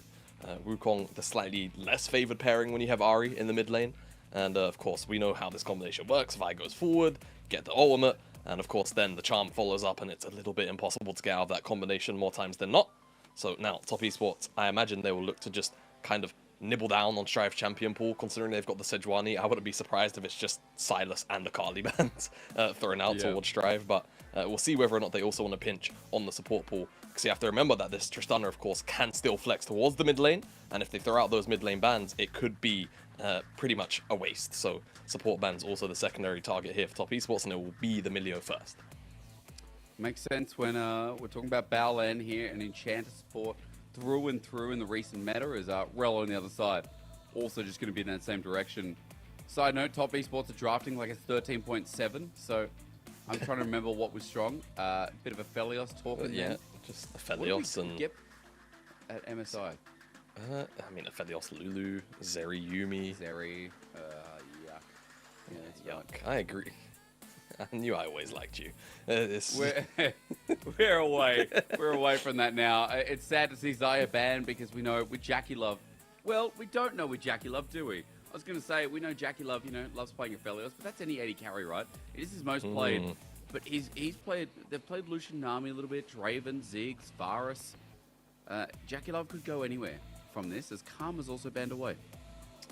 So banning away the Karma, that says to me RA are maybe considering chucking this Tristana mid, and then we have like Varus Heimerdinger or something like that in the bottom side. But we'll see exactly what the idea is. Jackie Love goes towards his Kai'Sa. Almost. I said Gala, I'm sorry. But yes, it is Jackie Love's skin. It's because watching Gala the other day on it. But the funny thing is, yeah, it is Jackie Love's 2018 skin. So seeing Jackie Love on Kai'Sa, man, that is a bit of a throwback as well. And it's his first Kai'Sa of the regular season.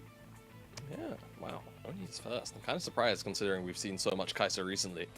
Would have thought that he would have at least picked it up once or twice, but I feel like the Karma ban really did signal that this was going to be the bottom lane here for RA, and it definitely is. So now what will the response be from Arc? Because Karma is definitely probably the most preferred support into this lane that I've seen that works. If you go something like Rakan, you're going to get peppered. Yeah, the enchanters are still there, but it's just about what enchanters actually work reasonably well into this lane, or whether or not you just want to yield it entirely because the AD carry matchup to AD carry matchup is so bad. They go towards the Rakan, so compositionally, it's fine, but man, RA are going to have so much priority down in the bottom side. Maybe Top Esports can do something to break up the tempo down there, right? Maybe Tien does some kind of cheeky level 2 or 3 gank where he's able to avoid a lot of vision, but that's where I would expect Lian to come down towards the bottom side super early as well, and just look to man-mark Tien to ensure that this bottom lane can continue to win out its 2v2. So I'm assuming then that if Top Esports get out of lanes, like they're skirmishing, they're team fighting, just feels naturally better if they're at an even point, right? Because RA are going to be playing through the range, through some of the poke that they can use with Assume, but more so that lane advantage that they should come out of this first game with. Yeah, so I feel like for Top Esports, it's just about the fact that all of their champions can just go forward very easily, and they all synergize well and follow up off of each other's abilities.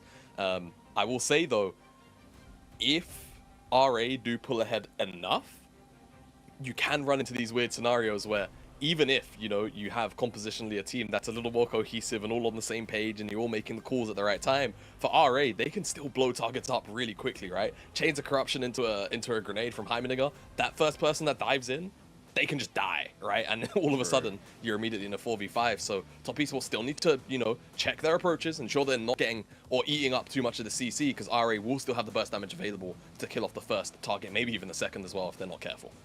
And regardless, never fighting a choke versus this comp of RA as well. Think about how much fun you have as a Heimerdinger, Varus, Tristana, Sejuani, and Nah when people move into a little corridor. Zone control, another name of the game, as RA try and climb their way up here in the standings. We are getting towards the point where teams are starting to lock themselves out. No one eliminated yet, but an impossibility, it seems, for some teams already around this level to win against the opponents that they're facing up against. Here for RA is one of them, as Top Esports holding third right now in the league. A win here would move them to 9, and it would just be so long until they lock themselves into playoffs as well. Yeah, they are approaching the point where, I mean, realistically, I don't know what the probability is, but if Top Esports somehow didn't manage to lock in playoffs, I would be pretty impressed, I'll be real. Yeah. But for RA, the reality of not making playoffs is starting to loom, right? Because they still have not only Top Esports, but JDG and OMG in their final couple of games. Only saving graces, they have Ninjas in Pajamas right above them, and they also have Team WE right above them as well. So they need to win those games, and if they can somehow sneak a series off of Top Esports, we'll see how this one goes, we're watching it, JDG or OMG, then that will definitely help their cause a bunch. Not really sure. I'm not sure if you've taken an extensive look at the table, but I'm not really sure where the 10th place cutoff is going to be this mix. It feels like it could end up being kind of low comparatively to Spring. Like, we could see, realistically, a team with 7 wins get in again. That's true. I mean, especially as you were saying how the middle of the pack is working out. On a note on that, I mean, NIP right now are my benchmark team because they beat everyone below them, but they lose to everyone above them. So they truly are a 10th place team at the moment, both in standings and in skill. But ultimately, I think what I know about the LPL this split is that, yeah, there is that big bubble up towards the top of BLG, JDG, and then it's just kind of everyone else gradually slimming their way up. Top Esports, like a win here, separates them for a little bit longer, but you're still expecting OMG to make it up there. LNG as well, as I need to pause because this is Rookie's 800th game. Yeah, and he's over Flandre by a milestone. I mean, Flandre is not playing at the moment, so that makes it easier. But he's up there, man. I mean, Rookie's been here since like what, 2015, 2016, 2017. I'm not the guy. I am not the guy to ask about long-standing history. Oh, wow, a lot. That's rude. That's rude. But yeah, definitely Rookie. That's right. In that bubble. He's in that bubble with Mako and Xiaohu, right? Above that 800 game mark now.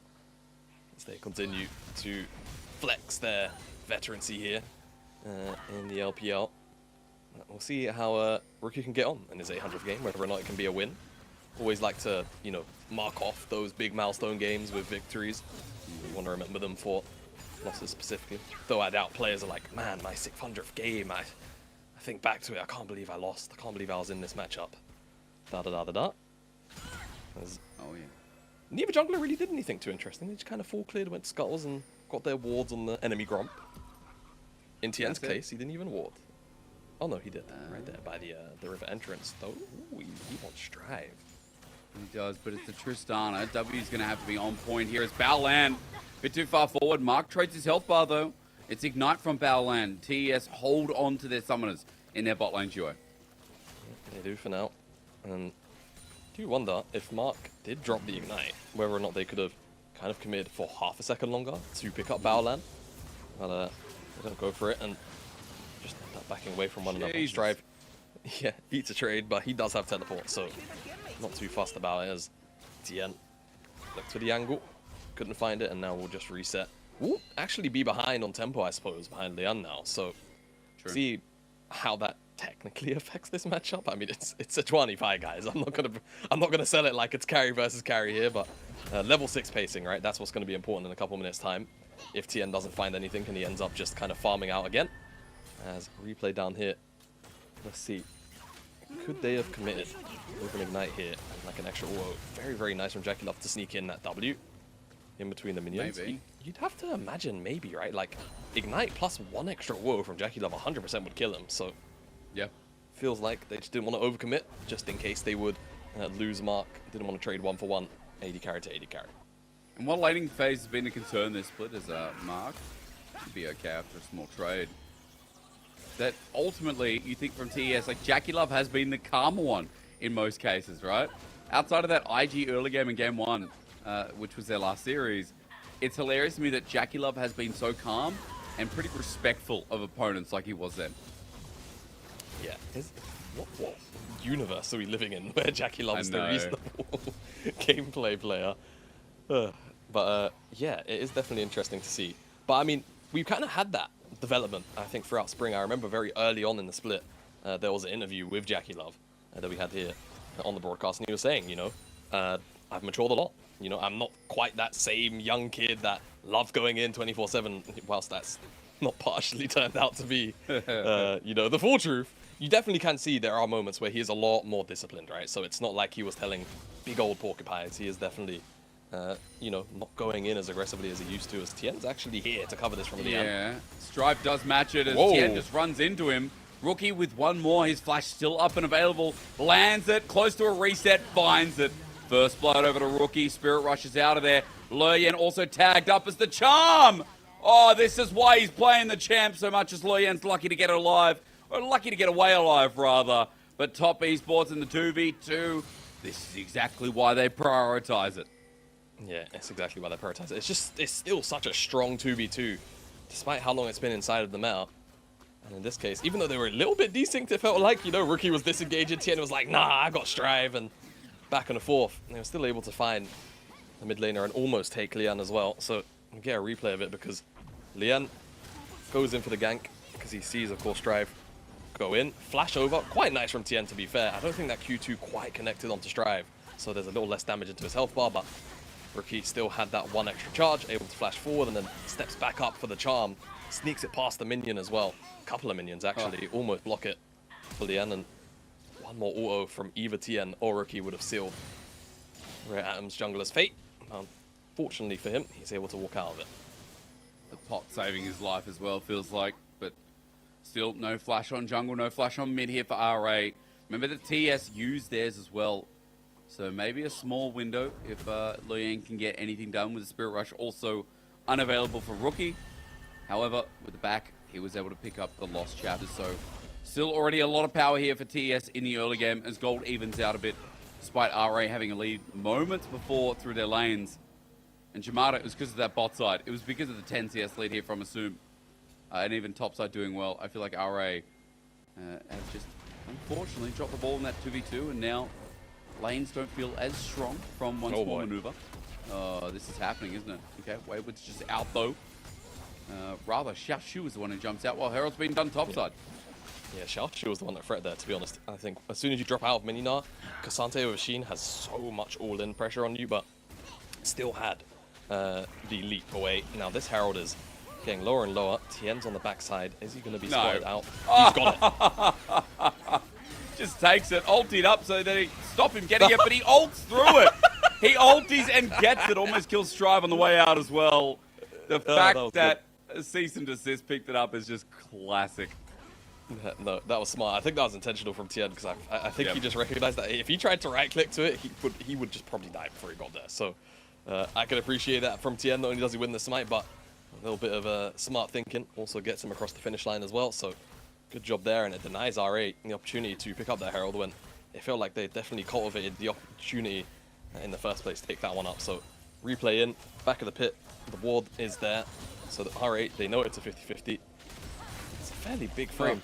Oh, I've just realized as well, actually, Lian was working with a 600 damage smite, whereas Tien had the 900 damage, so it wasn't even really a 50-50. Okay. Yeah, really, really good from Tien to use that ultimate just to get over the line and pick that one up. Well, now where do you put it? I mean, again, the fact that he got it is hilarious in itself with the steal.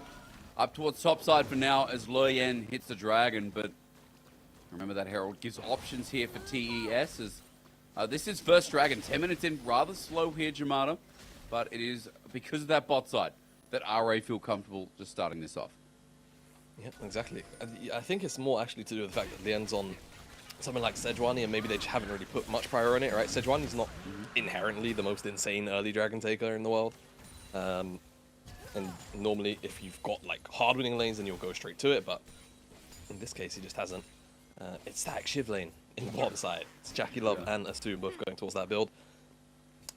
Assume, kind of curious to see what his full build looks like. I feel like we kind of know what Jackie Love's going to end up with, because we've seen quite a few Kaisers effectively just end up going full AP off the back of Static Shiv.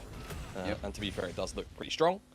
Whereas Assume and Varus, typically, you can see things like Riftmaker come out, you can see Nashers, you can see like actual just regular on hit, but you have Static Shiv. Options a little more depthy, shall we say, for Assume. So we'll track that as he continues to accumulate more gold. I'm more interested in what happens towards mid because Rookie's already got Everfrost. We love a trio. We do. We love an attempt. That, I guess, was hoping that he didn't have Hop available. Maybe just a little bit off on the time. Just wanted to catch him off guard, I think, because you can, you know, do something like that, flash EW and then get the Q3 knockback whilst they're still stunned from that Pathmaker. But Tien, he's the Pathmaker. He's the one that's made his way up here. Xiaoshu, however, has Mega. So there's a disengage, and he's gone. Mark even coming up as well.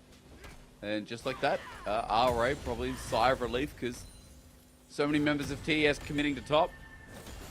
They'll just continue chilling in their lanes. No matter when we talk about lanes being a priority, that does feel like a slight win for the time being is Baolan. Angle here for the E, but the Donga not going to throw it out. Ooh. Missed the grenade. If he hits the grenade, then Assume chucks out his Chains of Corruption and Mark just dies. So fortunate on Mark's part. He was able to survive. Because yeah, this is kind of like the PowerPoint right now for Baolan and Assume when they're like just both, well, obviously Baolan's waiting for that first time to come in, but when they're about to hit it, the potential is all there. Quickness is in. Oh my god! Alright. Dude, the burst. Everfrost, Static Shiv, and hello! They've got a reset as well. Oh no, Assume cleansed, flashed that Jamada. But he got auto just as he got buffered out. Oh dear lord, they're now in charge. That's tough. That's tough for RA. So you asked me, right? Top esports, compositionally, because they all go in and RA are kind of working more of a pseudo poke composition range. does that give Top Esports the edge? This early on, I was expecting not really, but Top Esports really pulling the trigger on one another. Oh no. It's a Okay, flash he's for out. flash. Rookie did burn his, so it is a positive trade. It's 2 for 1. Yeah, 2 for 1. Not bad, Yeah, not yeah, bad. yeah. But yeah, if Top Esports are all on the board like this together, then yeah, it is really, really strong. And RA won't really have too many answers if they keep the pace high. If they keep the tempo high and they keep on looking for force plays like this, it will get very, very difficult for RA to play the game because they don't really have, you know, so many disengage tools that they can deal with all of those members diving in at the same time, right? So for Top Esports, keep on overloading numbers in the play and you should be fine, but you don't really want to give RA, you know, the time, the opportunity to scale up, and then all of a sudden diving in becomes a bit more of a chore, right? If you kind of have to be a little more nuanced with it, that's when things get a little more complicated. You want to be able to just kind of smash your R key buttons, go in, assassinate a target, 2 targets maybe in one combination, and then play off the back of that. So let's see if Top Esports can keep that tempo high, because yeah, this is a much more disciplined and cleaner early game, for sure, comparatively to that IG series, and that was definitely where we were putting that bar for Top Esports here, moving into RA. And it started off the back of mid jungle 2v2. I mean, TN again having a good game, number 1, alongside Rookie. It's also happened through mid where the rotation there, the numbers advantage, and the pick potential with the burst damage has just been insane. But now for second Dragon, I want to see if there's insanity coming out of RA, because they're 2k gold down. And right now moving towards mid, either to push this out Jamada or try and get priority second time around into River. TS are sitting here and waiting. Mark is kind of baiting for it at the moment. Yeah, so as RA, if you can kind of set up the high midding up inside of the river, then, you know, it can make things on the approach a little more tedious for Top Esports, but it's not really going to be the end of the world. I think this could be an interesting timer though. Xiaoshu losing Mega Nart, goes exhausted. He's going to maybe sit here, hit the Herald, because he knows it should be relatively uncontested, but also just seems like they're actually just going to give up on the Dragon. So starting up early for the rest of his team to get there. I'm going to say maybe he's using it to also build up Mega if Top Esports take their time without the Dragon, but not going to be the case. It will just be this objective trade across the map, and we'll just take the handshake, and it's going to be a Chemtech Soul, which, yeah, you know, we all know how we feel about Chemtech Soul. Yeah. It's a bit stinky. Good thing for RA. However, you know what is awesome is the blast cones. I mean, the thing about Chemtech Soul that people forget is that the blast cones and the rift transformations, that's kind of what makes it worthwhile in a sense. But that's a universal change, right? It's not just for the team getting the dragons. Yeah, the individual dragons are better. Yeah, it's a weird world where the individual dragon is better than the soul. It feels like by application. It's very rare that you end up with very little Chemtech dragon value. I guess it's actually one of those games, almost. There's not too much shielding and healing on either side, so I suppose it's all around kind of not really a desirable dragon at all in this game out. Anyway, I think we spent 60 seconds slandering Chemtech Dragon when we all already know. Oh, man. Well, that's not good. This This is a beneficial trade for TES. They just got inner turret bot. Inner stay standing for RA and topside. Wayward just holding that by his lonesome. And it doesn't look like anything was taken mid. So, again, TES 3,000 gold up here in the early game. Or rather, as we transition to mid. Strive, trying to be predicted by Tien. He's ultied away. But Tien is trying to make this into a solo kill. There's a teleport. Is he giving up though? No! Tien solo kills as Xiaoshu flies in with the TP being matched. It's Wayward helping out his jungler. About to go Mega Gnar though, so Wayward's going to need help himself. As Jackie Love's flying down. There's a flash. There's a bouncing bomb. Granada disappears and Jackie Love there hovers in the wings as TES survived. Tien, absolute legend. Nah, I was about to giggle if Tien sacrificed his top laner just so he could get a solo kill. Ooh, how aggressive are they feeling here? Not enough, as they all disengage away from the chicken camp. Because yeah, I mean, I guess Tien just finds a solo kill. He's pretty strong right now. Cleaver and a couple of components, I believe. Actually, a ruby crystal, so it doesn't even really help him in that regard. Yeah, just runs down Strive. I guess jungle's broken, guys. There's your case study. There you go. The Vi that's made it through. I mean, again, it's weird because Vi's in such a good position. It was then Zeri that made her even more relevant and more broken. She's still heavily banned in the LPL and like sometimes first pick worthy. Vi's made it through now, what, like 7 patches without being touched? 8? I mean, she's getting nerfed on 13-13, right? But I don't know if it's the kind of nerf that really does anything to her. So, you know, yeah, it's a strange one. But sometimes the balanced team feel a little different about other champions, right? I'm not going to get into this discussion, I think, because it's a bit of a wormhole discussion, to be honest. But yeah, it is definitely kind of strange sometimes when champions do go untouched for a little while and they're on the stronger side. We'll see how the 13-13 changes impact Vi and her strength, but one thing that is forever present, it feels like, is Kasante's ability to Kasante, and Xiaoshu has to flash away just at the threat of Jackie Love also following up on it. Next patch, yeah? Is that next patch Kasante disappears or what? Nope. 13-14, they're looking to adjust it. So, God. Probably into playoffs, I'm afraid, my friend. Yeah. So I still don't. I was worried for TM there. I thought he was going to press his R key. He's going to press it by Rookie. Strive gets away, and RA's duo up in this top side, just getting converged on by TES. TN's basing on vision. He is indeed. Care about this Wayward is also dying. Well, no, hang on. Never mind. We Never do. mind. No, Hyper is a we lot. do.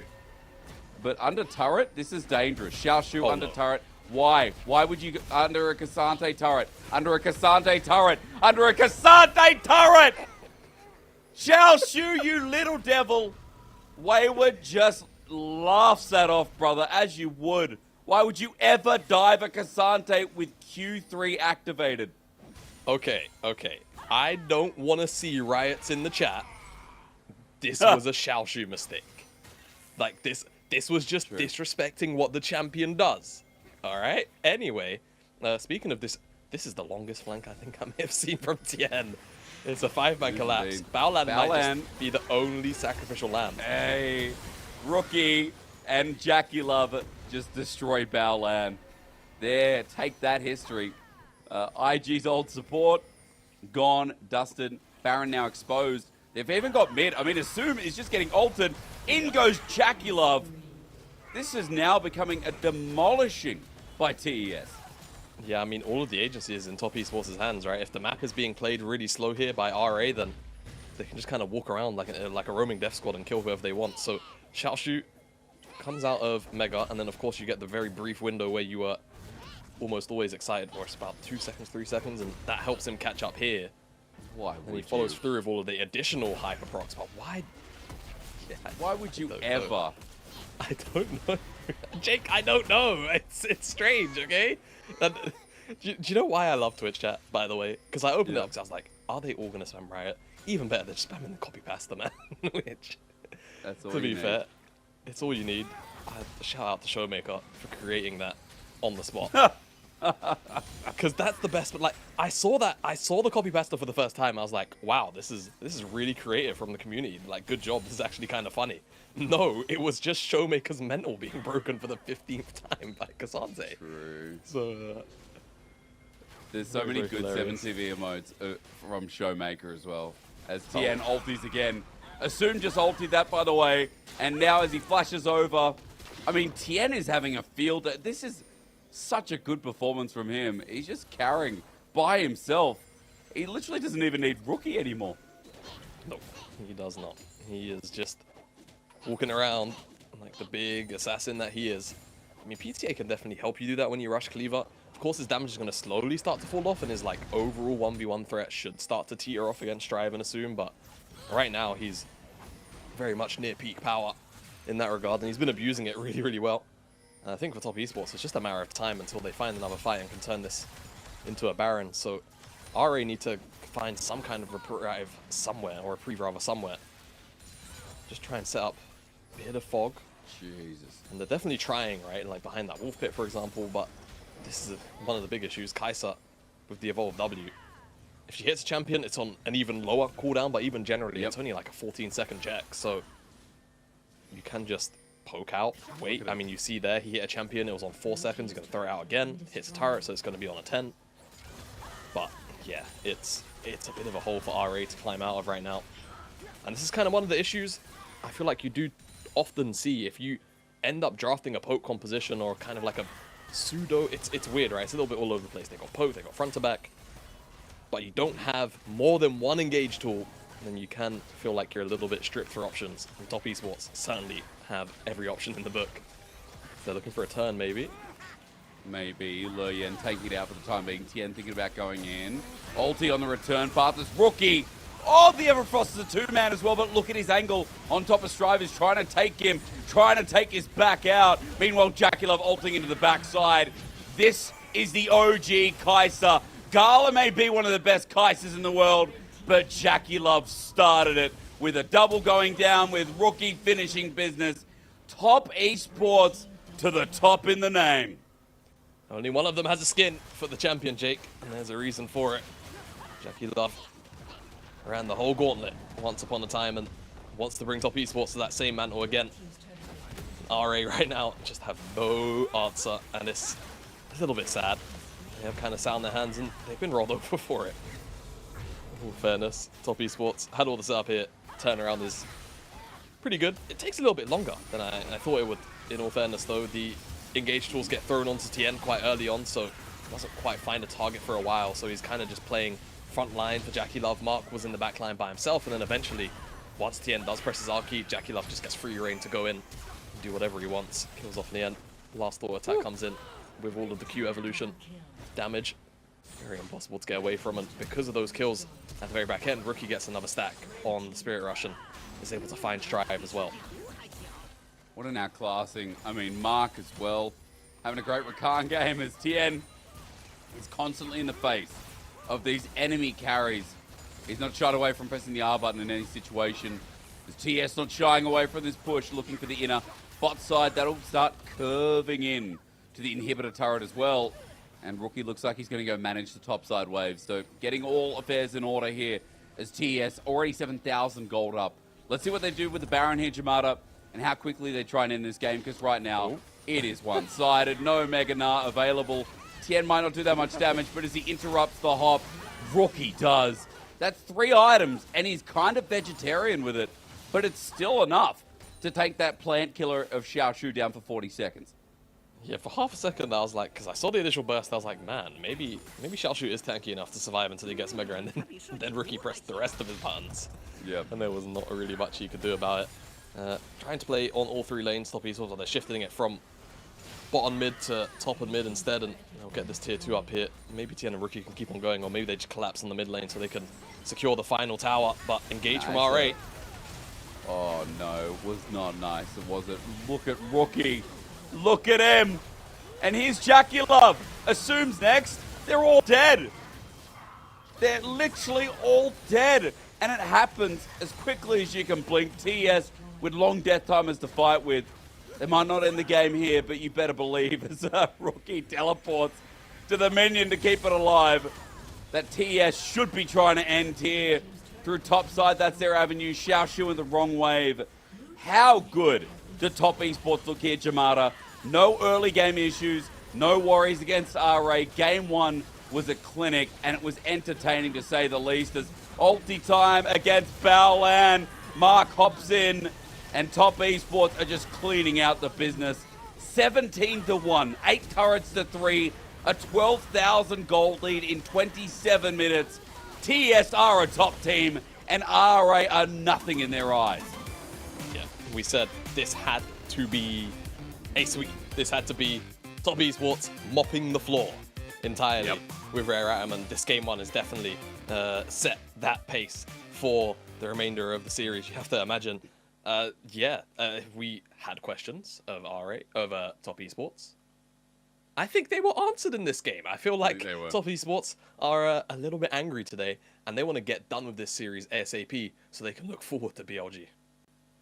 Dude, that was just so easy for them. And it's kind of like BLG earlier on against FPX, right? Like, our top teams at the moment in the LPL are on a different landscape. And I know Top Esports have been between top team, mid-tier team because of how inconsistent they've been at times. But still, when you look at RA who are trying to fight for a position, just simply a position in the top 10, and then you have top esports who we know most likely with this trajectory are going to be in the top 4, top 6 at the absolute worst, you kind of see that difference in like how far our 17 teams are spread into their different bubbles.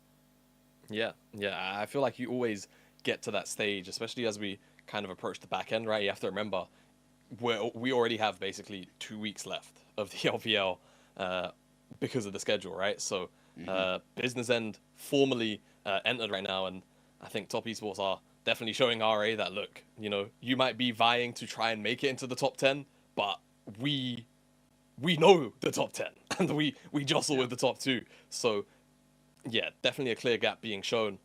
In terms of adaptations, I don't know where you even go from that game number 1 for RA. I think, you know, we spoke about how they like to make early games super messy and very volatile. I think you just look to do that and try and prey on that, because I feel like if you try and wait it out, top esports have just shown that they are willing to play a very aggressive comp and just pull the trigger and go and not really have any breaks. So I think you just have to try and match that energy. Otherwise, to me, if you try and wait for top esports to maybe make a mistake, like we saw in this game, I don't know if it's actually going to come. As yeah, look at the gold graph. Very, very one-sided start to finish. As soon as the snowball started, it didn't end. I mean, Jackie Love on Kaiser, what a classic. What a throwback for me. Seeing his first Kaiser of the split was incredible, but I think we need to be realistic. Rookie on his 15th game of the Ari. By now, you're kind of seeing why this guy is constantly picking it up, why certain teams are also banning it against him, and why Rookie feels like a natural MVP. Hell, even Tien could pick it up at this point, Jamada, because Tien and Rookie were on fire in that game. They were dismantling RA from the get-go. Yeah, Tien was, you know, on the side lane, finding solo kills, stuff like that. So everyone very clearly in their mojo. And yeah, even Wayward found himself solo, right? Because of Xiaoshu's unfortunate misstep, is what we'll call it. Yeah. So very much in form, top esports, and I feel like for them, they're very happy to kind of do whatever they want in this series. It seems like for RA again, I think you just want to try and make the series messy, because if you don't, then it's a car ride home very, very, very quickly at that. After what's starting to look like a 2-0 straight away.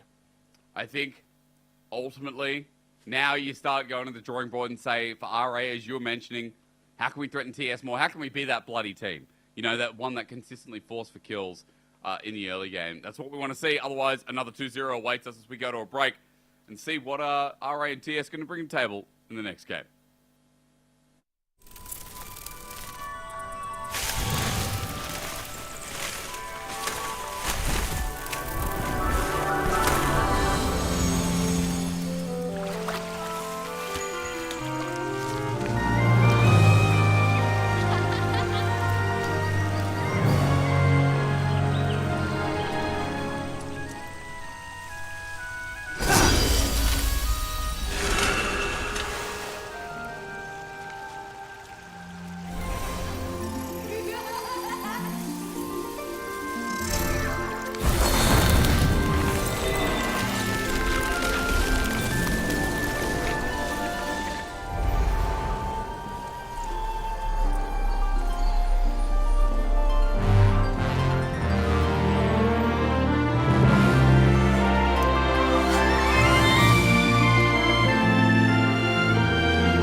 disappear.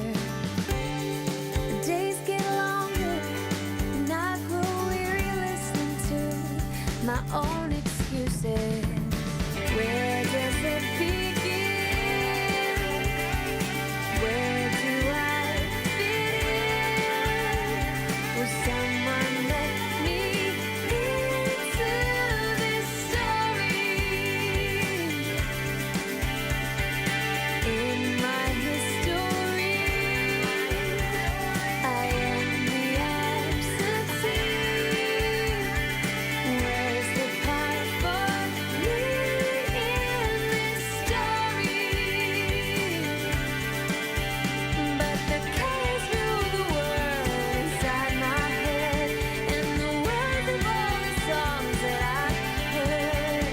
I'm a shadow of a thought that has not formed, somewhere in between.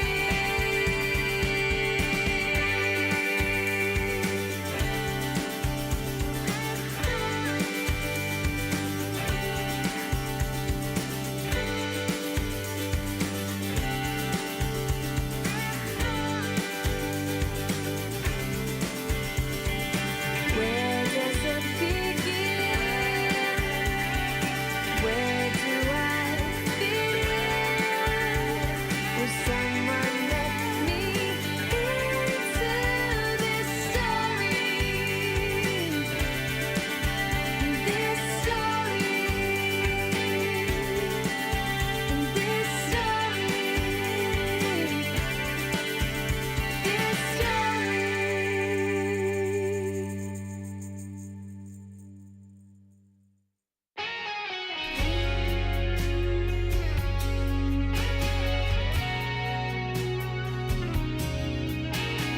So it goes, though I am now alone, lying here in the dark. I'm stranded on an island, waiting for the day to find me, waiting for the night to end, waiting here, waiting for the seas to surrender, waiting for a change to come, waiting here, waiting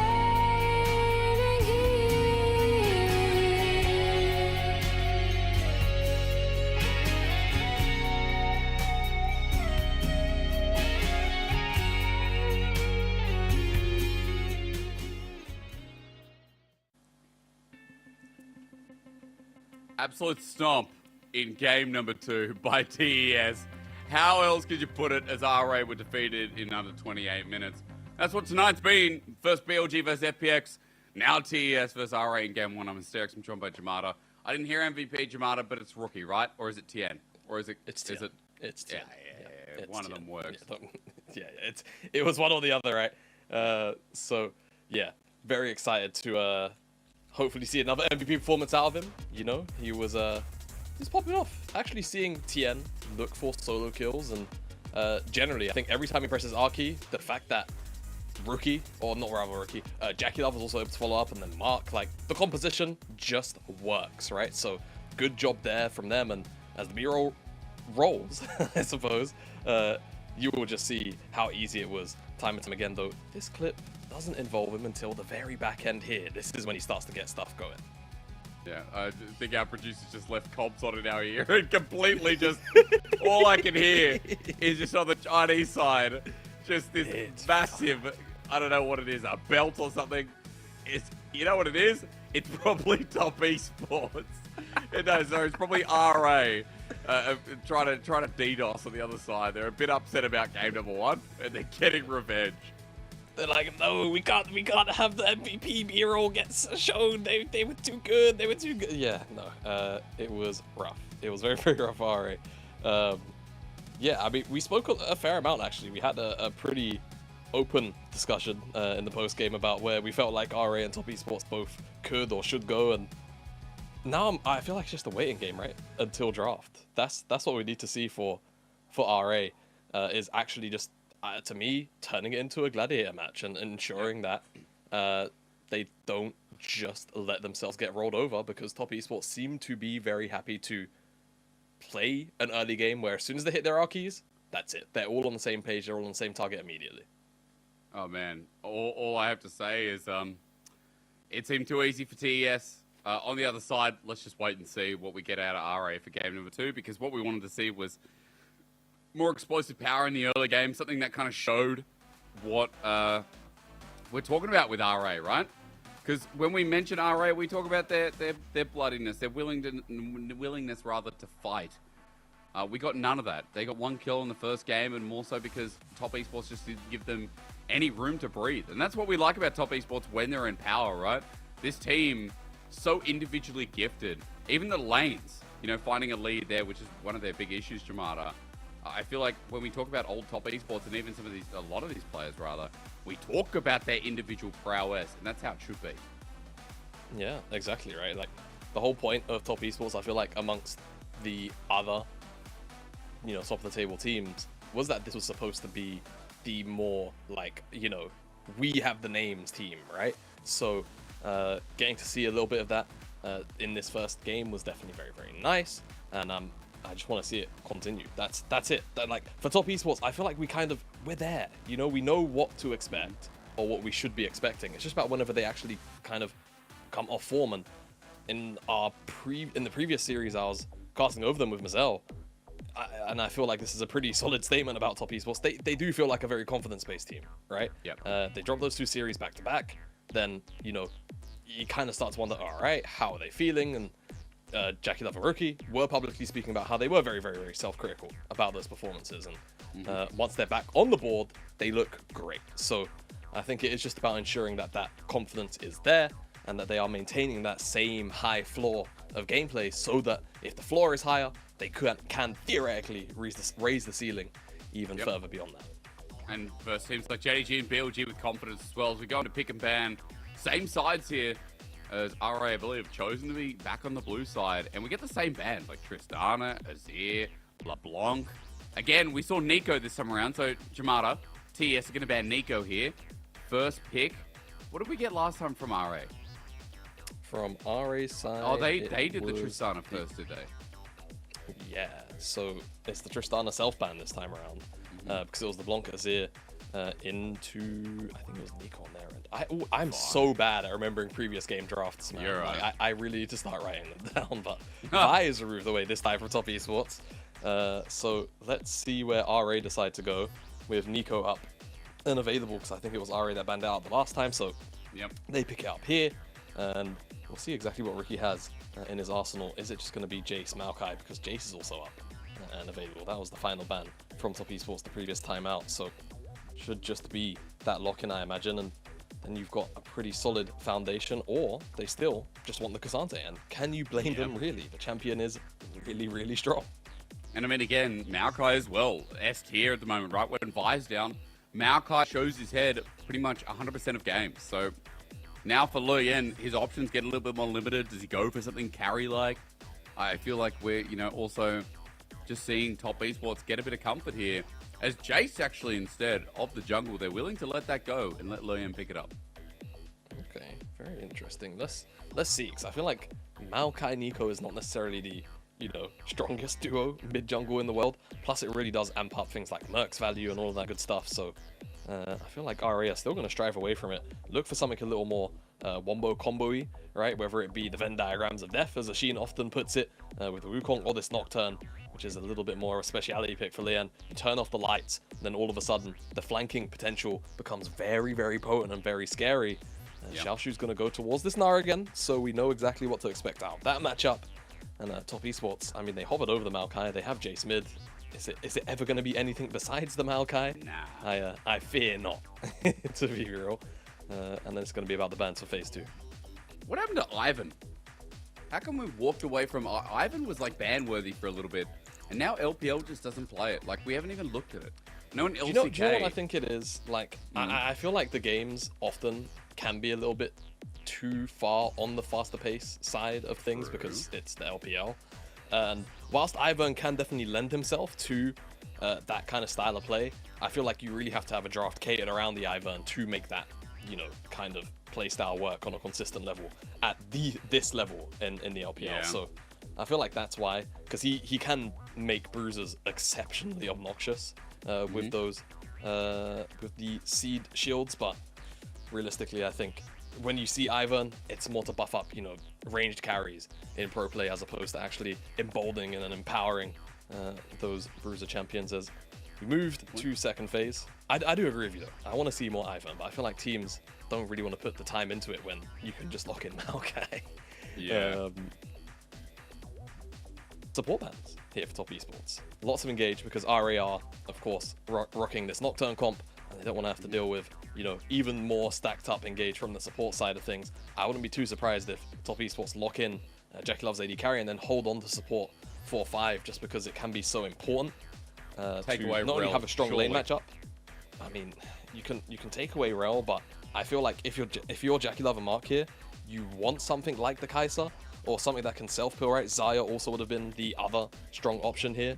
And then you just wait to see what Baolan picks, because then you can secure a strong lane matchup. But not only can you hopefully secure a strong lane matchup, you can maybe even double it up and have it be something that can really easily deal with this Nocturne or the Nico respectively. Heimerdinger's incoming. It's going to be Ash Heimerdinger Yeah, lane. Ash Heimerdinger this time. Yeah. Yeah, But I mean, 100%. this time around, Karma's up. So, yeah.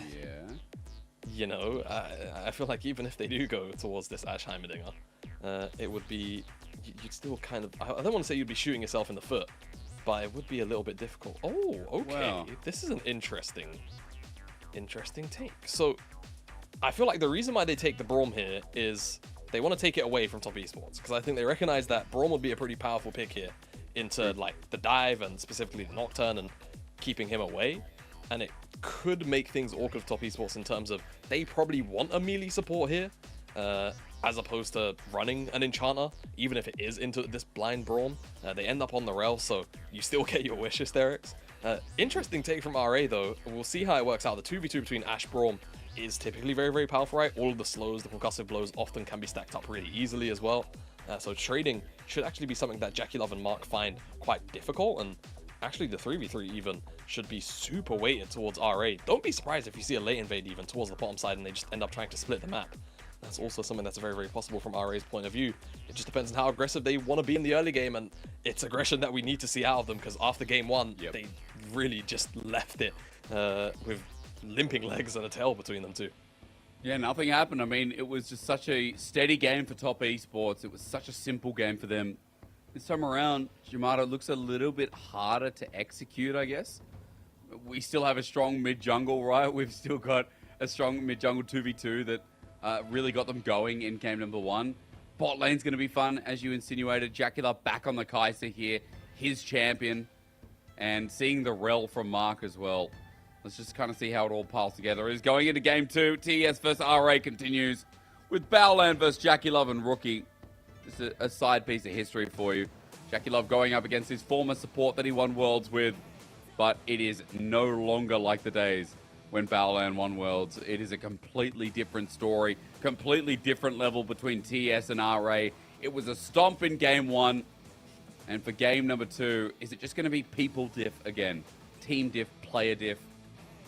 Honestly, title contender diff, because TES are a top 4 team right now, and they're showing it up against RA, who are struggling to put up an argument for a potential playoff spot. Absolutely agree, and you know what, on that point, I want to give a shout out to Mark for a moment, because even though he was rocking Rakan last game, he didn't use Baolan's skin, and I'm going to say that's a sign of respect. All right. To the storyline and the former world champions that he was sharing a lane with last game and this game, of course. It's not like we've changed players between game 1 and game 2. Jackie Love using his own, though, which is, I don't know, classy. I found out as, hey, you said the level 1 invade, by the way. It's a late invade, too. It's really powerful. Ash, permanent slow, Braum, concussive blow stacking, Lian, lethal tempo, and also just like the Q as well, the Dusk bring her on the floor, gives you so much extra AD. It's really, really impossible to contest this invade. So I like it from the side of R8, just acknowledging the power of their 3v3, beg your pardon, the 3v3 on the bottom side of the map. And they just denied top esports entry. So let's see how difficult and uncomfortable they can make this lane, because trading as well, 2v2 between Assume, Baolan, and Jackie Love and Mark. The range difference and just generally the fact that the slows into the stuns can come in will be really, really oppressive for Jackie Love and Mark. So the handling of the first couple of waves is going to be really crucial to how that lane actually plays out. So I'm glad the observers pan us down, because you can see like Assume is just spacing Jackie Love already. It's like 100 range difference or something ridiculous like that. He's even got the lethal tempo as well, just to kind of you know, exaggerate the difference here. Mark's going to get conclusive blows up, and this is what I mean. It's so difficult to ever trade back. And Jackie Love and Mark have to just kind of take that foot back and kind of wait until they can get some kind of help from TN or the rest of the map. Already a nice start here from RA, I guess. Something to play towards as the map being split. Means that TN is up in this top side, invading his own right. Now let's see if he plays towards Rookie or Wayward as Loyan goes back to his own side of the jungle. And we'll just do that clear himself as well. Top side Scuttle will be going to TN. Bot side for Loyan. So Jamada, map split as you predicted in the end. And of course, as you were also mentioning, means that Assume Baolan can just keep doing this aggressively into the turret as Mark is getting the worst end of it. Yep, and it's going to remain like this until someone can break the pattern, really break the cycle. Because Assume and Baolan have complete agency over the wave, and it doesn't seem like they're ever going to give up this lane shove. So looks like we're just going to see shove into hit the tower a couple of times, into shove, and so on and so on and so on. We'll see how low they can get that tower. That is the expected play pattern for them. I like that from Strive. He tried to actually block the shock blast with his clone, but couldn't quite do it in time. And like here, for example, this wave, how heavy will this trade be? I don't feel like it's going to be that bad, but Jackie Love actually finds a pretty good chunk into Assume. So all things considered, that's really good for this lane. But again, right, TN should be cornered off for a really long time. He's going to go up to his Krugs after the skull. So he's not going to be down here for at least another minute. And as we can see as well, Leon in the bottom side jungle could potentially make his way up to the Wolves, or just make his way down here to the bottom side of the map for a gank. Doesn't seem like it's going to be the case, because Assume, after eating that meaty trade, wanted that reset. Yeah, it really did. Blocked by Baolan, so he could actually make it happen. So Jackie Love and Mark looking for a quick push here. While meanwhile, top side, Wayward's low on mana, but again, Kasante doesn't matter. As 15 mana for your Q is all you need. And Xiaoshu, again, just taking the rougher end of it, as Wayward's also had the shadowing of TN for the first 4 minutes of this game. That now changes as spotted on top side. Loyan, great ward from TES to see that he is traversing into an enemy path. Yeah, Rookie's even going to put the ward down, but it doesn't actually quite spot him. So Wayward is still going to be a little on the cautious end. And as he backs up, if he shows, I'm pretty sure Xiaoshu saw him walk back into that bush, right? So yeah. Or maybe he didn't, actually. So Wayward is the man behind enemy lines, and he's re-attracted Leon. This feels like Solid Snake in a cardboard box, no? Like he's... Yeah. I get what you mean, I know. Loyan just waiting it out, hey? And Wayward still not in a position to be caught out, as Tien's just going to start the Raptor camp. Remember, he's up on CS because while Loyan apparently has been trying to find angles as he takes away a couple of the chickens, has been a little bit behind. Yeah, popcorn chicken. Surprised Xiaoshu didn't try and chuck him into the wall there. Maybe just didn't feel like he had the ability to win the 1v1 if Wayward hit level 6 on that minion, and he definitely did. So maybe worried about the all-in potential after the fact. Getting close towards 6 now. RA's top, mid. That's the 6 we want to see. Loyan level 4 though, 10-5.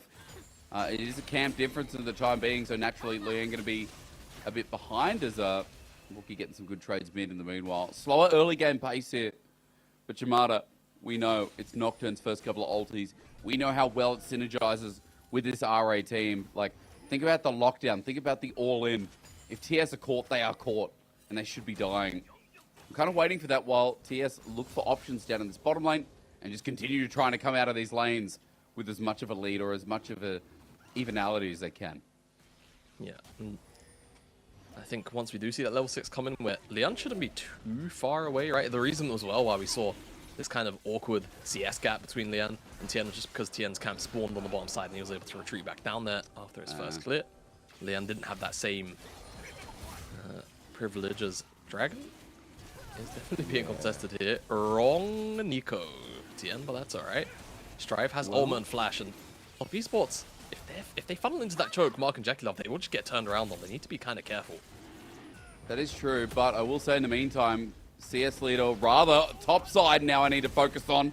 Xiaoshu at half HP, not going to get flipped back. Wayward putting the threat down as both top laners won't be involved. They have no teleport.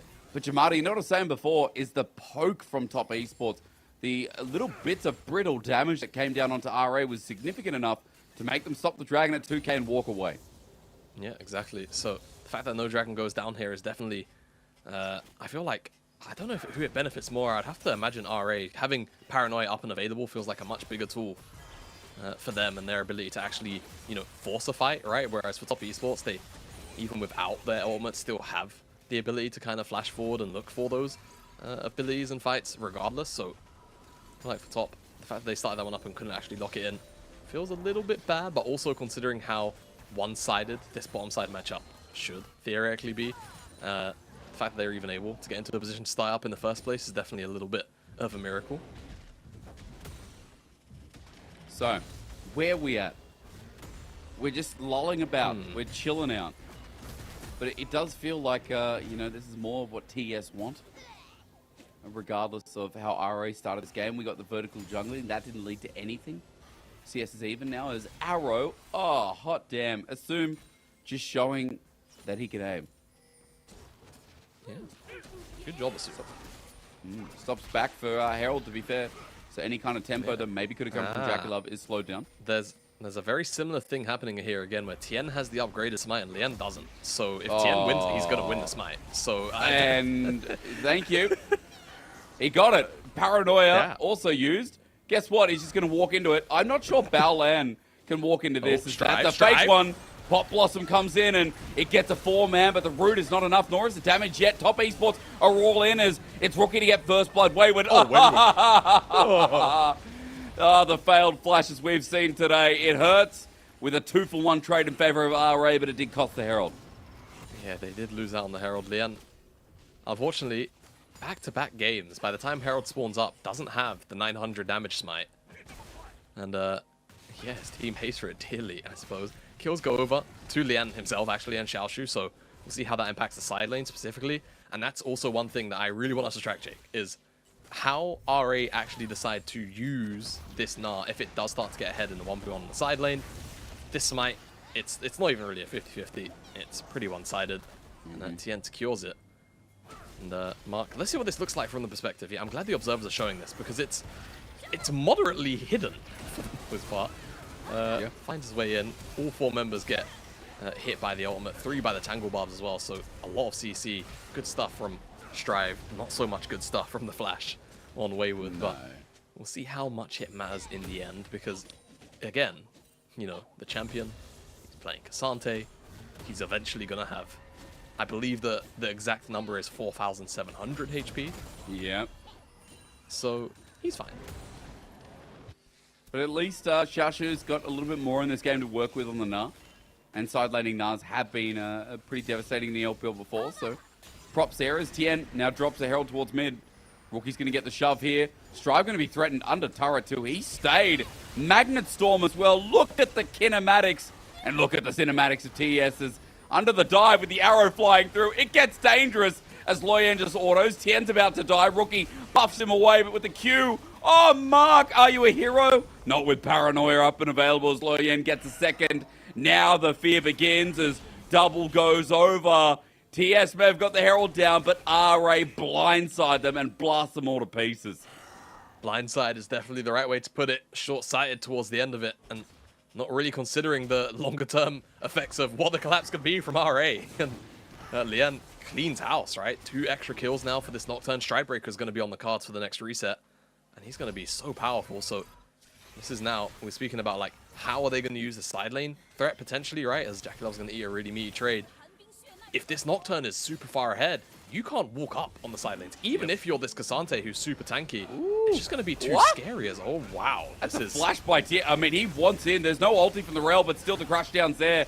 As Jackie flies in, Killer Instinct. It's a shutdown over to Tien as R-Ray getting collapsed. Baolan without any mana and is soon followed with a twisted advance. It's the all-out from Wayward as now under turret. Tien drops down as well. It's chaos, but TES getting a bit of a fire back here.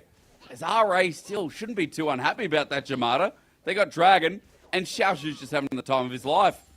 Yeah, I mean, it was at the end of the sequence of play for RA, right? Like, tempo in League of Legends is kind of like a pendulum. It swings back and forth between what team actually has the ability to make things happen. Top Esports had it with the Herald. They overstepped their bounds in this replay, right? Looking for Strive. They don't really kill him super quickly.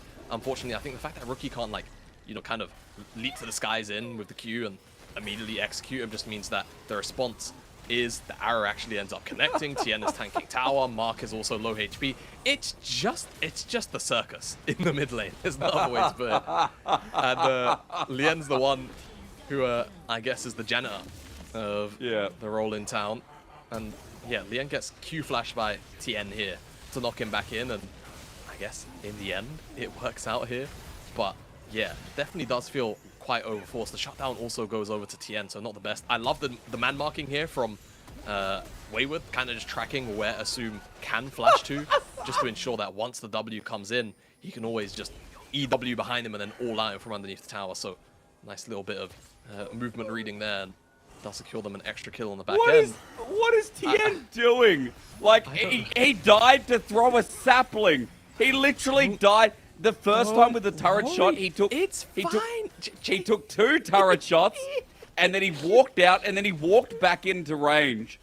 Like, Tien is... oh my god. Alright, so, do you remember at the start of this series, about, checks watch, an hour and 15 minutes ago, where we were talking about, hey, for Top Esports, this is going to be half a litmus test, right? Sure, RA, they're a 4-7 team, and Top Esports should swipe them aside.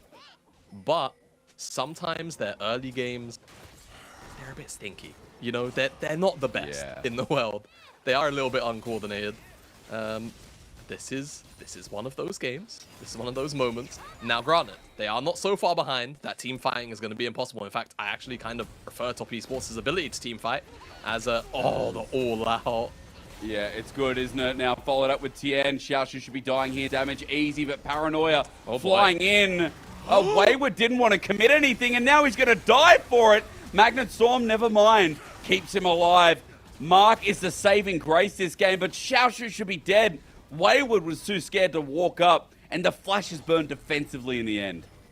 Both top laners managing to limp away with a slither of HP. Wayward with far less than Xiaoshu, but still low numbers nonetheless, and I'm kind of surprised by both sides, right? I feel like Xiaoshu, the only reason why he's able to survive is that Wayward is kind of not willing to commit just in case he gets full comboed into the wall, and on the other end, Lian does actually full commit, but just doesn't quite have the damage to finish off Wayward, so very unfortunate that no kills actually arise from both ends here, but what it will result in is probably this Herald going over, but it's not going to be a uncontested one for Top Esports. Strive, the whole crew actually from RA is here, and Xiaoshu's also making his way for a 5v5 too. So let's just see this time for the Smite Stealers. Teleport's going to be burned here by TP as from TES, rather as Baolan on one side. There's a Pop Blossom on another, but Drive is already dead. TES have numbers advantage in this small skirmish. RA, their willingness to fight this time doesn't work out as Rookie blasts him, and meanwhile Jackie Love takes back over, flies in, but Jamada, that was just horrible from RA. What are they doing? It wasn't the best. It wasn't the best, I will say. I don't know why the full commitment came in after the fact. You get the Herald, get out.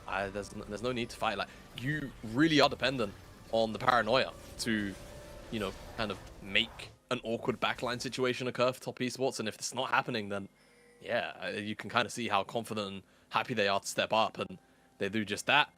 Everyone dives forward at one point or another. Now, Top Esports are almost 1,000 gold up.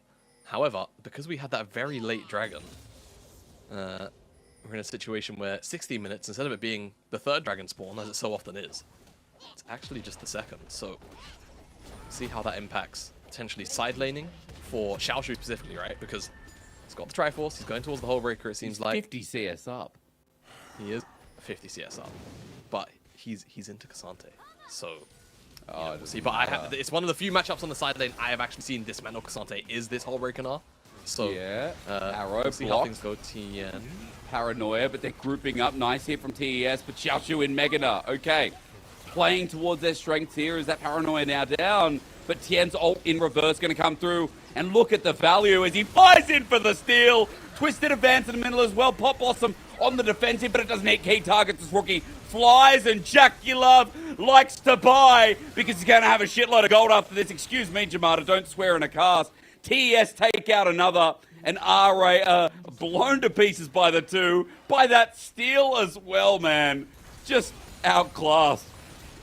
Don't worry about it, my French is nowhere as good as yours, Jake. So Top Esports steal the dragon. They get the Herald down in the mid lane. I feel pretty damn good about this entire sequence of play, all things considered.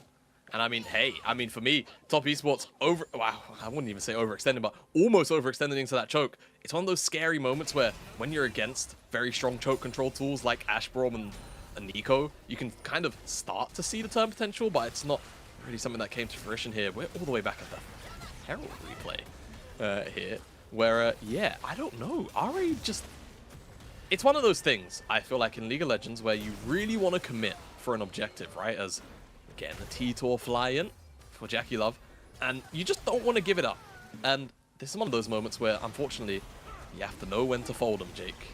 You have to know when to fold them. Ah, the gambler, of course. RA are they're the 5%. You know, they're looking to make it big. Know the quote, and yeah, this is where I started to kind of worry, but fortunately for Top Esports, there's just not enough damage, right? Even though they're funneling into this choke here, and you can start to see some of that AoE damage ramp up, and concussive blows, ash slows, etc. Not really a fantasy. Oh. 0 and 5. Yeah, Striver's dreaming, I suppose. Okay. Yeah. Good. Yeah, hang on though. Hang on. Let's hold. Good flash. Oh. Match. Burning down. Tien here to save the day. Mark behind as well. Look at him. Hex flash, and over he goes. Jackie Love looking to poke out, but will miss here with the help of that second skin. Of course, ladies and gentlemen, that was a kill that we missed in the replay. As TES are up 3,000 gold, and as they follow suit with teleport as well. They're not stopping. And Jamada, this is the thing we talked about today. The early game can sometimes be sloppy, but TES, never a dull moment to try and push tempo. As this game, they're doing the same again. Yeah, exactly right. So this is why Top Esports is such a weird team to read compared to the top of the table teams around them, right? Because you feel like if this was JDG, or if this is Billy, or BLG rather, and they did this in the first 15 minutes, BLG and JDG probably come close to kind of just turning it into a bit of a one-sided affair, right? So yeah, still something that they have to be a little bit wary of as a... Oh, well, Xiaoshu's in Narnia all of a sudden. That's just crazy how that just happens to a person. You know, he's kind of still winning. He is, but you know what? The rest of the teams here, it's not fair. Yeah. The life of a top laner. You know, Xiaoshu's been winning out on the side lane all game long. Wayward's been showing up to the skirmishes and just picking up free kills left, right, and center. And even though Xiaoshu probably was going to solo kill Wayward there, it doesn't matter because Wayward has a team that likes to come towards him on the side lane, and Xiaoshu does not. So, sucks for him, but I feel like as we were angling, Top Esports are just taking control of this game now, as it feels like they can kind of go wherever they please. IM completions are in. I think, was that? I missaw for a moment. Obviously, we have the pop-up on the screen at the moment. I thought that Jackie Love had a Duskblade, but it's actually Rookie. Just caught me for a second. I was like, wait, does Jackie Love have a... But yeah, no, going towards that Gwinsu's third, very, very common. Not quite hit that Q evolution yet. I think once he does finish off the Gwinsu's, he should just about have it. But he has the attack speed evolution and the AP evolution, and those are the important things before you dive in, realistically. So still very much everyone is on power curve right now. Even Tien, who has found himself on 2 items. Yep, 4K. That's Top Esports gold lead right now. It's not as clean as game number 1, but it's just advanced that way. I mean, Rookie's had a powerhouse of it. Jackie Love on the Kaiser again's been fantastic. His second game, his first series playing it, but we know that this 2018 World Skin is so deserved on it as Loyan has the spell shield, but it's on 3 seconds of a cooldown every time as poke, more poke, flash away. The advance comes through, the Brom ulti, the Magnet Storm, the all-in, the paranoia. But Jamada, nothing from RA this game has been all-in with the Gnar, with the Nocturne ulti, with the Pop Blossom. It's not coordinated. And Top Esports keep tearing them apart with how easy it is to dissect RA this game. Yeah, and the thing is, Top Esports gave RA a game study on teamfight and engage execution. It seems like they weren't really paying attention to how they were dismantled previous game either. And right now, Top Esports are just continuing that clinic, but just in a slightly different fashion. Baron will be secured as we hop into this replay, and I've got to feel a little bit bad for Leon here because he just feels like this is going to get blocked by Baolan, but it's actually the left-hand side middle part of the branch that catches him, and then the middle one that catches Lian. Very unfortunate for both parties, to be honest with you. Jungler dies as soon, so can't really do much. Why is, like, I mean, the thing is, Jamada, I know Xiaoshu's gone Hullbreaker, but this whole comp, we know, like, RA are built on their ultimates. Built on Gnar, built on Nocturne, built on Strive, on the Pop Blossom, right on Nico. Like, there's amazing pick potential, but also, more importantly, they never have numbers advantage. So in a full 5-on-5, maybe it would look better if there was a Gnar set up into the Pop Blossom or into the Paranoia from then. It's never come together this game, and when they've had numbers advantage, it's been great. But they're not like that because Top Esports are traveling as at least a 3-man group. That RA are now just resorting to trying to split push. But split pushing against a Kaiser and Jace, you get out sieged so easily that the Gnar is probably going to be trading, if not going down on turrets at this point in the game. Yeah, it's a little bit too slow of a push, and like you mentioned, Jace will just come up here, clear waves, and yeah, he's not really going to have much of a tough time here with Xiaoshu, so it's like the option of split pushing is slowly going to dwindle for Xiaoshu unless RA can really put on a turtle performance of a lifetime and pretty much just ensure that Top Esports somehow don't manage to crack open the base. I mean, Baron's got 90 seconds left on it, and they are opening up onto the top side of the map, so they're actually just going to exactly where Xiaoshu was, undoing all of that work. The bot wave is also slow pushing out as well, so the reality is Xiaoshu isn't really going to make it to the bottom side of the map where Top Esports have no towers and it's just the base within the time that Top Esports could effectively end the game. So he has to come up here and match now. Paranoia. Yeah, but defensive ult from Tien, again, poke from Jackie Love is flying through too, so they're not going to fully commit, but Megadar is now there. The other thing, Jamada, is play towards side lane of Xiaoshu, but again, RA, it's just never come together. It's never come together in this game, and I feel like RA's problem shown before, where Loyan can sometimes be on different pages to his team. Strive the same as well, with a bit of inexperience. As RA and Neil's now still that 5 group, and Xiaoshu's run out of the Mega Gnar. So TES play it through again and just push this inner, because they're free of a hard engage. I'm seeing it so much recently where, like, a team will have a really, really strong top laner, like, or a top laner in a position of power, and they, with W hits, I actually think Jackie Love could go in and kill him. But they just don't end up playing towards their top lane, like, ever. And it's very, very peculiar. Like, and in this case, it's super easy. You literally just press your Archie as Leon and just kill the target that's in front of Xiaoshu. Help lock him down, right? So it is one of those frustrating moments. Xiaoshu's in Mega Gnar again. There's another Ash Arrow. It's on Tien. They can maybe CC him down. Attempting his flash. Ult, though. But En's going to run out yet again. Tien, his ulti's about to come off cooldown once more as Baron has just flown away for the time being. So Top Esports getting about a 2 or 3k Baron power play by the end, but now still trying to push in with wave state pretty good across the rest of the map. TES just constantly hovering here. This is what I hate about static shift Jamada. You get so much more pressure in the mid game. As now with the dive under turret, the poke continues to fly through, and TES, this is the power of their sieging comp. So easy as the ult comes through, Baolan trying to hold them in place, but it's onto Wayward. As Strive jumps in, Pop Blossom, it's a 3-man, but Jackie Love flash out of the back of it. He saw his Killer Instinct, gets him an exhaust in the end. He's up against Wolf Xiaoshu finally, but I won't, Jamada. I refuse to hold on because Wayward is into Mega Sante mode. As Mega Gnar won't hold a candle, it's a triple for Xiaoshu, but Wayward has been carrying on.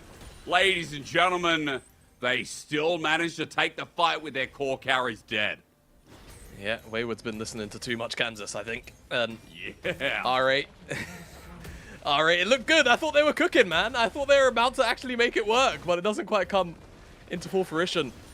I didn't quite catch what kept Xiaoshu out of actually following up on all of this engage. So that's what my eye is going to be on, because the Pop Blossom from Strive is great. We all saw that. Lights also got turned off.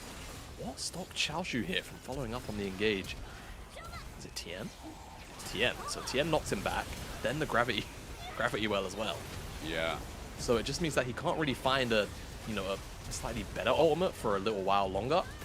Eventually, though, he does find, well, the 2 carries, actually, of Top Esports, so it's pretty good, but the rest of the fight was just being dismantled by Top Esports, unfortunately. I just love watching Mark. Observer had to show us that Mark died in the video wave.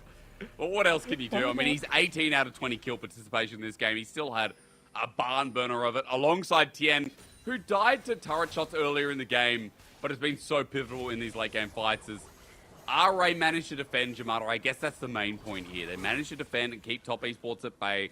They hold on to inhibitors at 27 minutes in, but TES still have the map. They still have a 7k gold lead, and right now still continuing to be close enough to each other that the paranoia is never really that much of a threat. Yeah, exactly right. It feels like Top Esports are the bigger brother, and RA are the smaller brother. And he's just got his head on top of him, or his hand on top of his head. RA's trying to swing, and he just doesn't quite have the length yet. And they can continue to just play this dance, right? Dragon's up, Baron's up. They can kind of do either, however they feel. Shrive is a minion. That was disrespectful. Foul land, that was so disrespectful. Oh, you knew he was in there. Wayward jumping forward. Sam and Dean, unbeatable. I mean, they die a billion times, but they always come back. Wayward this time, it's only going to be the one, but picks up a kill, and Baolan dead. 4 versus 5. Jamada, it's Baron o'clock. Yeah. And the worst part about it is, even if RA do believe in God, they tend to like Sam and Dean a little bit more for the majority of the show. So God's a dick anyway. If we go by supernatural rules. If we go by supernatural rules, we are. Yeah. Kind of a weak plot point. If anyone got up to season, I think I got up to season 14. I can't remember finishing it. No. People didn't like the ending. Supernatural. I thought it was the only way it could end. I'm not going to spoil that, I guess, for the 3 Supernatural fans out there. Well, I always wanted to be as good looking as Dean. As I will hold on that thought because Mark's coming in, and it's because Dean wore denim jackets, which I now wear. Right. So we've started. I've always wanted the 1967 Chevy Impala. Dude, that is my that dream car. car. Is badass. That is so yeah, cool. That car Good dodge. Is really cool. Yeah, great dodge. Good job, Rookie. But I've got it in my brain. 1967 Chevy Impala, sedan, 4-door black. I think it's like a V6. But yeah, one day I will get that car, and I will drive around playing Carry On My Wayward Son out the window, and there'll be one Supernatural fan in Sydney that'll be like, "Oh hell yeah!" and he can ride around with me, and I'll call him Sammy. I look forward to that day. I feel like those Chevys are now like really expensive. I think now because of Supernatural, which I think is probably hilarious. But they're probably very rare cars now at this point too. But, true. Or you can buy like the body. People Yeah. get the mechanics of it. I'm not a car person, as people can probably tell. But people get the part and obviously just put the body on it as Tien ultis out. Nature's Grasp follows suit as Magnet Storm. Mark just locks down 3.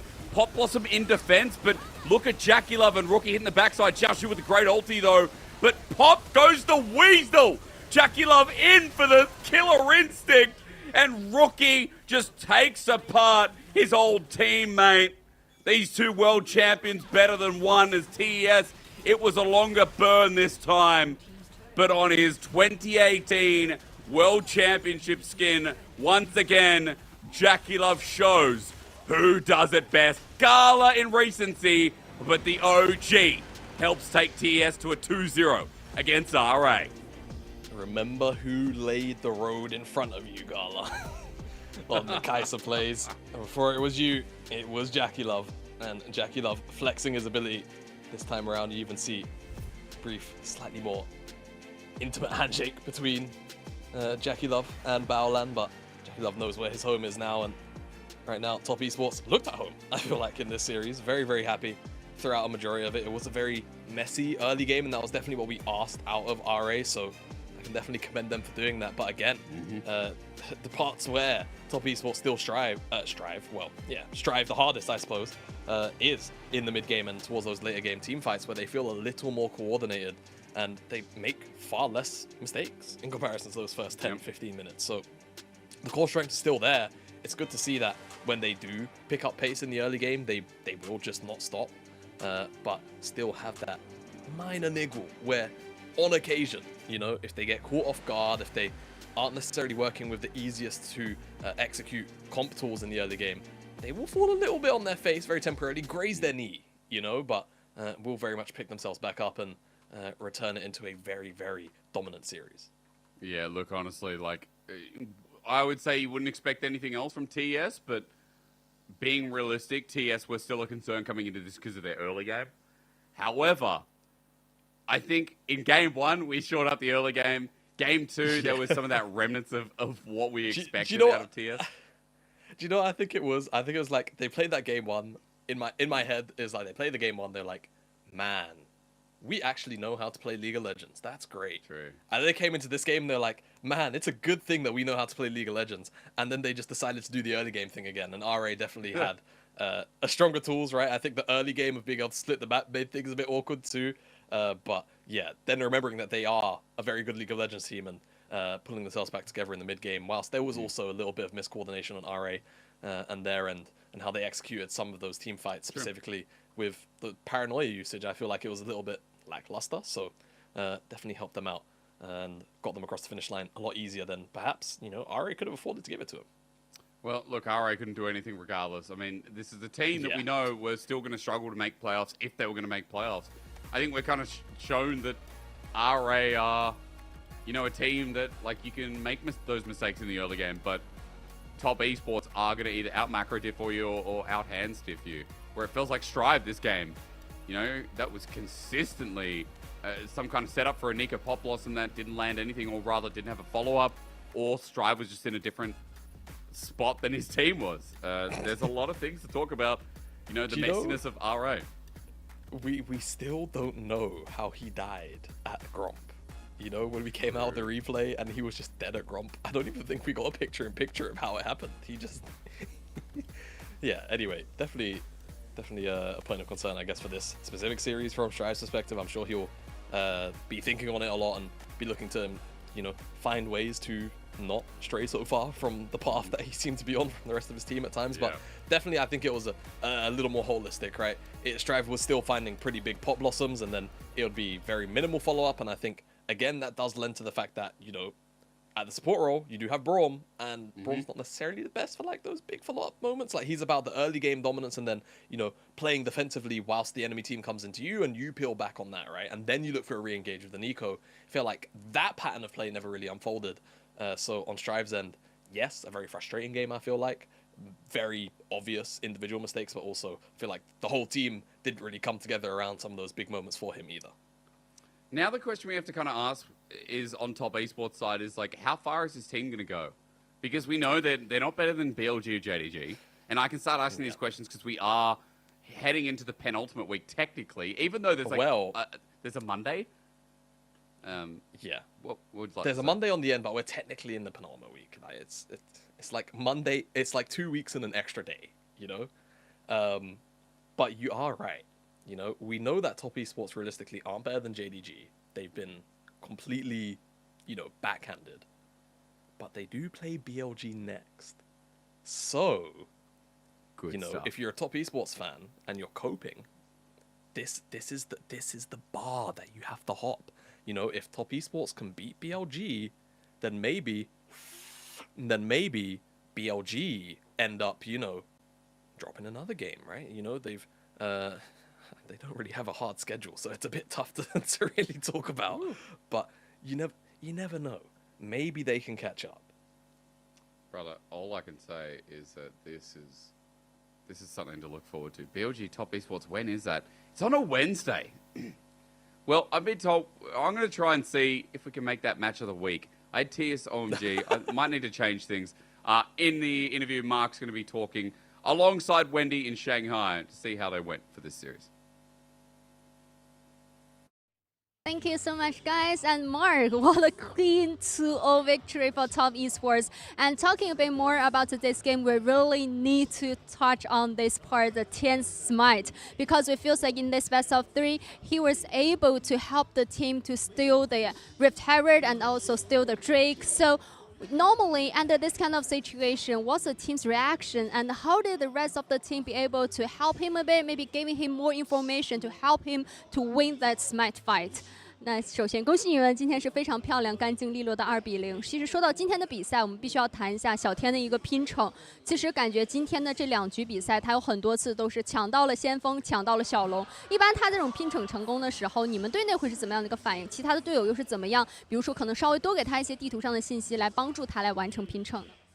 就是他每次都会很注意的看小龙，然后我们位置卡的可能也比较好吧，然后他自己的惩戒用的比较好，因为他每次他的惩戒都说他惩戒好像是900，对面打的惩戒600，所以是领先对面打的，然后他判断的方面还是比较好的。I must say, for Tian, he really played quite meticulously in for all the Drake or Rift Herald fights, and also he can always have a very good position in having that objectives, and also normally he really have a very good calculation towards the damage, because normally he would like to share to us, I got 900 damage for Smite, but the opponent's jungler, he only got 600. See, so he can really have a very precise and also the very good calculation toward this. So I think because of this, he was able to get all the neutral objectives with the Smite, and definitely the very good performance from Tian. And also I would like to give credit to all the teammates, because it feels like in game 2, although already they were able to get some kills in the early game, but after that, Top Esports, you guys were able to make the comeback through the second Rift Herald fight. It feels like before the second Rift Herald, you guys were able to have a very good opportunity to have that 4v5 fight and kill all the opponents. So what happened there? 那其实说到第二局其实 RA 他们在前期是有拿到一些人头的，但是呢，我们感觉特别重要的一波团就是第2波先锋之前的那波团战，你们是找到了很漂亮的机会4打5，然后同时呢也是非常漂亮的击杀对面的所有人，感觉那一波之后就有一种胜权在握的感觉。当时是发生了什么？就当时我看对面的中野的位置比较差嘛，他们从那边绕了一下，然后另外的人被卡住，被我们 AD 卡住了嘛，然后我就直接开起了，所以那波应该开起来应该随便赢。Yeah, because around there, the opponents mid jungle, they really have a very bad position, and also our AD player also helped me a bit in letting the opponent's team to have a very bad positioning. And after that, it feels like if I can just make the hard engage, we can super easy to win the game. And also, it feels like coming into the new meta, instead of keep seeing the champions like Alpha Leo, Sting, Zarin, the bot lane, we can see a wide variety of champion choices now. So what are thoughts towards this meta's bot lane champion choices? Do you feel like it really fits into your playstyle so well? 那也想问一下关于下路英雄选择的看法。来到新版本，好像不仅仅是天天看像泽利、厄斐琉斯、金克斯这样的英雄，下路有更多的英雄选择。你对这个版本的下路生态有什么看法？觉得适合自己吗？这个版本下路比较多嘛，然后选的角色也比较多。之前的版本可能要23楼出嘛，现在这个版本可以放在下路，就很多英雄都能玩。然后这版本下路感觉应该4、5楼出应该也会很多。Yeah, I must say in the recent meta, we really have a wide champion pool that we can choose. There's so many champions we can see on stage for the bot lane choices. And also, normally, previously, we need to get the bot lane picks maybe in the second or third choice. But normally, for now, maybe you can even left the champion choices for the bot lane to fourth or fifth pick. So I must say there's so many champions that we can choose. It feels like it's great. And also, my last question, next game you're going to play against BLG. Definitely a very crucial matchup, and the opponent, they are on a very high note. So what's your expectation? How much confidence do you have for the next matchup? 那接下来下场比赛要面对 BLG 嘛，也是非常重要的对决。他们现在感觉也是气势蛮火热的，所以说你们对于下场比赛有什么样的看法？有多大自信呢？就我们春季赛是输了他们的嘛，然后希望下季赛就是两边能打出精彩的比赛，希望的也是我们也能赢他们吧。So in spring, we didn't manage to get the victory against BLG. So this time, we would like to have a very exciting best of threes to all of you, and hopefully we can get a win for the next game. And definitely best of luck and congratulations again. 下场也加油 And back to you guys. Bye bye. Well, we're looking forward to that one as well. Thank you to Mark. Thank you to Wendy over in Shanghai, our last interview of the night. Jamada is a matchup they're going to prep for more than RA. Obviously, like coming into tonight. I love the read, like question about, yeah, well, Tien knew he had 900 smite. And enemy, Luyan had 600, so he could smite it. Very smart. Tien gets MVP, by the way, for game number 2. It did have a pretty good series, all things considered. Yeah, no. Very, very good stuff from Tien here. Two MVPs back to back. Very, very good. And yeah, I have to say, if you're a jungler in solo queue, try and be at 20 stacks before the Rift Herald spawns up. If you're, if you know you want to take it, solo queue, different game to compare with League of Legends, but this is kind of why, and good from Tien and just generally top as a whole, recognizing, hey, you have 300 more damage on your smite. You can just steal away these objectives a lot easier than Lien can. So it was something that they had ready, and it made the game very awkward for RA back to back, right? Those couple of exchanges where they also lost the objective as well as losing the fight. Like, imagine if Lien had the smite ready and could have at the very least won the objective. It could have been a different game for a short period of time. I feel like Top Esports still would have hands diffed them by the end, as we started to see, because yeah, it felt like RA's coordination was just not on the same level as Top Esports' was when it came to these team fights towards the back end of this series. You know what? Who gets a bung deal here, though? Mark. Mark, the whole series, has been popping off. Like, Tien has a very supportive vibe, but Mark, throughout everything, just hit some incredible ultis on this rel and really set up Jackie Love to fly in, as we can see here. So, yeah, props to Mark, who I think also has had, probably the most criticism ever out of any support in the league, really. Him on... I mean, Sword Art gets it, but also Sword Art, honestly, has not been fantastic for a while. So I'm not sure if that's deserved or if I'm just a criminal for saying that. But hey, point is, I mean, Mark having a... Yep, okay. Well, Mark's having a great time. And Mark deserves it. Like, honestly, when you're working with Jackie Love too, imagine how hard that is to synergize. Because you're like, Jackie Love, what are you doing? Oh, Jackie Love, Jackie's no. gone in. Oh, no. Okay. It's like... you know how they... I feel like Jackie Love is the Hilly Sang of AD carries. I don't know if you've ever watched those videos, there's compilations of comms of Fnatic back in the day where they'll be saying to Hilly Sang, stop, turn around, and he's like, I can go here, I can go here, I can go here. That's what it feels like with Jackie Love. I feel like the comparison is definitely there, but I do agree with you. I feel like Mark has definitely had a little less spotlight shone on him than perhaps he deserves, because he has been setting up the rest of Top Esports for success, right? I feel like he is definitely the glue, part of the foundation that does make Top Esports the team that we know and love. Yeah, I mean, again, a 2-0 today kind of shows us that we should continue loving them, because now at 9 wins, playoffs all but secured. We just need to see it in name and, of course, in standings too. TES moving up the block, and next week versus BLG is going to be a great test for them. I'm definitely going to be asking for that to be match of the week. As Jamada, I'm going to go on a break. I'm going to disappear for the night. But Mazel will be back to fill in my spot for our match of the week for this week. LNG versus OMG. Really the battle for 4th right now. And the battle to see which team's going to be moving to 8 wins in our LPL standings. Right after this elongated break, about 10 minutes before we go to Suzhou. A Mining, Shuhari que hace el aguante desde la distancia, Sangre en medio del sacrificio. ¡Ojo! ¡Teleportación! No va a alcanzar, no hay torretas en la base Six Arma, no creo que alcance, sería imposible que lo haga, a menos que Shuhari haga el milagro, no te lo creo, segundo intento Dorus, esta es la buena, esta es la que brilla, ahí está Magda gana, ahí está, y cuenta Valero.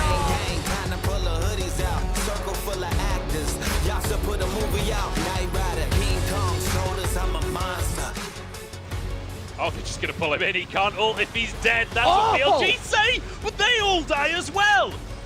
Scout doing so much work as Gala jumps in to finish off that double kill for Gala as he looks for Bin as well. That's GA, but no reset to try and get onto On. He can just auto him though. The Hex Splash is too slow, but Bin turns them into shreds. Triple kill instantly on the Renekton, and that's gonna be game.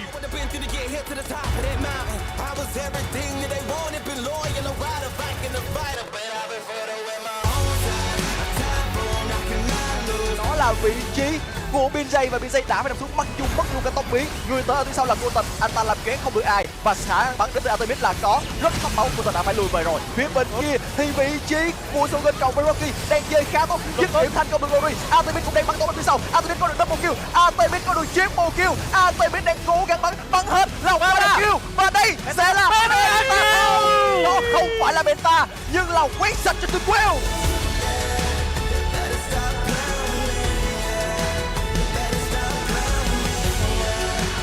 Tried to strip that purple from Golden Guardians, and Huki might lose it. Buki goes in the back with the twisted advance, and Licorice swings away to get a lock on the Chime, who flashes on forward. Lots of hits from Gory. The damage is good. Licorice coming out.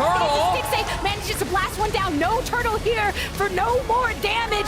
Stixxay one into lock eyes with Gory. Upon the members of TSM. Triple kill.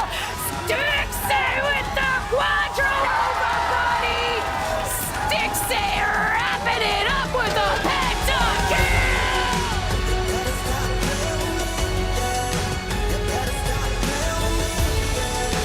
Pra buscar essas lutas, tinham condição de novo de executar isso e não fizeram. Vamos ver se vai agora. Do round ultimate. Meu Deus! O engage do fluxo é mortal! O Brace faz o triple! Quadra kill! Que iniciante maravilhosa do House! Conseguiu pegar todo mundo, logo em seguida o Tai Flash Ultimate, triple kill pro Brains que conseguiu depois correr atrás.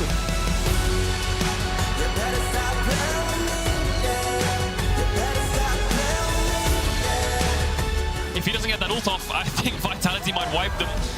See, Perks looking for Caps. Caps with the pushback, not quite under tower. Yes, he is under tower, getting locked up, but it's just Stands there hitting them. Look at him go. Okay, Caps. Oh! What? Yeah, stopwatch. Maybe if you pressed it, he could have lived, but my God.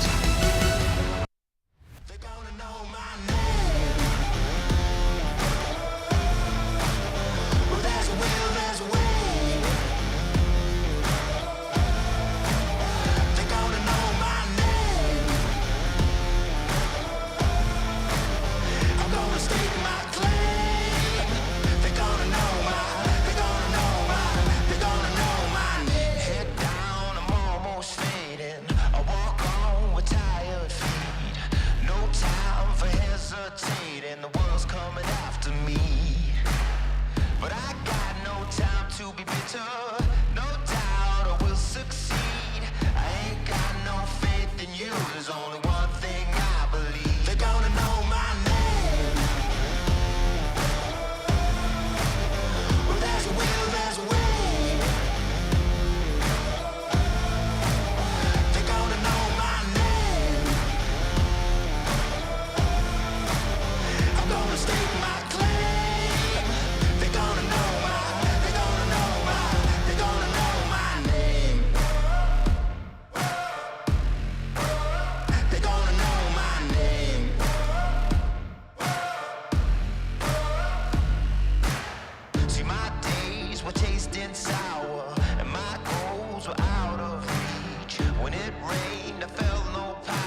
good for me. You're no good for me. Good for me. You're no good for me. Good for me. You're no good for me. We're having too much fun to leave it alone. But you're no good for me. You're no good.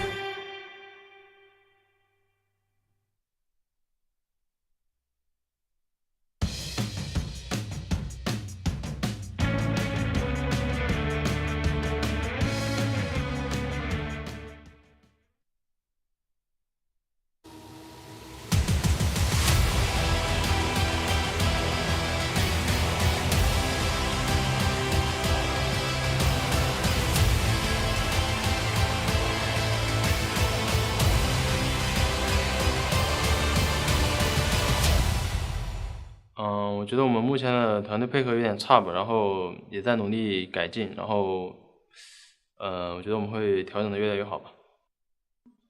下一场面对 OMG 嘛，然后因为他们队是很喜欢打团阵容的一个队伍，然后下路也是很适合版本的，就是很适合版本的一个下路吧，然后就是他们的版本英雄都抓得很好，然后我觉得下场面对他们的时候 ，PP 上要针对一下他们。我觉得我们现在状态就还行吧，虽然会有失误，但就整体还是打得挺不错的。我杰欧哥的话也可以说算是吧，就下午的兰博，反正就你只要敢换我就敢选，就差不多这样。我想对兹卡选手说，你就等着你的队友被我队友打爆吧。Welcome back to the LPL Summer Split, and welcome back to the culmination of this week here. We are finishing it off with our match of the week. I am Mazel. I'm joined by Jamada, likely candidates. Thank you to Hysterics for piloting the first couple series, but now we get to the nitty-gritty, all the fun that we have in store for us here, and it's going to be a fun one. It is absolutely going to be a fun one. OMG, always the exciting team to watch, and LNG, for slightly different reasons, an exciting team to watch too. Butting heads here, both at 7 wins, but OMG have 2 games in hand, so this is actually a super important game for both of these teams to actually pick up a series win in, because you are effectively battling out here for potentially top 4. And we also have to think, I posted a little video on Twitter, but revenge is oh so sweet on a Sunday night, because LNG were knocked out of their miracle run in spring playoffs in round 3 by OMG. I feel like OMG is no longer just a dark horse in our league. They are literally the real thing. And it feels like you've really seen a resurgence of not only comfort for them, but strength around the map because of that comfort. Yeah, I feel like that is always I think that's been the thing for OMG for a while, for me, is that comfortability. And you know, you mentioned the revenge story. I feel like even culminating around that, what feels kind of interesting about them meeting now at this point in the season is that OMG are feeling great. They are kind of borderline rampaging through the LPL, and LNG, kind of similarly to the position they were in spring when it came to that round 3 meeting, are a little bit more volatile, I think it's safe to say, which is kind of crazy when you consider that LNG throughout a majority of spring they were a third place regular split team into also being one of our more consistent, you know, by the books, textbooks League of Legends teams. They were the thinking man's League of Legends team in the LPL. Now, they don't necessarily meet up to that same expectation. They are still very strong, but they're not necessarily outthinking their opponents as much as they were in spring. And I will say, yes, there's some changes to LNG. Zika in the top lane. We got Gala as well. The new gun here in the East for LNG. Somebody who has stepped up to the plate since spending so long on RNG. He has been a welcomed addition to LNG as a whole. And I think, yes, you look at Tarzan early on. That's where they find a lot of advantages. Scout mid lane is very strong, but it is Gala who ends up finding a lot of those big moments. And on the other side, you've got the Sheriff who never left with OMG for 2 years now. You've got Abel in the bot lane who has consistently been that late game look to for OMG. Yeah, I'm super excited for this bottom side matchup, right? Both these AD carries love to get up in each other's faces. I think it's safe to say we know Abel from as well his days. I mean, he still plays it every now and again. Things like the Samira, right? All these key kill lanes very, very heavy on the hands of Abel and Gala Gala specifically more on the Kai'Sa. I'm sure that is also going to be a pick which is going to be very heavily contested today. And it's the Pentakill King versus the Genius ADC. Gala himself having incredible stats when it comes to pentakills, and especially on that daring champion of Kai'Sa. And Abel, once known as the Genius ADC, even a little bit of Einstein action there. Him, Jackie Love, and iBoy when they were coming up. The hands know no bounds, but also the tech knows no bounds. And that's what you got to look for, a little bit of culmination in for OMG if they really want to take a handed approach to LNG. Because we have seen LNG. Yes, they've had a rocky season at some times. They've been streaky. They lost to IG. I don't even know how that happened. But it also has shown a lot of strength through their team fighting, their mechanics. Yeah, I do agree. I think no matter what, like, LNG still do have the, you know, the manpower, I think, at the end of the day, to definitely slug through, you know, all of these teams that are around, you know, the sort of lower playoff standings teams. But it is realistically about, you know, making Assault's worth, making it to, you know, top 4. This is a roster where realistically, Worlds it should have been a realistic aspiration at the start of the year, right? Like, it's not impossible to make top 4. Yes, you had your likes of your JDGs, your top esports, of course, and now, of course, coming into the fold, BLG since the playoffs of spring. But that's where you want to get to right now. On the other end for OMG, you know, given the form, right, it's almost, we could be looking at a return to the old glory days of OMG making it to those internationals. We'll see how things go. But again, this is going to be crucial for those dreams, right? For those aspirations looking forward towards playoffs and potentially towards the end of the year when Worlds does kick off. And I think it's really interesting the different perspectives you get with these two teams. OMG, a team who, honestly, for me, shockingly enough, over years has committed to players, right? I feel like, yes, we see a lot of long-standing members, but when you see multiple or majority members sticking around for long periods of time, it is always a curiosity to me. And OMG have not necessarily found the success sticking around with these pieces, but they have confidence in a lot of the growth that can still be shown from them. And that is also on the opposite side. The curiosity for me is, this is a team that they've just been building up guns. They've been amassing arms for themselves. Yes, Zika coming at the beginning of the year in spring, but Gala and Scout, the really big additions, right? The ones that have taken all the spotlight for LNG, and it's going to be a bit of a slugfest tonight. Yeah, and, you know, it's going to be a bit about, you know, that, I don't know if I'll necessarily dub it like that homegrown talent, but OMG putting faith in these players for so long for them to finally start to have their come up now. And on the opposite end for LNG, you know, having this roster come together of, you know, predominantly very, very, you know, popular but also incredibly talented players from across the LPL, finally, you know, getting together in this kind of manner. You want to see results. For LNG, you felt like they should have at the very least made it to that top 4 mark in spring playoffs, being knocked out by OMG, of course, who in their own right honestly could have potentially made it into the top 2 almost, depending on how playoffs went. I'm still a bit mad about that, Mazel, whenever I think about it.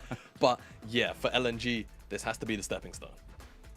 It does indeed. That man, previously not Tarzan, but Zika, the, I guess, youngest or least competitive experienced member on the team, but that does speak to the balance that we've seen. Scout right there all the time in the world behind Faker, but also on EDG, finding a lot of success in his own right. And that's why you look at a lot of the experience for LNG and you expect that late season resurgence. You expect this rockiness to no longer be there as time goes on. Yeah, you do anticipate with more experience, typically, there should be that stability that comes in, right?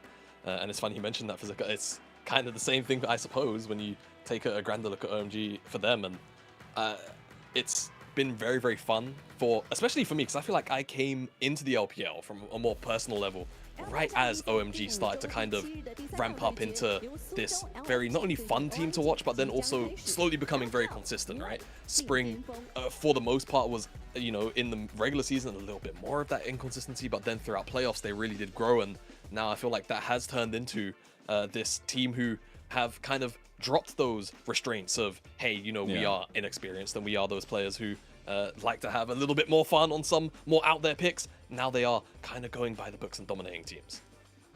Yeah, 6 win streak for OMG. Feels pretty good at this side. As I was saying, they aren't just the dark horse, they're the real thing now. But this is a true test for them. They have not necessarily gone up against, the toughest opponents over the season so far. They still have some very tough ones ahead of them, and I feel like this can be, yes, a leaping off to a 7-win streak, but more so a true test mechanically of how you're approaching some of the top teams in the LPL. Yeah, I mean, even, like, when you say it, like, for OMG, they've got 2 games in hand right now against LNG, who they play right now. But they only really have to play inside the top 5, top 6, top esports, and that's it. They've played the majority of the top end of the table. So, they do have top esports looking scary, man. All I'm saying. Look, I wouldn't be surprised if they lost to top esports. 2 matches that are just so difficult. Let's be realistic about it, right? Would we be surprised if they dropped their games to top esports or their series to top esports? No, because it's at the end of the day, it's 2 top teams clashing against each other, right? And I feel like they would be going in to each other as equals. But the remainder of their schedule is pretty sweepable. Like, they could very well, if they win this series here against LNG, they could end the season at 13-3, and that would put them at the same score that LNG had in spring. So can't believe you wouldn't put EDG at any contestation. No contestation. Look. Did you see Uzi's vein? Just saying. I was there with you, brother. I know you were. I know you were. That's why I'm wondering where they're like, what's going on, man? It's not that I don't have faith. It's just more that for me, EDG have to re-earn my trust. Like, I feel like for many fans, EDG do have to do that. I feel like, however, for OMG, no trust needs to be earned at all. I feel like they have really, they have really, for the most part, given the faithful, a lot of hope, but also then for the people who are maybe a little bit skeptical, the ones that were on the kind of outside to believing in OMG and their ability to become a top team. They've started to believe now, right? At the very least, they're no longer doubters. So yeah, I will wait on the EDG point. They need to regain everyone's trust. I think for OMG, these guys are bloody good, and I think for them, this is now about flexing their muscles against the remainder of the top teams. And you know what? If we get to it, sure, maybe EDG by the time they play them are a top team. Who knows? maybe. But I do have to ask on the other side. LNG have not had a great track record against our top teams, right? Top esports they took down in week 1. Besides that, it has been a bit of a roughie. We're looking at our top of the table when LNG has gone to bear against them. So again, I was saying kind of a test for OMG to find that stability, find that 7-win streak. But on LNG's side, kind of prove the doubters wrong at this point. Get those question mark pings off of your back. Exactly. You have to show that you are capable of, knocking heads with these heavy hitters here in the LPL. And man, I imagine for the older heads of the LPL, me being far younger in the grand scheme of things, saying that OMG are a heavy hitter must hit home, surely. As we're into picks and bans already, Mazel. Very, very quick firing. OMG, Sejuani, Maokai, Renekton on the opposite side for LNG, Vi LeBlanc, and this Rumble taken away from Shanji. So LNG, quite a few options, all of the AD carries, though we started to see a little bit more teetering off away from those AD carry first picks as things like the Nico and other jungle power picks that tend to get picked up first, and it will be that Nico up and available and will be snapped up by LNG. It makes it through, it's going to get locked in. So you got to get some more presence around mid lane for Cream to try to deny this Nico pick a little bit. But specifically for me, eyes are a bit on jungle. We did get a lot of that pool pinched, but Tarzan and Naki both do like to go with more skirmish heavy junglers. We get the Tristana here for OMG, so giving a little bit of flexibility. Yeah, a little bit of flexibility and the Milio alongside it. So this is the tried and true OMG combo. Yeah, it is very, very, very powerful. We know how obnoxious Milio can be into a lot of the engage support. So we'll see if LNG kind of adapt around that, or whether or not they kind of go into a slightly more full send mode. But what the Tristana also does is not only can it potentially match in the mid lane into the Nico and Scout, but also it kind of, to a point, hamstrings the Kai'Sa pick in the lane, and also just generally one-to-one matches up fairly well. I'm not sure if it's necessarily changed with the AP builds and the variants of Kai'Sa though, as that is practically an assassin build, so we'll see how that one ends up unfolding. But for LNG, it's just S-tier picks across the board, right? Nico into Kasante, Wukong, they're feeling pretty good about their rotations right now. They are, for sure. This is also, though, I will just say something that OMG, I feel like really were the leader of picking out. Abel going with the comfort of his Tristana, something that he has been played a lot, at least in his career, but also just a lot of that answer into what we were seeing early on and denying a lot of that range. It has been really cool to see them pick this one up. It's rely on that comfort, but as you said, the meta does come knocking, and you've got to find answers in that direction. We do get the Kennen for Shanji, so a very comfortable pick for him as well into the Cassante. Yeah, definitely one where the Kennen should be relatively undisturbed inside the lane, and as we head into the second ban phase, I think OMG doing the right thing, removing away the Kai'Sa. I wouldn't be surprised as well if they take the Xayah off the board, right? I think it's about removing the Kai'Sa because of its synergy with, you know, the diving members here of LNG, and you never really want to deal with that. If you've got the Kennen, you probably want to dive in yourself, and having to deal with the Featherstorm is probably a bit too much of a nuisance, so wouldn't be surprised if we see OMG take that off the table. As for LNG, it's about the Nocturne, right? Lights off for Arky, and then straight away, you know, you've got to kind of watch your back as you wonder where that Thunderstorm is going to come from. I feel like another engage jungle is likely on the cards here. Maybe something like the Viego, actually, as I think about it. Something that can skirmish really well in the early game. Kindred, yeah, I mean, I feel like Kindred doesn't necessarily fit where OMG are going. I feel like Viego can be okay, but maybe LNG have actually hit the nail on the head enough to the point where they can maybe just consider. I mean, they don't want to self-ban an AD carry. Okay, Poppy. Okay, Poppy makes sense as well. So just trying to take away as much comfortability as they could. And now Aki's definitely stripped for options, as we're going to see potentially Ahri get locked in, so that'll put the Tristana in the bottom side if this does go through, and it would just generally make a fair amount of sense in terms of Cream's comfortability in his champion pool as well, and LNG will have to look for an answer in the bottom side. In this AD matchup specifically, the support's all left open, so Hang shouldn't have too hard of a time. It's about whether or not Gala wants to go towards something like this Aphelios when he's dealing with potentially a Kennen and Ahri diving onto it. It is a lock-in there. They have literally just started to form Exodia at this point, and the lock-in of the Nautilus makes it so. So one of the compositions that you've seen picked apart across both teams traditionally here in the LPL in this split, especially this patch, is now just holistically on LNG's side. The last pick here is a crucial one. It's a counter-pick jungle, but it's a fifth pick here that will be a bread and butter for OMG, and something that Aki can play off of, because priority matters so much for OMG, and objective map control does matter for this series as a whole. Yeah, it definitely does, and when you put it into that context, I'm not sure how confident I am in OMG's draft, but there's a lot of comfort, right? And I think that's the important thing for OMG. We spoke about as we came into the draft that they are a team that likes to just lean on those picks where they are very familiar and they know how to get around them. For LNG, definitely very comfortable across the board, but also just finding themselves on basically the meta staples across the board, right? Very easy to execute champions with very notable power points on item spikes. So I feel like LNG, the path is pretty laid down in front of them. It's quite simple, actually. I feel like for OMG, however, there's so much extra nuance to executing this composition that I feel like this is the perspective we're going to be looking at this game from, how they can actually look to make this one work. There's very limited amounts of CC. The item spikes aren't necessarily like the strongest, so they are really going to have to put their champions to work, and they are going to have to make LNG somehow sweat for this when they are the ones running arguably far more years in champion design on their end. It's been a bit streaky for LNG, but it's been a complete win streak for OMG to this point. We get a clash of titans here in the top of our table in the LPL Summer Split.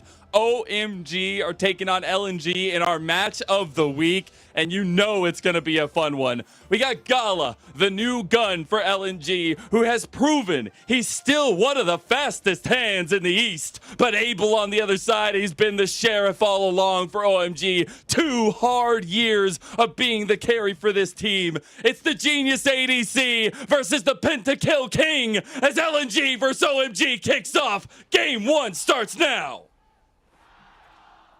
And as ever, you can hear it underneath the Gyos ring. Very passionately equal as well. OMG and LNG fans in the house and both representing. And I feel like, Mazel, as we go back to those draft discussions, man, OMG, I'm not sure how we ended up here. They made it hard. They tied their hand behind their back and they said, let's go. All right. Look, I'm always down for a good scrap, and I feel like that's what OMG are going to have to look for here. It's just that my only concern is that the ways that they can actually start the fights are going to be so difficult comparatively to where LNG land, right?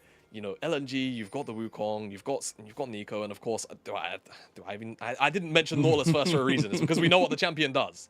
So, OMG, I feel like they have their work cut out for them in terms of, you know, strong lanes. I suppose you can try and angle the bottom lane, but I'm not even really sure if it's necessarily a 3v3 you win out, like baseline. So maybe it's the top side where you try and get Shanji ahead, you turn him into a monster, and hope that those slicing maelstroms can be game-changing. Hung does have the exhaust though, as you often do see from supports, or at the very least one member of a team against the Kennen.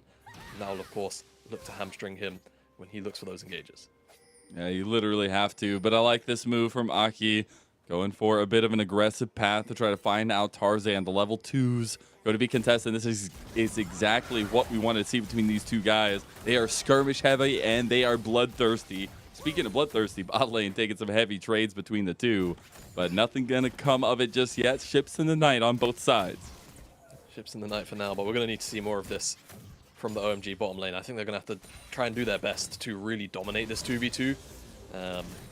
It can be a little bit difficult for Nautilus to reliably engage on to the Milio lane, and especially with the Tristana having the rocket jump too, it can be a bit awkward. So the double buffer though is pretty nice for the Nautilus. Yeah. If you can time it right, you get that like double hook on the dredge line.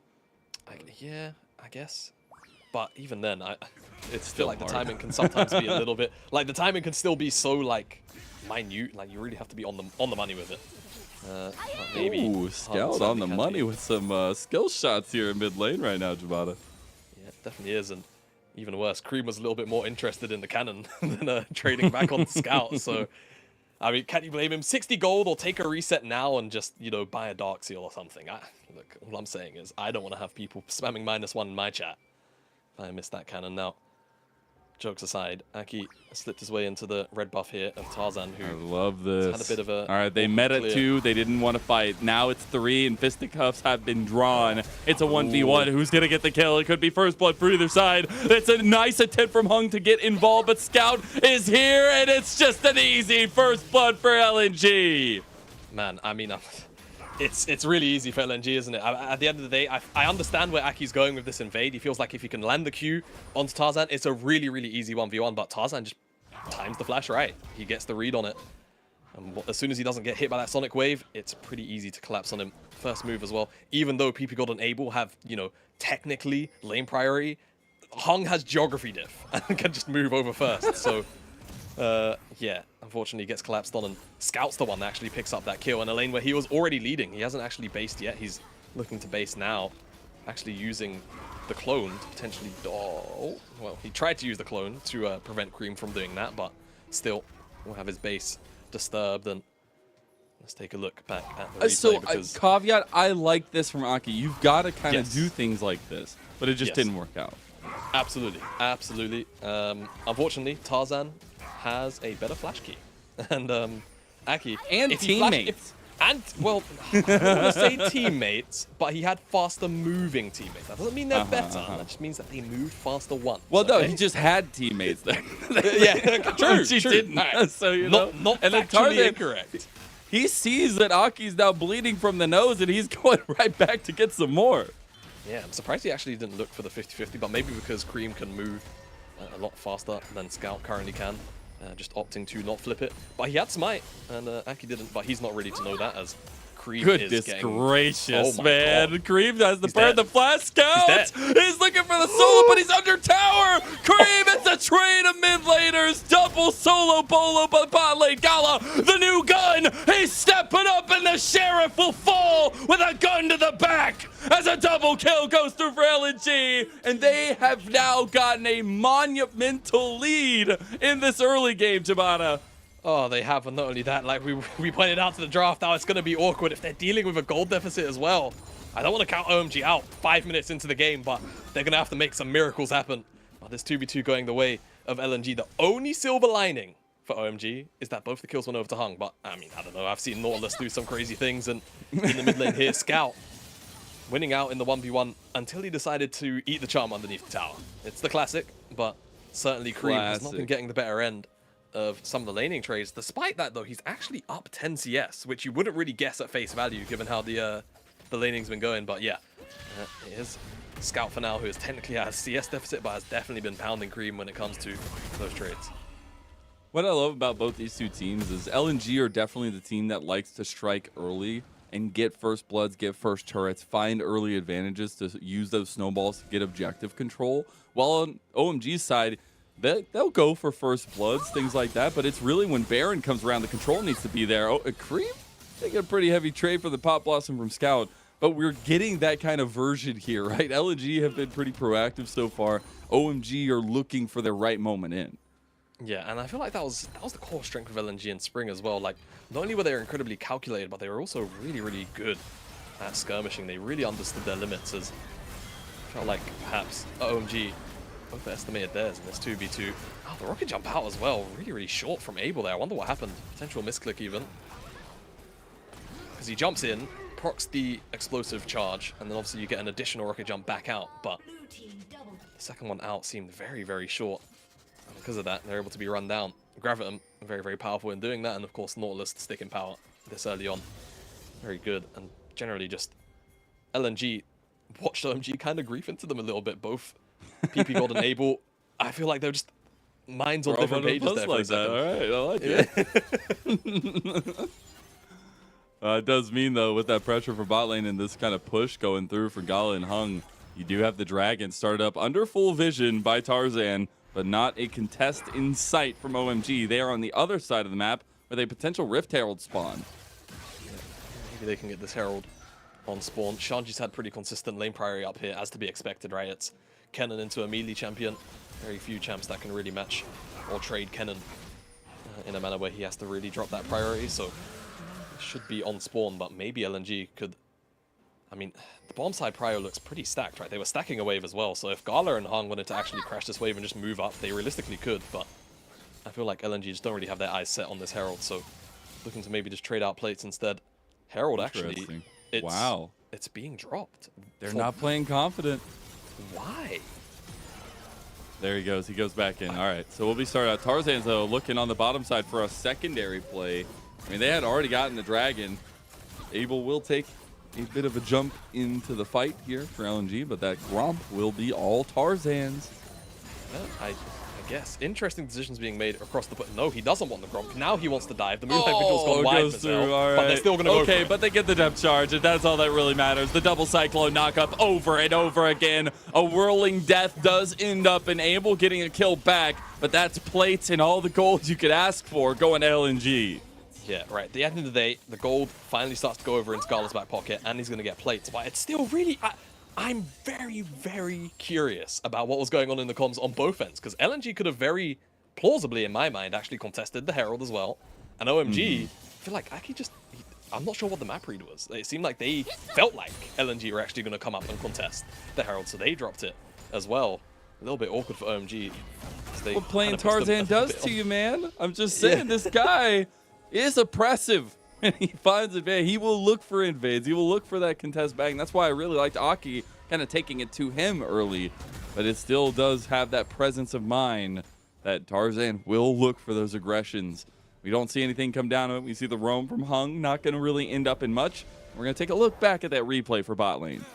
Yeah, I mean, it's pretty easy execution. Even though the Moonlight Vigil goes wide, there's not really much movement you can get done between a depth charge into double cyclone when you're being hit by the clone as well, while Scarlet just wails on you. Very, very unfortunate there. The shutdown, however, was actually traded. Abel did pick up the kill credit onto Hung, so it's not necessarily the worst position to be in, but still, you never really want gold being traded over. This plate, unfortunately, will drop and go over to nobody. As will Cream...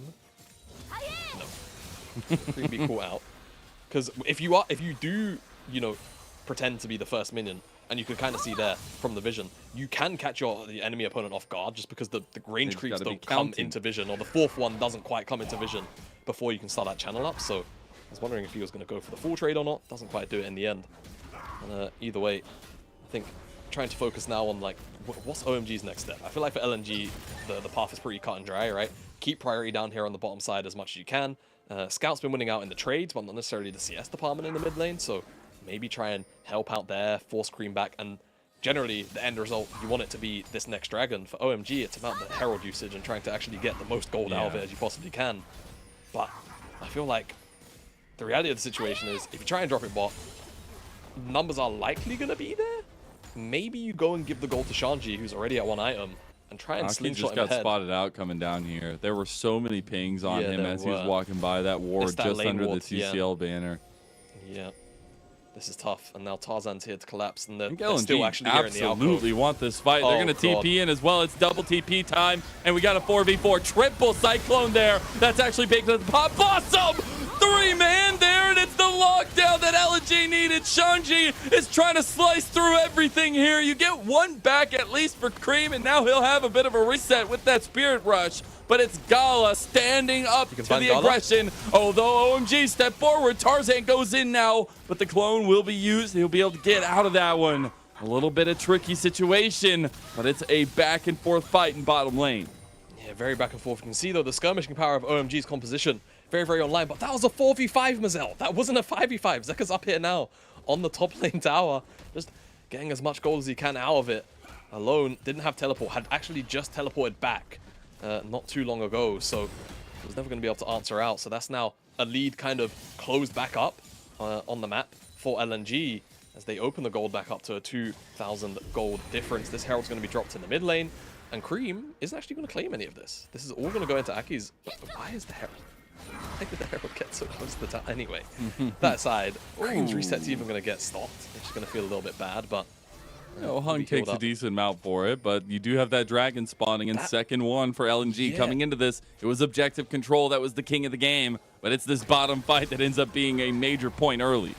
Yeah, and I feel like there was a brief moment where LNG were a little bit, you know, hesitant because there was teleports coming down. They didn't want to get caught off guard by, you know, Shanji, his ultimate. But the thing is, the first teleport that comes down was Cream, so whilst they're in this mixer, OMG, they're at no real, you know, savior potential of having that slicing maelstrom really cut off those people that were diving in first from the side of LNG. And the fight that ensues, very, very chaotic, but not much unfolds. And I actually want to call back to that Hung interrupt on the reset, because Cream had, I believe, the Everfrost already. Now he's only now just reset. It seems like LNG should probably just get this dragon for free. It could actually just come off the back of the fact that Hung got that interrupt onto Cream's really cool. And there will be second dragon, maybe. Maybe they can slip in and find Gala. Ooh, Gala gets caught here in the end, and that Severum ulti will not be enough. Abel picks up a second kill, and now they can contest this dragon. Oh, that's so smart. So smart from OMG. So smart from Aki. Just catching the rotation up towards the dragon. Gala doesn't realistically need to be up there, but I think the fact that he comes up anyway means that OMG are able to find that pick, and they split the dragons apart now. And that does put a massive amount of pressure off of their backs, because if they had to stare down potentially an Infernal Soul in the next 10 minutes, that would feel horrible. So good job OMG breaking that apart, and now a little bit of reprieve. Closes the gold up a little bit too, back to 1,000 instead of 2. Definitely starts to feel a little bit good. I still worry compositionally though, you know, between LNG and OMG. I feel like the execution floor is so low for LNG, whereas for OMG, they really have to hit their marks pretty much time and time again. So yeah, I feel absolutely. like there's going to be a little bit of preying on LNG's mistakes, but also OMG having to hit that execution threshold as well. And using those item spikes particularly well as well. Infernal Dragon will absolutely take more priority now on the map. Scout is the priority that OMG see, though, and a third kill goes to this Tristana and a tower inside lane. Yeah, really, really good stuff. This is the kind of thing that OMG need to do. They just need to turn the map into a little bit of guerrilla warfare, to be honest with you. Like, never really try and offer LNG very easy 5v5s, and always try and overload side lanes, overload a specific part of the map where you know you can just trade out and not necessarily lose too much. It can be a bit of a big ask if you're going to overload one side of the map with some kind of play, but that's, I feel like, the book that OMG need to go down. Otherwise, 5v5s, I don't know how much easier, if at all, they will get, because again, the execution flaws here, the composition's wildly varying on both ends. Yeah, and I just love it, right? You're almost at that 67% first tower for OMG. LNG are no slouches in that regard. Both of these teams absolutely search out early advantages. You look at it in objectives, you also look at it in objectives around the map, first bloods, first towers.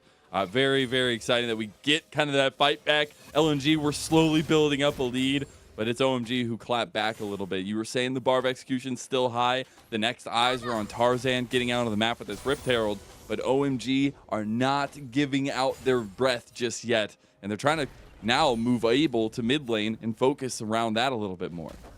Yeah, I think one thing that OMG are going to have to be really on the money with here throughout this game is actually setting vision down, not necessarily for information, but actually just for Shanji to find good flanks. I feel like if you're trying to frontal engage here, you could probably run into some issues as Shanji. Maybe it will work out once or twice if you're very lucky, but I think you want to just find immediate access onto Gala, right? You don't want to have to deal with trying to get through Pop Blossom or Cyclone or any of these big CC tools. You want to just immediately be on top of the AD carry. So whenever OMG find a lane of priority, watch what they're doing on the minimap. See if they're actually trying to get down some deep vision here, just to actually give those points of access over. Like PP Good's going to be fine. It's just jostling for position around this mid lane tower as the Herald gets dropped. Shirelias. Yeah, exactly. Teleport's actually going to be forced from Cream here. Okay. They want to Maybe fight. a little bit of finickiness here. Shanji going for a flank. I don't think he was spotted out there. Either. But I think he's going for the long gun, just in case there's any wards, all right? He's going to go for the long con flank and see if anybody can get caught. Oh, Scout. He finds them as they get the lockdown. Abel, though, with the breath of life from PP God is still alive. Shanji. And now Shanji, he wants to find that angle. He doesn't know if he's been spotted out yet, but LNG are taking preemptive strikes onto the mid lane, and that's an outer tower down. Shanji couldn't just quite sink his teeth into the play, could he? All the while, LNG were definitely looking for theirs. They get the tier 1 tower after all. Herald was dropped for it, so LNG get what they came for. And OMG couldn't really find much of a response. They were trying to find a counterpunch, but in the end, I think the fact that Shanji kind of ends up, by the end of the play, twiddling his thumbs a little bit too much. He's just trying to get a little bit too complicated with it, but also the angle was never really a clear one, I feel like, so it's a bit of a harsh one. I feel like it was, because they didn't actually have vision on him, and they didn't have any vision on the left side of that river wall. But it just is that indecisiveness of knowing, well, if they have me on vision, then I'm going to come in, I'm going to get blown up. It's about not knowing, right? You never know when a team has vision on you unless they make it abundantly clear, right? So there is that mind game to it. Shanji, like, if you look here, once he slinks around the corner, like, there's no vision there, so he could have made it, but it's LNG who take that initiation. Yeah, I think it's because he doesn't just go straight through the red buff, look for the behind angle, right? That's really where he wanted to strike from. But I think the fact that LNG pulled the trigger right as he makes that decision to turn it into a long flank is just an unfortunate timing scenario on his part. And LNG get the tower. They get another tower down here as well on the bottom side of the map. Now the Dragon's up. Again, very similar deal. This time OMG haven't really been able to find the lane of priority. They haven't been able to get, you know, a solid ward for Shanji to actually, you know, teleport to. Maybe he finds some kind of path in, or maybe he just looks for the frontal fight, which, how beneficial that is for them, I'm not sure, but yeah. See how OMG decide to play it out as LNG waiting around on both sides. Zika's a little bit split off, but he's Cassante. He can always drag someone to their end. You do have red, white for Gala and second items completed for Gala for Abel. That's the big one. Slicing Maelstrom has gone in, though. Dragon goes over to OMG. That's actually pretty big as Shanji is the first one to fall here, though, as Tarzan picks him out and the Moonlight Vigil connects. And the new gun is stepping up here with that red-white on the backside. Cream is trying to make their life hell, though. Tarzan's over the wall, and everyone from LNG are pouncing. Look at that chakram line that Gala has, and OMG are just trying to find an escape. They're trying to find Gala, but you can't step to him. Although they get the combo, it doesn't matter because he just won't go down. Aki falls in the middle of it all, and LNG take more members, take more lives of Oh My God. LNG get almost everything out of the play. The only thing they didn't win out on was that Dragon. But they killed just about everyone they have to on OMG's part. Excellent fight from them. And again, it's just the strength of this 5v5 on their end is way too difficult. Oh, teleport. Nope. Oh, man. Gosh. I would love to know what he actually saw on that ward. You think he puckered? I don't... Well, I think Gala did, but I'm not entirely sure if Shanji actually had entire, complete vision. Either way, going back to this team fight, Aki wins out on the 50-50. Shanji gets exhausted and unfortunately taken out in this fight very early on. And because Cream's kind of 1v1ing Scout, it just allows the remainder of LNG to slowly collapse onto the OMG 3 core. As Abel, I've got to give him credit for just preventing Zeka from ever outing him backwards, pretty much. But still, 2 new members to deal with at the same time means that he just gets slaughtered. As we come out of the replay, I think there was about to be a scuffle, but fortunately, nothing actually unfolded for us to miss. So we are just back into the action. Oh, we are not stopping Abel. Jamada. They want to find Abel. He does get the rocket jump out. Zika has gone on the backside. Shanji finds a big slicey Melcher, but he can't connect onto Gala. Here comes Scout, though, with the big pop. Boss him to answer right back. He's got to save Gala. You got to save your ADC, but he can't do it. And now Abel might find the resets on the other side, though. Cream, he's getting oh so low. LNG cannot give the fight back, though. And you have both teams as the dust settles. Gala, Aki, and Shanji are down. It's messy. It's so messy. OMG, you can see it scrambling, specifically Aki, to just try and get on top of Gala, kill him. No summoner spells, and of course the exhaust being down meant that for Shanji, he was still the prime target always. Couldn't quite get in range. But the rest of LNG kind of just play defensively to try and keep Mr. President alive. They don't succeed, but they do trade 2 more lives in exchange for it. Really good angle from Shanji as Gala starts to walk up, looking for Abel, right? Trying to follow up on that one.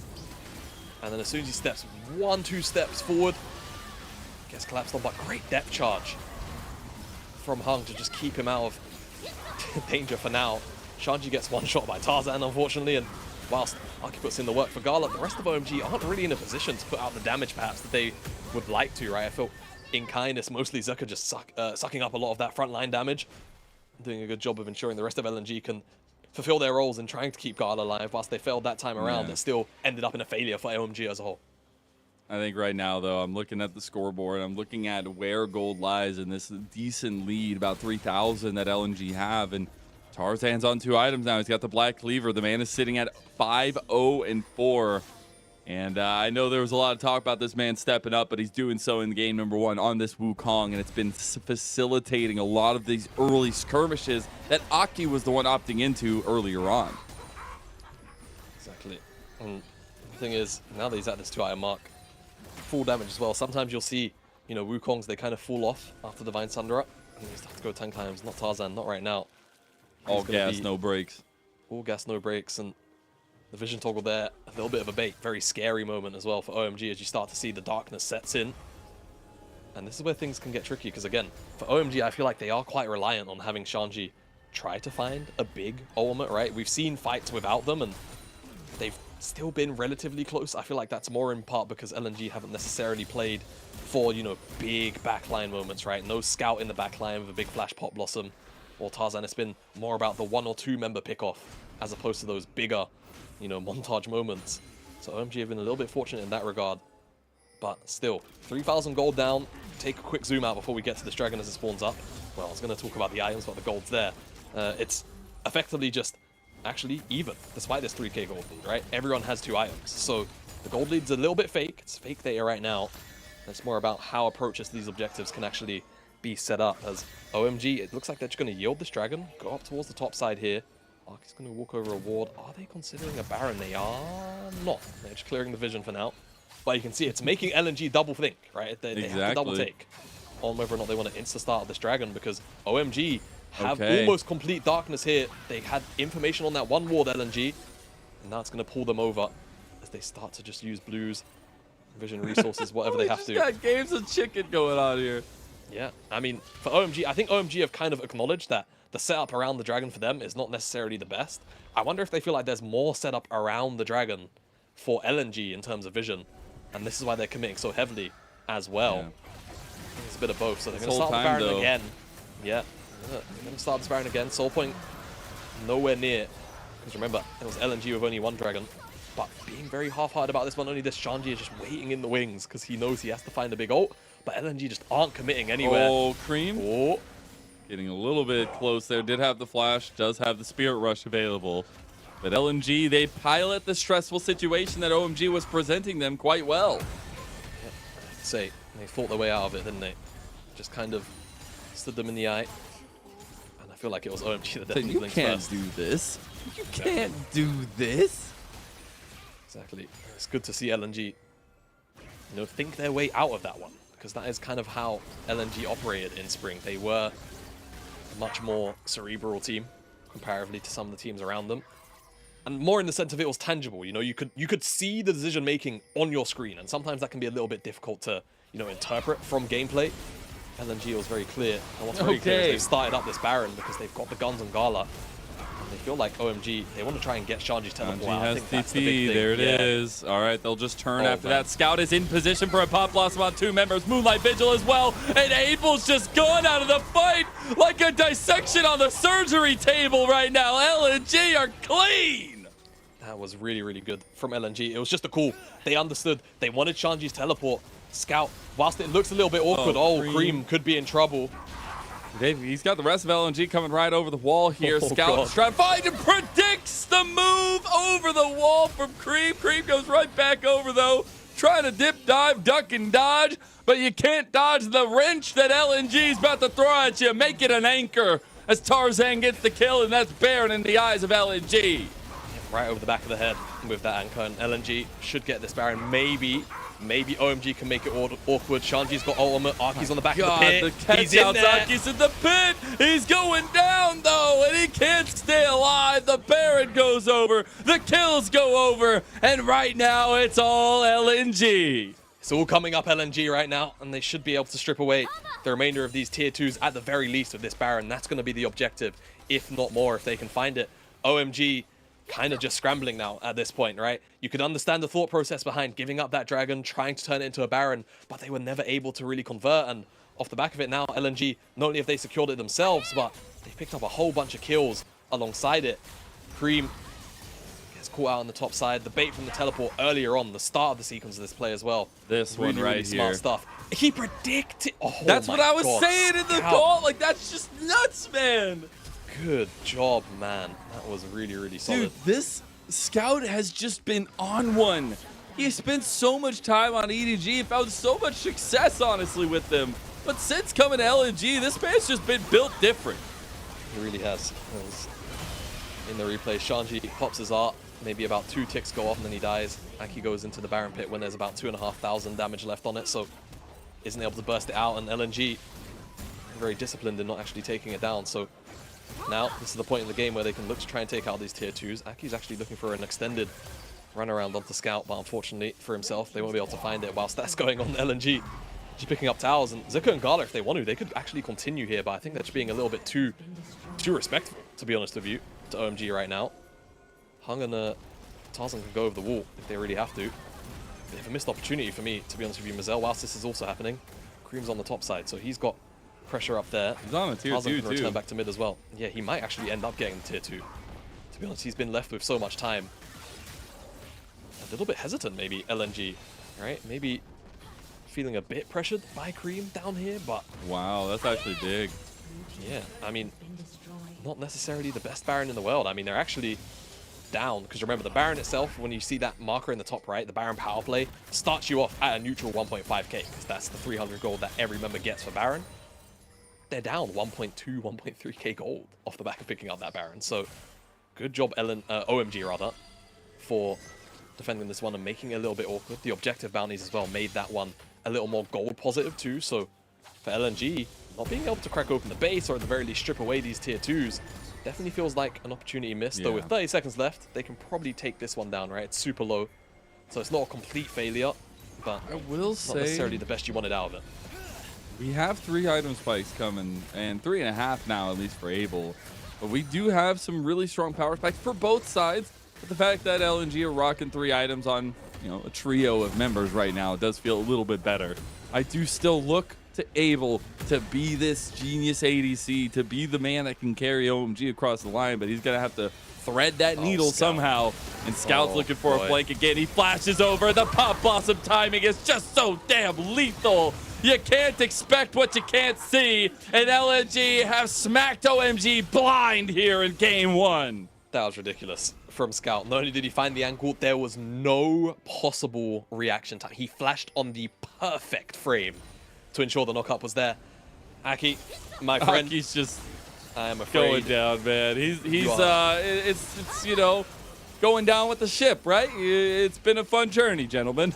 He goes down as well to the depths, and OMG have fallen apart in this game 1. We asked LNG, what do you do when you go up against top teams? How did you lose 2-0 to IG? And all the question marks that LNG have had all over their back. Well, they answered in kind here in game 1.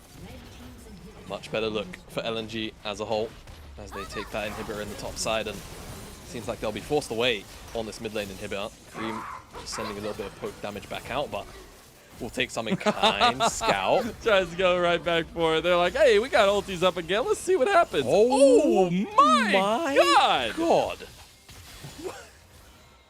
Okay, so Aphelios is nerfed on 13-13, thankfully, but I think he's still going to be able to do that as well. I don't think that part has changed. 200 years. Yeah. Well, OMG will try and pick up this dragon. In all fairness, they burned they'll be able this. to do There's it. no response. So I don't know. Zeka EQ. Well, cope. They'll make their way out. Yeah, I feel like for OMG, this game's probably over. Barring some kind of miracle, like 5-man slicing Maelstrom where Gala doesn't flash Ghost or use his stopwatch. But anyway, look at this. Look at this perfect frame. Dude, there's you just can't react to that. There's just no way. There is just no way you can react to that. It's just so disgusting. So yeah, for OMG. Oh God. That's the final nail in the coffin, it feels like. And LNG now can just take control of the top side, deny away all this vision, and just ensure that OMG never have an easy time approaching this Baron and burn it down themselves, or force OMG into a bad fight, into just a game end. And again, we kind of felt like the composition, right, the execution floor, super high for OMG. But not only that, if they were to win out on fights, it relied heavily on Shanji actually being able to find the backline, and I feel like the first step to him finding that backline was trying to set up a little bit of vision, but if you never have priority, you never get that first step in the first place. I do, however, I know, Mazel's Hopium Emporium. I really, really like the Lord Dom spike for Tristana, especially against a composition like this where you do have a decent amount of tankiness even on non-tanky members. But it is still a 9,000 plus deficit they got to dig themselves out of. And as that grab connects, Cream's going to have to pop the Spirit Rush. Does mean his ulti is going to be utilized. Maybe they could try to find an engage off the back of it, but Baron is on the table, and one swoop would mean LNG win the game. That Bramble over the wall there is going to be nicely done as Zika finds it, and then the Pop Blossom, as he thought the Reaper came once to OMG, it comes twice as the nails in the coffin seed the death of OMG in game 1. Death came once in the form of that first Pop Blossom underneath the tier 2. I don't think he was quite happy with his work. Cream is going to be taunted outside the base. Give Hung a kill. Give him the kill. Give Hung the kill. Hung get the kill. No, observers come back. I want to see Hung get the kill. Oh my God. Gala, come on, man. Oh, okay. Well, you know what? Hung, you deserve all the love. You should be mad right now. But OMG should be pretty upset. They didn't pilot the composition that needed a high bar of execution to fruition, and that's going to have to come back to the drawing board for game 2 for them. Yeah, it's going to have to for sure. And do you know, I think if you're watching this as an OMG fan, shout out to I Will Dominate, you have to be frustrated with this game, because I feel like the reality of the situation is we saw time and time again that they were actually very close to stepping up 5v5 to LNG, right? This almost felt wholly like a bit of a draft diff, didn't it? Like, as soon as OMG or LNG pulled too far ahead, obviously, you know, that's just how it is. But I feel like if OMG had easier tools to use, right, that game feels a lot more competitive. So I wonder what the angle actually is for OMG here, because I feel like they put themselves in a hole where they gave over Nico, Wukong, Cassante in the first 3. There's only so much respect. There's only so much respect I can give. Because it's like, how do you let that happen? You know? I feel like a lot to revise when it comes to this game number 2, because I feel like it can be competitive. I feel like LNG still do have some holes there. I think for LNG, however, a very, very strong showing in the sense of the team fights. I feel like very much showing us that they are still thinking, right? And that's the important part. I know that sounds really stupid, but again, comparison to Spring, where they were probably the smartest team, right, in terms of IQ on the Rift and making game decisions moment by moment. It's not been the same, but we saw moments of that here, and I think that's a very important sign for LNG moving forward as well.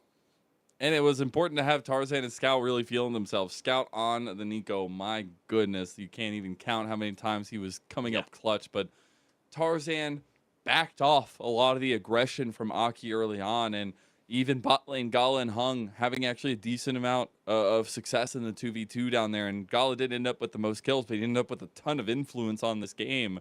And you have to see and applaud an LNG who are functioning all together like this. Yeah, I think you do. And again, it's just positive signs. You spoke about generally the trajectory of not only LNG, but OMG as well, but specifically for LNG, right? Having dropped predominantly games to, you know, teams around them, but also on occasion IGA, smile. You want to see, you want to see them, you know, at the very least perform against a team that are right next to you with games in hand, because these are going to be, you know, teams like OMG are going to be the ones that are contesting you for, you know, the third, the fourth, the fifth, the sixth place spot. You want to knock these guys off their pedestal. And this game one is definitely a good example of how you can do that from their part. You see, Gala still had a ton of damage. See, maybe it doesn't all matter about KDA, but it really mattered about the composition for LNG and the way they piloted it. Yes, you had some of that comfort come through for OMG, but when you give over this many powerful tools, and you give them over to these hands that are over there on the other side, it does become that much more difficult. And you could see, while OMG still had a decent amount of objective control, we said coming into this, that was an extremely important thing to focus on in a best of 3 for these two. Objective / map control. It's the name of the game. How do they look? Priority coming out of lane. And we saw Aki and Tarzan go at it early, but it seemed to just always fall to LNG's side. Yeah, and I think, you know, I think he figured out the code straight away. I think he understood that by draft, OMG were already in a bit of a deficit, and just says, you know what, let's flip it. You know, we haven't had a good burger in a while, and I feel like I can maybe find one at yeah, I feel like I could find one at Tarzan's red buff, right? So yeah, I feel like for OMG, you mentioned the objective control. Again, that also kind of lent even into the power of both these drafts, right? For LNG, if in this specific instance, if they're in front of objectives first and they can stop flanks from happening because they've denied all of the vision, that feels great. For OMG, you don't even necessarily want to have been in front of the objective first. You just wanted to have been afforded a window to actually set vision down so that Shanji could actually have something to work off of. In this case, doesn't actually work out. And yeah, again, I think it's mostly draft revision. They went toe-to-toe at very key moments in the early game for me, and that's the important measure in terms of how I feel like these two teams measure up. I feel like for LNG, just stay on the same plan, and I feel like if OMG draft themselves into that kind of hole again, we see a very similar result. Indeed. We'll see what that result does end up being, though, on the other side of a short little break. We'll be right back with game number 2 of our match of the week here in week 5.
to this world. Let it out for the crowd, let it out, yeah, be proud. Right now, this is a real good atmosphere. Right now, superficialities are here. No excuse, no rules, no one to judge. Just give a fuck. The time has come to lose control. Don't be so shy, just let it flow. We are the masters of our own world, of our own world. We pray for fire in the sky. We show that desire is our light. We stick together, together, together. We're alright.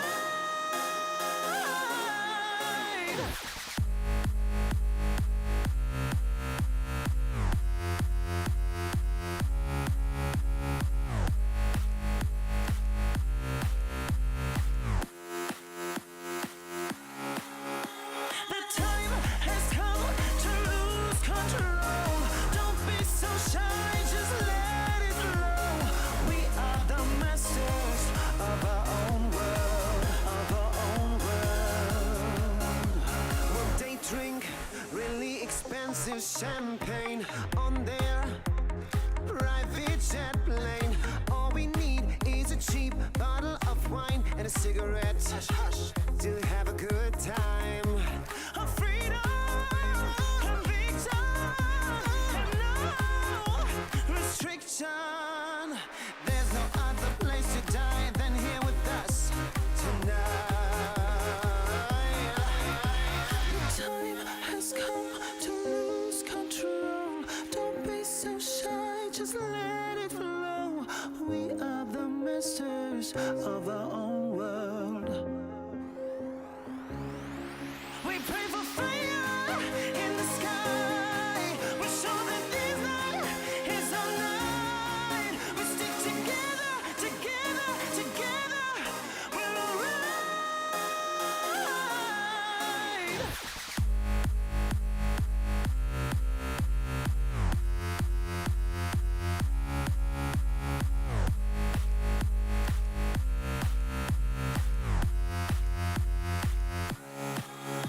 The time has come to lose control.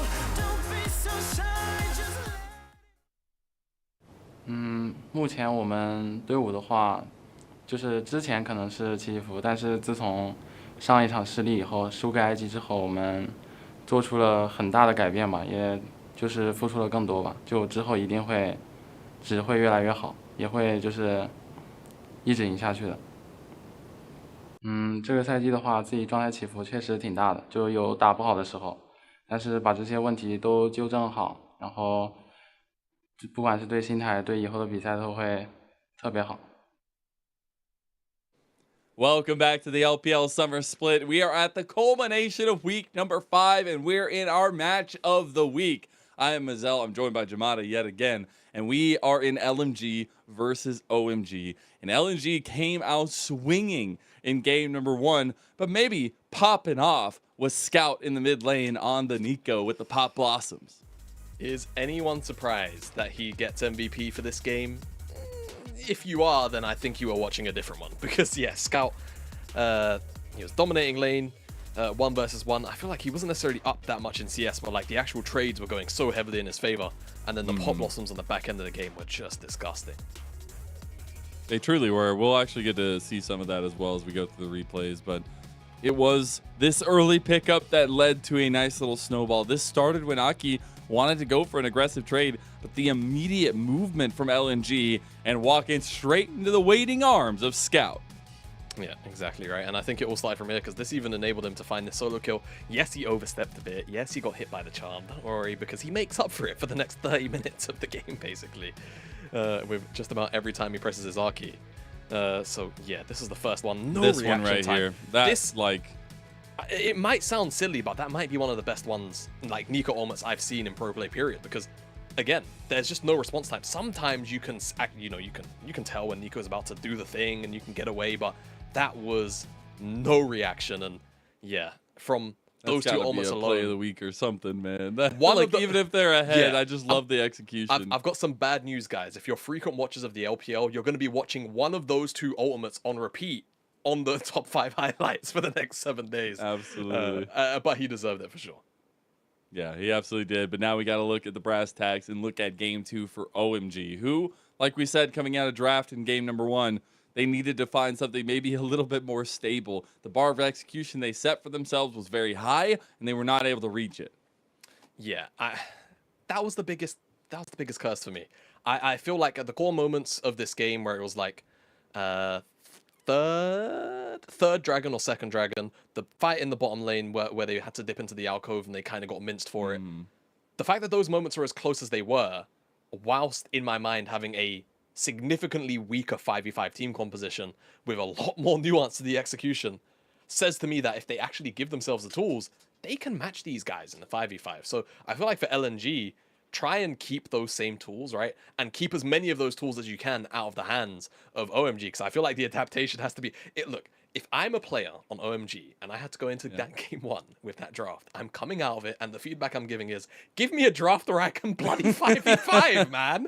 Like, that felt bad. Now, granted, I will say, obviously, team settings obviously vary. Sometimes, you know, teams will just hand over full reign control of the draft to coaches. Sometimes it's a more, you know, group effort. We have no idea what the OMG structure is, of course, but whatever happened in the draft in game 1 simply cannot happen again. You need to have more tools to actually enable a 5v5. The skirmishing meta is kind of long gone. You can't really win out, you know, in a 2v2 or 3v3 really heavily these days and convert it into a near insurmountable lead. You have to have tools ready for the 5v5. Otherwise, even if you dominate an early game in a 2v2 or a 3v3, you will just end up, you know, eventually kind of catching back up with your demons and having to deal with those 5v5 tools.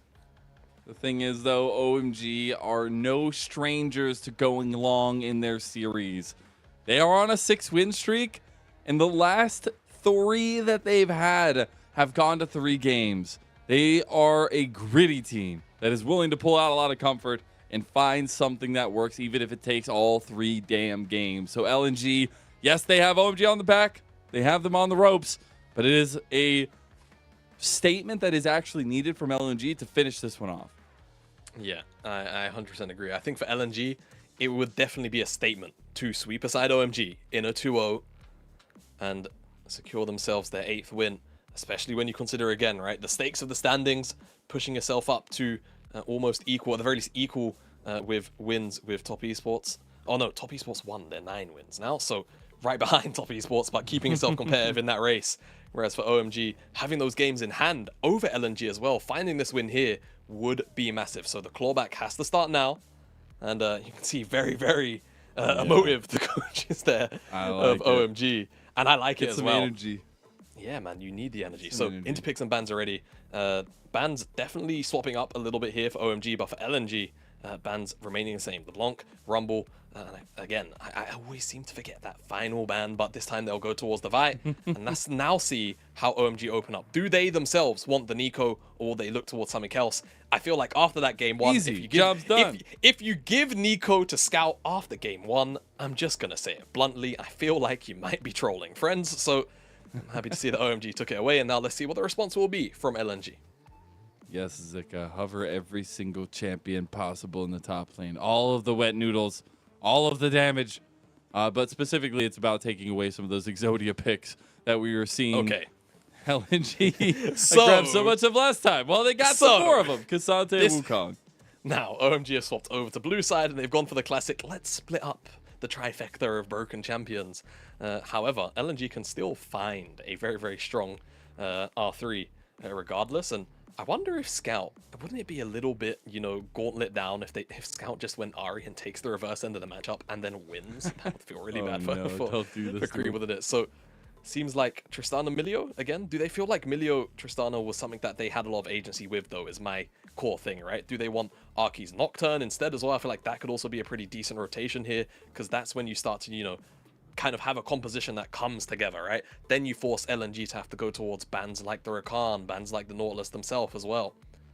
We'll see, as OMG hovering over the Kha'Zix, I wouldn't like it, I'll be honest. I think it pales in comparison to the Nocturne if they were looking at it compositionally, but they bait us with the hovers, they land back on the Milio, So they feel like they still wanted that part of the composition. But again, in my head, Mazel, Milio, he wants to go backwards. He wants to kite it out, right? OMG, if they've got the Nico, are you then going to just fully commit to allowing LNG to dive into you? I guess we'll have to see, as Annie definitely sets up for a little more forward movement on LNG's part. And also just decisiveness in the hand of Scout, which I love, man. Again, when this guy's been on a tear, we saw him on the Nico last game. I think that's enough said. But also just for LNG, has been such a strong force. Him and Gala, the carry duos there. But this Annie is definitely going to have to come online. See how passionate, how much this game is in an intense mode for OMG. They want this series to go to a head, and they want to make sure this second phase is honing the edge of their first 3 picks. They get the Kai'Sa ban towards Gala. Don't want to give him any of those pentakills today, but LNG will be focusing down Aki. That's the Nocturne already banned. Yeah, and again, I mean, it feels like LNG got the news, right? I feel like they understood that for OMG, a pick like Nocturne would be quite disruptive to the entire flow of the game.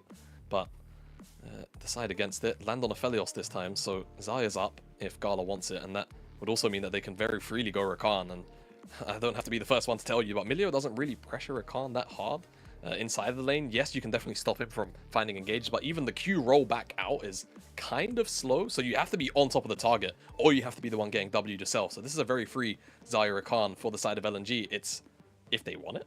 Smile. As they hover over a support once, it makes me question myself. So OMG, this 4-5 has to be hard hitting from the jungle top from Shanji. They've got counter pick. It has to be something where they can really take a lot of control. And I ask for hard hitting. He gives us Darius, and now Arki also has to find something to supplement this. If he goes to Juani, I expect full top side control here for OMG and straight up fist fighting for them. We will talk to you later, Abel, as it is going to be all focus on Shanji, Aki, and even Cream on this Nico. The response pick is not that Rakan. It is the Nautilus, so some engage, some single target focus as well. But OMG, they are going all in here. It's all or nothing in this series as well for them. And we've seen Shanji dominate on this Darius before. Yeah, we certainly have. There is a fair amount of lockdown, though. I do worry a lot when it comes to the team fights for Shanji, how well he's going to be able to perform, right? I feel like there's a lot of CC and a lot of disruption for him, but inside this lane, he should be able to dominate Zuka. And I feel like for Aki, you have to be around the top side. Do not let Tarzan interrupt this lane. Do not let him gank it. Do not ever allow for intervention from any outside sources. Gank it yourself. Get the Darius ahead. Turn this into a really awkward game where there's like a 2-item Darius at 18, 19 minutes. And that's something that LNG always have to have something to deal with. They always have to dump their ultimates into it, Mazel. Otherwise, you know, things start to look a little bit bloody. And LNG could be going to a game 3 off the back of the pick. It'd be a little bit difficult. You heard from LNG themselves, streaky. They haven't been consistent, but since that 2-0 loss to IG, they feel changed. They feel like they're putting in that extra effort to make it happen. They love to strike early, and they're going to need to do so here as well, with maybe trying to find those avenues against this very tough OMG comp, who OMG on a 6-win streak do not want to get 2-0 sweeped in our match of the week here as we're headed into game number 2. I can't wait to see what happens. Let the blood flow and let the gyos ring. Loud as ever. And the fans think about equal. If I had to give it a rating, I wouldn't say one was particularly louder than the other. So nice to see that here, even in a weighted arena. That is Sujo for LNG. Now, do we do the early game stuff now, Mazel? I feel like we should do the early game stuff now. The early game stuff. Well, Yeah, I do want to say, we had obviously all the talk about Gala versus Abel, you know, the new gun versus the Sheriff. Game number 1, the Sheriff is gone. All right. I don't know what happened there. Game 2, it's going to be something where we're going to have to check in later, because I do expect OMG to fully highlight this top trio of the map and see how quickly they can find skirmishing advantages there. And Aki was very aggressive last game as well into Tarzan. We'll see if that continues to be so. But right now, both junglers starting on the bottom side, that's where my spotlight is here early in this game. Yep, absolutely agree. Both junglers need to get involved in their respective powerful lanes. I think for Tarzan, he's actually making Gala and Hung leash, so seems like he's going to be puffing up towards the top side. Wants to cover what could be a very, very dangerous lane to handle, of course. And Shanji's actually behind Zuka right now. We're looking at the bottom lane. It's like a pretty meaty trade is going to come through. He just sidestepped the Q. That was nuts. Good job, Shanji. Gets 5 stacks. Trade's about equal, but you have to remember Darius is the one with sustain in his kit. And I feel like our camera is going to be panned up here a lot this game as well. And we have seen Shanji pull this out before, right? This will be his 4th game played in the summer split at least, but it is something into the matchup itself that you're taking to try and dominate lane, to try to cancel out this Cassante who has risen so heavily. I mean, the man even has a copy pasta to his name. And it's something that Shanji has been willing to be comfortable on and go for. And it's something OMG have relied on. Yeah, at times they have relied on it, right? So let's see how heavily they have to rely on it in this game. Tarzan spotted out on this wall and he knows it. He's still clearing up towards the top side. Aki, where have I seen this before? As he throws up the like question a mark mirror. frog. It is like a mirror. So Tarzan is actually going to the top side. It's not a wave 3 crash from Shanji, but he has an idea that there's something fishy going on. It's going to force him out maybe from his Krugs. Both junglers have smite. He'll go over to Tarzan. Oh, yeah, Tarzan gets the better of him. And Zika ends up coming around the corner. Tarzan But now he can cleans up his reinvade the red. Kruggos. This is the issue. He can reinvade the red, Back. though, because Tarzan committed the smite to the Krugs. Shanji also has first move. Guess who has first move as well? It's Cream, because he's on the Nico lane. Ooh. Had me guessing for a second. Shanji will now just proxy the wave, so...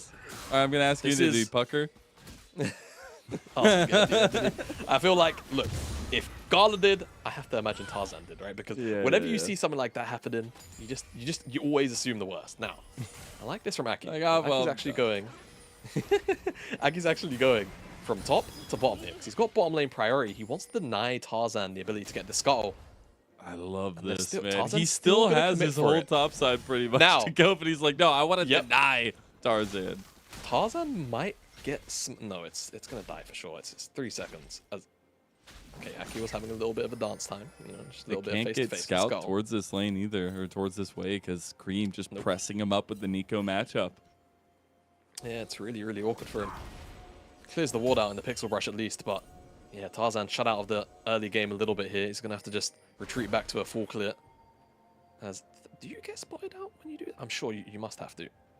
But either way, he just cleared the ward, so OMG know he's there. But he's not going to look for an invade or an aggressive play on the bottom side. So a lot of early jungle interaction, specifically just around the top side of the map. He's just bolting it here. Yeah, because he's expecting Tarzan to either be behind these guys or actually ganking himself. So both Aki and Tarzan are actually reading each other quite well. Playing 4D chess, but they don't even know that they're playing each other. Oh, this kid's copying all my moves. We do get that back into completed though in the end. Tarzan gonna end up walking away, going for that clear. I think Aki needs to do this because he still has to clear his whole top side, right? The wolves and the blue still were up after that kind of aggressive pathing he took. I hope he'll be able to get back there and take a potential lead here. Yeah, definitely can. You can also pick up the scuttle, stop that from going over to Tarzan's hands. What's at the very least going to be good for Tarzan is, in this weird way, he's going to be temporarily ahead in XP. Not only because he's already naturally cleared more camps, but these are second rotation camps, right? These first camps spawning up for Aki, still those first ones that spawned up. So technically a little bit, you know, they're worth a little bit less in the XP department if you're picking them up, whilst the average level is still quite low in the game. Rubber banding doesn't quite kick in yet, so still going to be kind of behind. Once he picks up everything, then he's going to be back at parry, if not ahead. But definitely behind on that tempo is... Ooh, swing and a miss from Scout. Wave clear, man. Wave clear. Come on. Just want to see the particle animations. Yeah, really cool skin, right? The anniversary one. Big, big old it Teemo. actually is like one of the coolest timbers. It's just giant buff Teemo. Why not? Yeah. Just want to point out there, Pathmaker from Zeka stopping the apprehend, that pullback, and he already had 3 stacks on him. So if Zeka ate that pullback, I feel like Shanji would have actually just solo killed him potentially. So he does have the guillotine. Timing. He does. Okay, we'll see if maybe there's a guillotine bot lane is able to go straight in, but takes the blade collar to the face, or maybe to the back. The Scout's on his way here, trying to make it around the corner. Won't have the legs enough to get there. As Aki and Cream actually on the roam down here. See if they can get a capitalization. Scout will have to stop his back. Seems like he will. As, oh, okay, all out. This is a bit awkward for Shanji. This is in some trouble, but he's going to look to turn it around. Zika not really feeling confident in that trade. No, I'm not sure how it started off. Maybe Shanji was just greeding for the plate and Zika dumps his entire kit into him before greeding so aggressively. Either way, Ghost traded for ultimate, so Zika holding onto his flash is pretty critical in just generally surviving and trying to reposition against Darius. Fair amount of outplay potential is available to them. As this dragon is being taken down, it doesn't seem like LNG wholly want to contest. Maybe if Tarzan kills the Grump, he gets level 6. Maybe that's what they're angling for, but like, even if he does he get 6? Is that what that's for? Okay, so if they can fight now, it's good. Okay, but they're still in a bit of a sticky situation. Ooh. OMG will make it out with first dragon and out alive as well. Yeah, I like the intention from LNG, but just not enough time afforded to them for it. As surely he wouldn't. What's going on here, huh? What's sees the happening here? By the way, sees the brush Zika, moving. Zika is dirty farming in the top side. Proxy farming, gotta love it. Some advantage. You know, you don't have to fight the Darius if you don't look at him. Exactly. Very smart. Gonna step away from doing it now, though. Doesn't want to get collapsed on by Aki. Always a bit of a dangerous game, proxy farming. But when you know where everyone is on the map, it's much less a dangerous gambit and far more, now I don't have to lane against this champion that can run me down at any moment's notice. So it will actually kind of net them this Herald in the long run. I guess actually Aki's still here, but when you take a look at the minimap, right, resets came out from Gala and Hung. Gala, I think, started to walk up towards the top side. Hung certainly already has level 6 as well, so if they go for this here, it's going to be really risky. Oh, that's a full combo onto Cream, and the depth charge following up, but Scout really out of damage here. You got the pop blossom back, and Scout steps back in, taking it. The dredge line connects, though, and first blood goes right into Scout's little old pockets. Really, really well played by LNG to find Cream there. I mean, Cream just wants to check in. He can see that Aki wants to get into the river. He's doing his best to also do the same thing, but Scout is just man-marking the entrance, and very easy to pick off there. Great dredge lines from Hung. As he commits in, Tarzan, he's got smite, so it's Aki. Goes over to OMG. So no steal will be afforded, but the Herald, that goes over to LNG. So now they've got the opportunity to just get a couple of plates off a tower, or just push somebody else ahead. Aki really wants to push this lane forward, though, and if he can get in, I mean, there's actually no wards. It's a bit of a blind spot here for Zika. Zika should, by all rights and purposes, be dead. He does have flash, and he is Cassante. I mean, if you flash apprehend this, he just dies. Like, I don't know. Well, OMG don't want to necessarily flip. Oh, I didn't realize Aki expended his ultimate at the Herald. That was off picture, so perhaps that's why. All right, I take everything I said back. Apologies. I just didn't realize. Even then, you would imagine they were still going to get You weren't aggressive. familiar with the game. I wasn't familiar with the game, man. My bad. Scruffy's mad at me as well. Hi, Jamada's In the doggo. background. Yeah, and look at this again. Dredge line comes in after the fact. Good tangle barbs to at the very least deny Hung the opportunity to follow up eventually, but yeah, still connects. Scout wanted to help out Scout. with the damage numbers a little bit, you know. Give him the extra give. It is still though something where we asked in game 1 for OMG to reach that really high bar of execution they set for themselves. I feel like it was a little easier this time around, but LNG still are finding some of those leaning dominoes their way, and while it's not a lot, it's something. Exactly. All right, you take whatever you can in places. And I feel like this topside matchup is one where if you're OMG, I mean, hell, if you're LNG, you're happy Zeka hasn't like been abused and died like 2 times or 3 times yet. If you're OMG, I feel like now you're starting to approach a point where now you just have Darius on the team, right? And not that that's inherently a bad thing, but sometimes Dariuses can find themselves in situations where they're not really snowballed ahead, and then they find it very difficult to team fight because a composition like this from LNG, so much CC across the board, team fighting is going to be a bit of a nuisance here for him and his perspective into actually finding LNG members.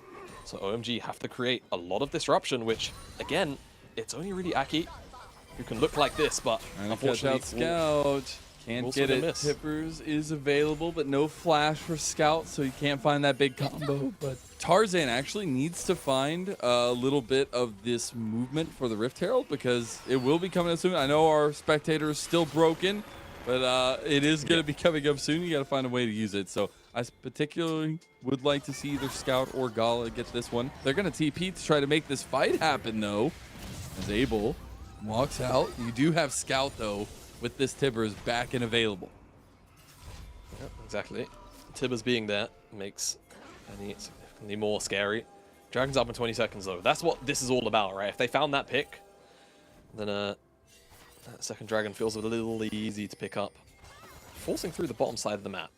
I feel like maybe they acknowledged that perhaps they weren't necessarily going to get mid-prio, so they're trying to just trade out, but nope. Tarzan has a Herald, so he's going to drop this. Scout's going to get at least 2 plates. Maybe 3 if he's lucky. More likely just 2. Looks like OMG. just 2 at this point. Alright, so... Still a happy camper. Yeah, exactly. Now, the only big issue for OMG here is that because you've got Darius with Flash and Ghost, he doesn't have Teleport, whereas Zuka does, and he's actually in base, waiting maybe for a fight to break out. Scout's not going to fall. It would be for a the bait, but he's gonna find 4v5, Cream. and a nice preemptive move from Scout will get Cream knocked out of that fight. See if Aki wants to go for a steal here over the wall. We'll have a nice little warm hug, but he won't even go for it. And that's Dragon to LNG, so some objective control both ways so far in this second game. Exactly. 1 apiece, Infernal Soul. I think that's 2 times back-to-back, right? We had Infernal again, number Again? 1 as well. Well, I guess for 2 teams that focus objectives so much, it's fitting. Yeah. And it means that they're more likely to fight over it as well. We had... Oh, no, that was not the right decision. As TP actually utilized it from Sicko just in case, but I don't know if they needed that. And, yep, there's 1 rocket jump too far for Man, and 1 rocket jump too far for Abel. You know, I feel like Zuka pulled the trigger on that teleport because if... Look, I'm going to be real. If an AD carry is rocket jumping on top of 2 people whilst knowing that the jungler is You're like, likely oh, God. nearby, you're like, okay, someone's got to be here, right? But no. That's Abel just Abel. Yeah, Abel... You know, I was going to say he's having a Jackie Love moment, but that is actually... Abel actually just does things like that from time to time. So it's actually just an Abel moment. It fits the All in all. genius ADC. I love it because him, Jackie Love, and iBoy are the 3 genius ADCs in the LPL. So, you know, it all works out. I guess it's on brand. That's what it is, on brand. Certainly is. And do we need a replay? Do we? Does it have to happen? I mean, look, it's funny. Do we get T-Tools for it? No T-Tools. But just feel like maybe Tristana. Maybe from Abel's point of view, he got a T-Tools, considering how many times he got knocked up in about half a second there. I love that Gala Twice didn't into want to Dredge take Line. the damage, just wanted to also just use that Feather Storm. Yeah, I don't even need to take damage for this. We do see, though, Rift Herald was spawned. Shanji already on that because of some of that push he had gotten in lane. Aki's going to join him, so we will see that given over to OMG. We will. And you know, Mazel, I might have to hold my point. Maybe Cream dies, but maybe Nico Wave Clear is a bit too powerful. How many times have we seen a team draft a very, very... What I wouldn't necessarily call... Because I don't always like the term strong side, weak side, but what is a very high resource top lane like pick. You know, we had the Camille the other day out of IG, they didn't play into it. Now we've got Darius and OMG. And it feels like he's kind of just been left to his own devices. He's actually going to be forced to play the go. Is he dead? That's a flash He's got a out. Flash. There was a Scout flash available right there. Like, he is literally just toying with his food on this Annie. That's kind of nuts. Hong, though, getting a big chunk. Tarzan goes in to try to catch out Abel, but ends up turning on the PP guy. You got a flash everywhere coming out from OMG, but it's Gala who ends up getting PP guy. There's Abel, there's Zika's, and it's so many that it doesn't even matter. You got to put some goggles on here to see it all, as LNG are continuously finding advantages in this series. Yeah. Beer goggles aren't on for LNG, and they're seeing 20/20 vision. And I think it's pretty clear to me that OMG right now are just kind of lacking a bit of direction in the early game. They're not entirely sure what they want to do here into LNG as a whole, whereas for LNG, they've been ensuring that Shanji's not been growing a lead, and they've been giving Gala a lot of space and resources throughout a lot of this game. Now, I guess in return, at the very least, OMG have a Herald. We'll talk about it in a second, because this all happens over a control war, of all things. So Hung just goes in, because he feels like Arky's disrespecting him, and I don't really blame him. Tarzan finds Abel, but does get pushed away a little bit into finding EP God here. It's just the pullback, 3 autos, even through the hill, it's not enough. This teleport here from Cream, we actually didn't get to see, but they do find Tarzan on the back, as we was focusing on Abel getting Cassante in the bottom lane. Add that to the copy pasta at this point. Yeah. As we do have to see some proactivity, though, from OMG. They have to get this Rift Herald down. They have an easy target here in the mid lane as well, and a bunch of bodies to back it up, as it should be the next focus. And with Cream coming out and Dragon coming up in 40 seconds, they have a lot of breathing room. Yeah, I feel like Shanji might end up giving up top tower for this. We'll see, because obviously he's got no teleport, right? So he has to kind of just, you know, show up. It's not really his fault. But someone's got to cover. And it feels like if they just let it go, they play for the tower here, then they go into the Dragon, then maybe it's fine. But for LNG, they're still going to be happy with Zuka getting more resources back into him, and then they should realistically be able to make their way back into the river anyway. So true. For OMG, they really have to pull the trigger super early. Like, they have to draw their battle lines out, and as soon as somebody oversteps that they can actually burst out, they have to just murder them for it. They don't necessarily have that much vision on the bottom side here to catch this rotation from Scout, but it doesn't even seem like LNG above them. So they take the tower trade in the top side for this Dragon. Kind of surprised that LNG weren't more willing, but perhaps just feeding on this one item spike from both Cream and Shanji, that the fact that the Darius was already there could be too much of an issue to deal with. Speaking of issues to deal with, Scout. Ooh, a little bit of a catch out. Another TP with the all-in from LNG, and that's exactly where you want to target. Shanji goes down, and the guillotine falls on himself. Cut off from all angles. Very, very unfortunate for Shanji, but it's a good collapse again from LNG. It's not the first time that they've done it on the side lane this series, or even this game. Just being able to catch out. This time it was Shanji. I guess technically the laning phase was still going on when Abel made that rocket jump happen, but teleport came out from Zuka all the same in both occasions. So 2 dragons apiece, or 2 dragons on OMG. That's the price for them. 1 dragon for LNG. I don't feel like Soul is going to be something that's necessarily going to come to fruition in this game. I feel like it's a little bit too far away. Given how these compositions are likely to play out, Mazel, I feel like as soon as this Baron's up, siege and control around this area is going to be huge. And then looking for a fight around it, just based off that lack of information, is going to be the next critical part of this game. I do like that OMG are able to take a structure for themselves, though, in the mid, so it gives them a little bit of less defensive things to worry about for LNG. But you do have second item completed for Gala, and that does become a little bit scary with the Xayah. You also have Baron now coming up on the table, so I expect a lot more vision increasingly put from LNG over here on the top side. Don't really want to give OMG control, even though, you know, they're not, I will say LNG's composition is a lot scarier to walk into when it comes to like fog versus fog, right, and dealing with vision reclaiming. But even then, you don't really want to walk into OMG, potentially give Shanji a reset, right? And that's always going to be the scary thing in those team fights. If Abel and Shanji can get rolling, it's not like the game is entirely over, you know? I feel like my tone might be giving off those kind of signals and signs. I feel like it's just, for me, again, the LNG execution floor, super low, right? And that's something I'll always value quite highly. For OMG, again, a little more of a nuanced approach, and they weren't really able to push Shanji ahead in that laning phase like we would have liked to have seen. So now he is in a bit of an awkward position in terms of those We team have to fights, remember, this is a little bit of a revenge match for LNG. They were knocked out of the spring round 3 in playoffs by OMG in a 3-1 fashion.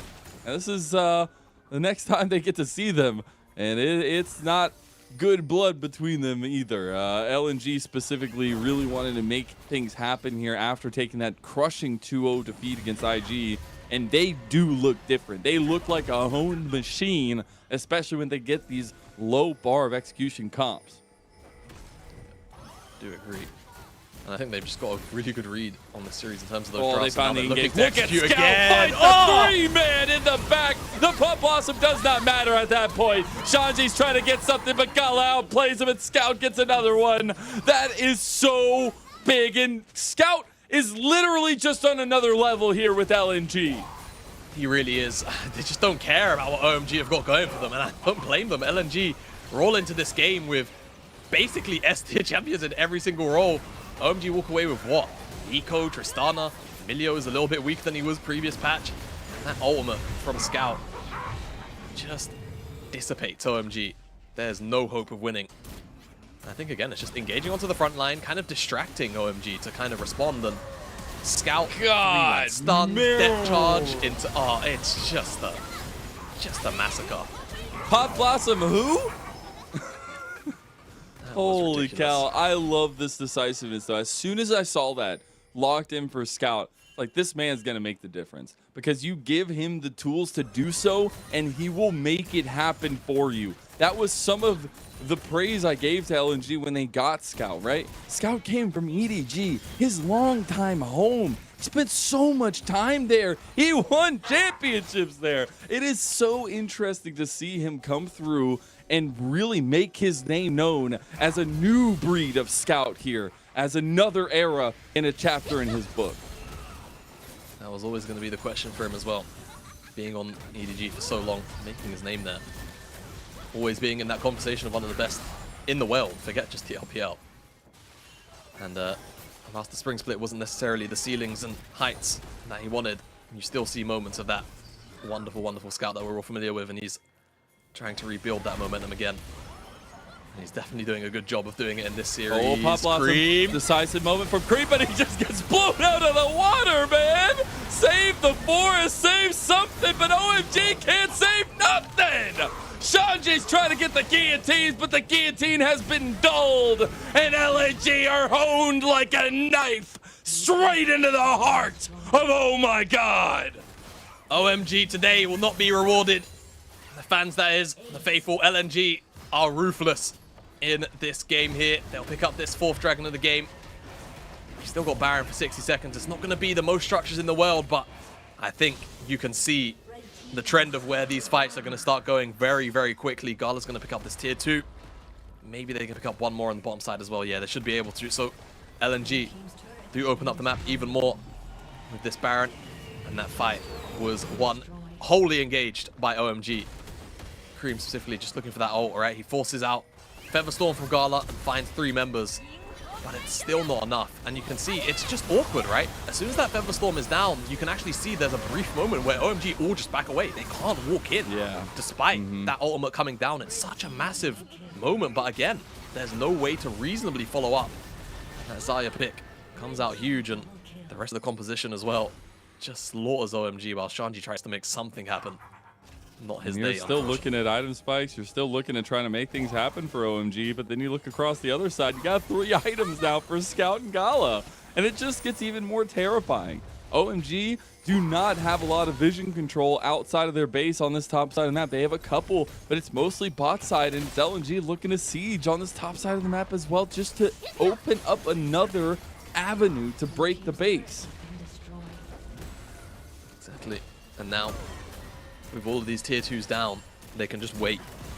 Wait for the next Baron. Suffocate OMG, take jungle camps, keep the vision line high, keep them guessing, and then eventually they'll have to check in. And once they check in, there's no doubt that Scout's going to find another massive ultimate. And that's the thing, it's just going to be a cycle which I don't know how OMG break. That's the biggest problem for me. They're never going to get any priority anywhere. Shanji can't really side lane anymore. Okay, you got a little bit of catch out and pull out. The health bars just don't exist for OMG. They literally are just getting diced away from themselves. And Gala, he's lighting them up. He's found a triple. He's looking for more. That's a quadra. Can Gala, the pentakill king, find another one? It looks like the goal is just this Nexus and a 2-0 for LNG right now. Look at that, man. He doesn't even care because LNG wanted to make a statement. They wanted to say, I'm done with the ups and downs. We lost to IG. That was a wake-up call, and they have woken up to a destructive force. And a 2-0 means a stamp in the right direction for LNG. Crushing victory for LNG. Complete domination start to finish. There was no time in this series, let alone this game, where it felt like they weren't going to pull ahead and close this one out. And like you said, wake-up call the IG series had to have been. That's the only way to have described it. Because here into OMG, they made them look silly. Whilst we could definitely talk about how OMG could have approached these games differently, on the gameplay front, you could just tell LNG were today a step above them, and they will take their 8th win. They will pull into, I believe, 4th place for now. And it's an important win. Like we mentioned, 2 games in hand OMG had over LNG. So in terms of securing that top 4 position, this was a crucial win that had to happen. And they have managed to wholly best OMG today. They definitely did. And on top of that, not only do they look at themselves and say, wow, we look better, they also just snapped a 6-win streak on OMG's side. That is heart-wrenching. As you were building to such great heights, OMG were trying to make themselves a real horse, not just a dark horse. And LNG said, no, no, no. We are the ones that will rise above. And I feel like on one hand, our match of the week didn't bring us to 3 games, but on the other, we see a new awakening of LNG that really has come into the fold. So maybe it's worth it. Yeah, maybe it is worth it, right? We'll see how LNG go, because I feel like, again, this is the kind of ceiling that we expected from spring, you know, coming into some of these top of the table teams and on occasion kind of just battering them, right? So this is kind of that reawakening moment rather for them, and to see it against an OMG who have only lost to Billy Gaming and JDG is kind of absurd to think about when we consider the inconsistencies which they themselves have acknowledged. So this was a huge step up from them, not only in gameplay, but also definitely... there's going to be a lot of conversations, I'm sure, about those drafts, right? There's no way around it, I think. But yeah, from the LNG perspective, a solid series overall with, honestly, only positive things for the most part to really talk about. I think there's a lot more in terms of constructive criticism and feedback from the side of OMG, just because it felt like they were hamstringing themselves throughout a lot of this series, right? And even those stronger tools which they could have put to use, it felt like they never really put any pressure on LNG, and LNG saw that happening and just went, okay, we'll play our game. And that's kind of how the series went on. I mean, we set it up. It was Gala, the new gun in town, against the old school sheriff of Abel on the other side, the genius ADC. And Gala came up big, even if he wasn't the biggest spotlight in all of it. He still is an incredible carry duo alongside Scout. And you see that come to fruition every time LNG are looking good. Yeah, every single time LNG look good, Scout is normally the one spearheading that particular streak. It's either him or Tarzan always, isn't it? And we saw throughout a lot of it, Tarzan initiating or Scout initiating, vice versa. Gala doing an excellent job as well of just disengaging any single time that OMG looked in. And again, you know, questions will be asked about the approaches there from OMG, but LNG, the well-oiled machine that they were, completely crushed OMG underfoot, and there was not really ever a response. I feel like throughout this game 100%, last game at least, there were some moments where they could have definitely, you know, there were 2 kills, punched back, but yeah, 2 kills. Cream had 100% KP with a kill and an assist. That is all OMG could muster up, which I think it says a lot. Yeah, it says a lot to LNG as a whole. We were looking a lot at what the jungle matchup, how kind of the objective control would work out between the two. Specifically, Tarzan versus Aki can be just a slugfest. And we did see both of them kind of go at each other. But it was Tarzan who had a lot of support from the lanes. And that was also another question we had coming to this. What kind of priority comes through the lanes to work with both junglers? And we saw drafts that just weren't it for OMG this time around.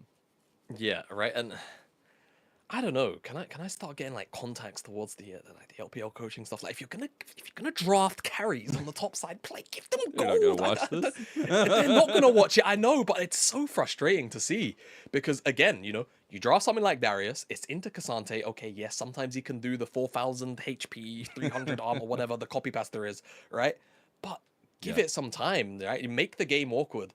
It never really felt like, from the perspective of OMG, they were able to do that. And it felt like for OMG as well, historically over the last, we'll say, 3 splits, that has been kind of one of their core strengths is strong laning matchups into kind of dominating the game outwards, right? From there, we didn't really get to see that in either game. I felt like Cream definitely got bested by Scout on the Ari and Nico matchup in the top side. In the first game, it never really felt like Shanji had much weight. Even though he had all of that priority, he's still just kind of playing Kennen into a game where he's not got much follow-up on his elements. And then game 2, we just kind of discussed. So yeah, I feel like for OMG, that's kind of the way I would like to see them go back to playing the game. More lane dominant picks, right? I feel like LNG came into it with a very strong understanding of OMG's characteristics and their style and how they love to play League of Legends, and kind of just shied down with textbook meta gameplay. I think there's not much more to say about it. I feel like LNG going back to their spring self in that thinking man way of League of Legends being a chess game almost, kind of just outdid them from minute 1. They're all just pawns, is what you're saying. They're just pawns. Yeah. They are not just How all did you pawns. know? They are actually functioning human adults that make good decisions. And we do actually have a good decision to make here, as you could have guessed it, especially after that 3-man stun. It's Scout who earns MVP for the second game.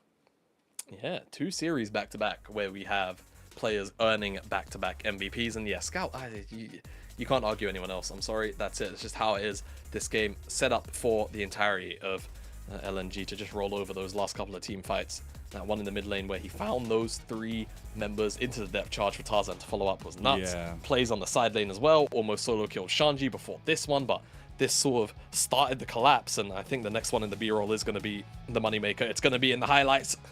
I'm sorry, you're going to see it. It's either this or the Pop Blossom or not, or just both, I guess. Or just both, maybe. Like, who knows, to be honest with you. They were both so good. They were really, really insane. And again, even though Cream found his moment here, compositionally, how do you follow up? This is why I was calling the things like the Nocturne early on. Drop the Milios. See if you can actually force LNG to show more cards of their hand. Yeah. But again, no further tools to force out issues or make the game really hard for LNG. And this is the kind of game and result that you'll end up with. It'll be Scout dominating team fights.